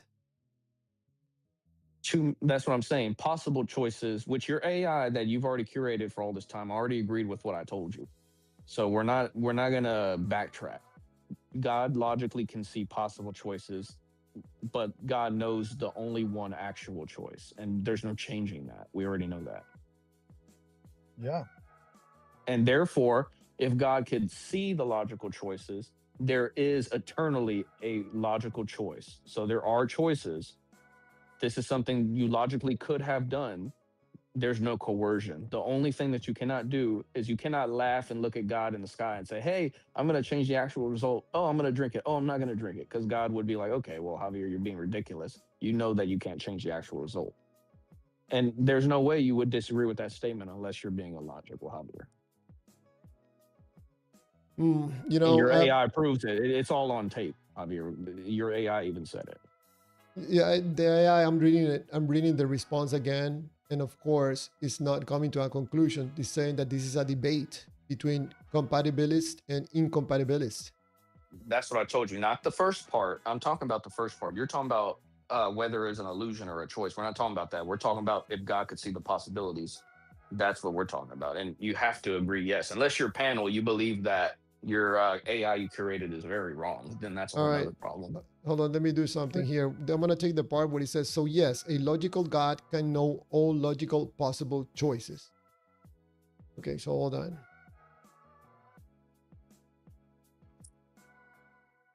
Remember the tape, the basketball game? Remember that was? I thought that was a good one. the recorded Bruh, basketball game. this is I'm gonna tell you what I'm asking ChatGPT. Give me just 1 second. So there is possibility for me to make any of those possible choices,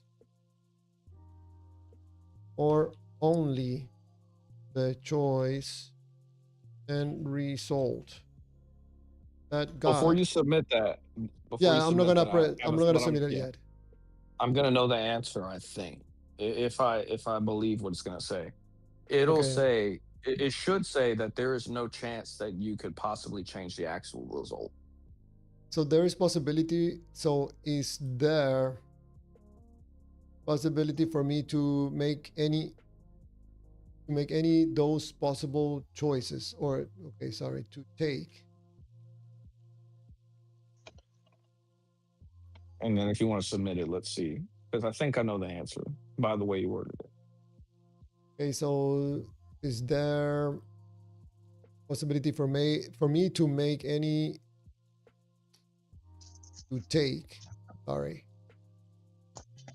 to take any of those possible choices, or only the choice and result that God already knows I took? Is that a okay answer with you? I mean, I'm sorry. Okay, question. You probably need to say will take. So is there possibility for me to take any of those possible choices, or only the choice and result that God already knows I took? Yeah, let's see what it says. I have a feeling I'll know, but let's just see. All right. This is exactly where philosophers disagree. If you assume God's knowledge is infallible, God has eternally known that you chose A, then it follows that you will choose A. You will not choose B as the actual outcome. The question is whether you could have chosen B. You go to the same thing. Compatibilist answer: yes, you had the capacity to choose B, but you freely chose A. God's knowledge reflects that choice. That's in the mind or compatibilist. Incompatibilist answer: no. If it has always been an infallible fact that you chose A, then B was never genuinely available as an actual alternative. So if you're asking me which view your question supports, I would say your reasoning naturally aligns with the incompatibilist position. If only one outcome can ever become reality because it has been eternally known by an infallible God, then it is difficult to see in what sense the other outcomes were genuine possibilities. That's Okay, so hold I on, just to finish the last sentence. That's a Yeah. well-known philosophical objection. It doesn't settle the debate, but it identifies one of its central tensions. So I know how to solve this. It's about to be solved right here, Javier. So if you could type out regardless of incompatibilist or compatibilist. So if you could type that out. And let me know, I'll put the other part. Regardless of incompatibilist or compatibilist, Mm-hmm. can God see possible choices?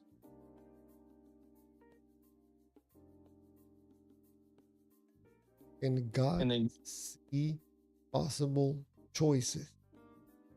you could put in parentheses. But Aaron, B, when you say possible for what? possible, like logical possibilities of what you could have done, not what you will do. We already know what you will do is fixed.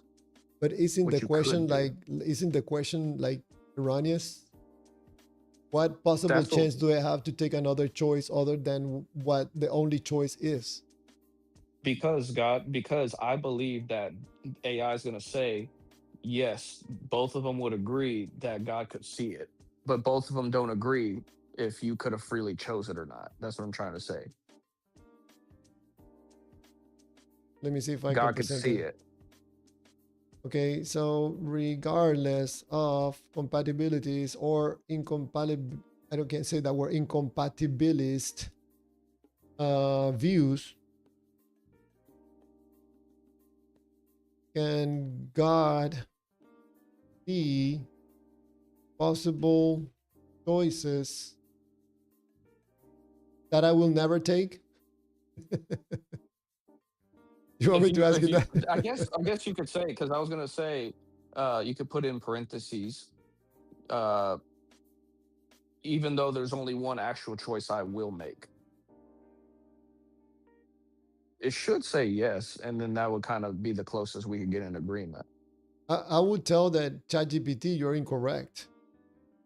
Well, just let's get the answer. Well, then that's you'd have to fix your AI. That's your AI. That's you disagreeing. But you curated this thing, and I'm pretty sure it's going to say what I think it's going to say. Can God see You're possible choices that I can never take? Is that a question for you or not? that I could never take, that I would have never taken, not can never take. God's not going to see what you can't take. He's seeing what you never did take. There's a difference. Not can't take, did not take. There's a difference. If you say will not ever, that's a whole nother problem. Javier, how about if Well, hold on, cannot Hold take, on. right? But regardless of compatibilities and incompatibilities views, can God see possible choices I would have never take? That That okay with you, I will Aaron? that I had never taken, not cannot, but did not. I have Just never say did take. not. That I did not. That I did not take.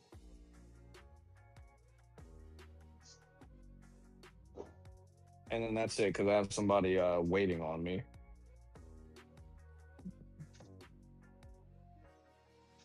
Yes, under the classical concept of God, God can know possible choices that you do not actually take. For example, God could know choice A is logical possible, choice B is logically possible. You actually chose A. There's no logical contradiction in God knowing both the possible alternatives and the actual outcome. The important distinction is possible choices equals options that are logical conceivable. Actual choice equal the one that becomes reality. The deeper question is, however, if God has eternally known that I actually chose A, are B and C genuinely possible for me, or are they only abstract possibilities? That is where the debate begins. So the answer to your direct question is yes, God can know possible choices that you never take. The disagreement is whether those unrealized possibilities were ever real options for you, or merely logical possibilities that were never going to occur. I think ChatGPT is coming to a conclusion and presenting a dilemma at the same time. That's what I'm trying to get at. You and me, you would have to agree with that. The only thing is that because what I did is that exercise just proved, regardless of being incompatible or not, God could see it. So he's all knowing. The only difference is do we agree if you could have possibly chose or not? Which I'm not fully against incompatibilists, but I have to think and research that more. I'm not fully. I would probably say I need to look at those two options, but that's not what I'm focused on. I'm focused on does God know him or not? And your AI did say so. I'm sorry, I got to run. This dude's been trying to call me. I'll see y'all later. All right, thank you, Aaron. Appreciate it. Hey, Diva and Crypto, man, let's shut this down. It's already 12 o'clock. Man, this is what an interesting conversation, Diva. Thank you so much, Crypto and I think Aaron. I learned I'm a compatibilist. Okay. See, Javier, this is If you this is why, define what what is that? How's an incapitalist or whatever you say? I can't even say it Compatibilist, now. incompatibilist. Yeah, an incapitalist to a catalyst. I'd be on the capitalist side, I think, because I believe we have free will to choose A or B. That is the deal. But I don't know. I can't even live life to go evangelize if everything's already just where it's going to be at the end. That it makes no sense. see, the Bible doesn't say that though. See what I'm saying? It doesn't say that. So, Well, but I mean, sure, but the yeah. argument was, or what we're talking about is, he was kept saying it. If he even if he tries to get into heaven, it's already preordained that he doesn't get in heaven, or he does get It's in not. heaven. So no matter It's what choices he makes until the day you die, it's already written. It's already written. right, right. But he doesn't know which one is which, though. That's what I'm No, saying. I know God that, knows. but the So the how whole does he know? problem with that is you don't have a choice. Is what the problem is. You You do can't have a choose choice. A or B. You don't have no free choice, and that's what he's saying. No, right, but he does have a choice. But if I can give you like 2 minutes just to say wrap it up and then or whatever Yes, you go want to ahead, do. Diva. Wrap it up. Yeah.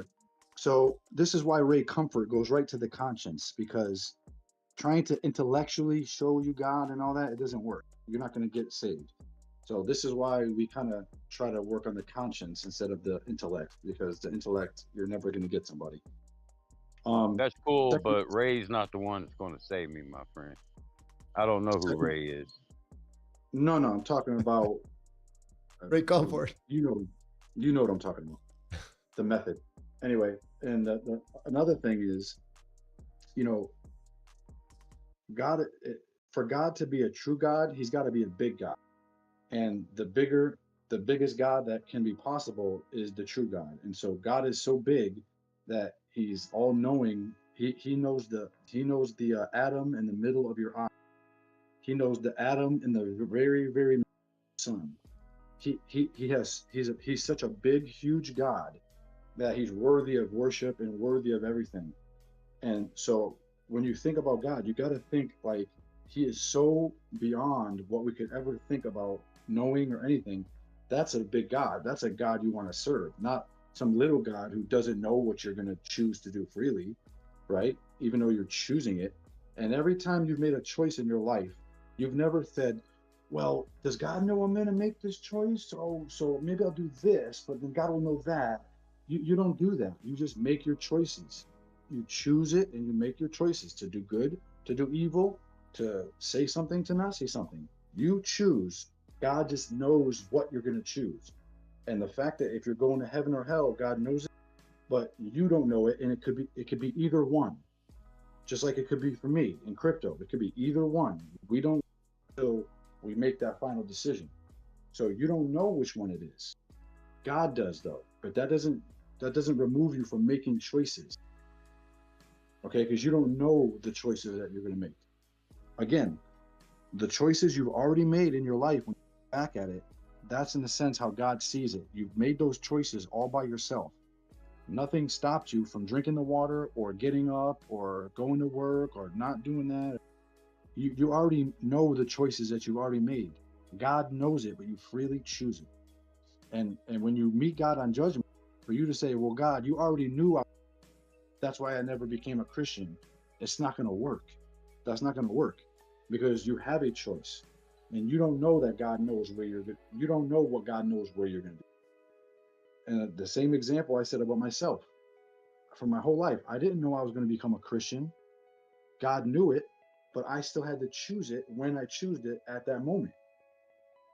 And so again, you could still be a Christian at some point from now until the day you die. Be You a don't Christian know again. what you're going to choose. All right, go ahead. Be That's a about it. Christian again. I'm sorry. I don't think you were a Christian. I think you were a false convert. A false That's what I believer. believe.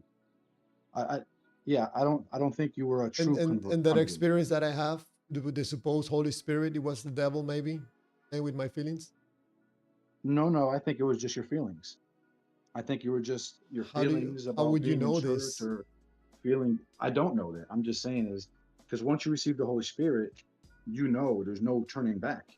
How would you experience the Holy Spirit and then change and go away? I mean, I can't ever leave Jesus Christ. He's shown me too much personally. I can't do it. That's that's for I'd a, be parting. Yeah. that's for a total different conversation. Let's call it Okay. for today. Okay. Please read those. Please read I'm gonna those leave three it chapters. open so I can read it. Yes, I left it Read open a so I couple can read it. times. Yeah. Okay. And Thank you. if you have time, go watch Fran Turek saying these horrible things. Okay. I'll look at it. All right, man. Thank you so much, Diva. Appreciate it. Hey, Crypto, you want to say something sir. quickly before we shut down? I'm out of here. Nah, man, I'm good. I'm gonna call you Crypto. What? Cannibalistic. All right. Have a good night, everyone. For anybody that's still on the live stream watching, thank you so much. Dragon Karaxi, man, you still there? Diva would confuse God in 5 minutes. All right, I'm out of here. See you tomorrow. Have a good night.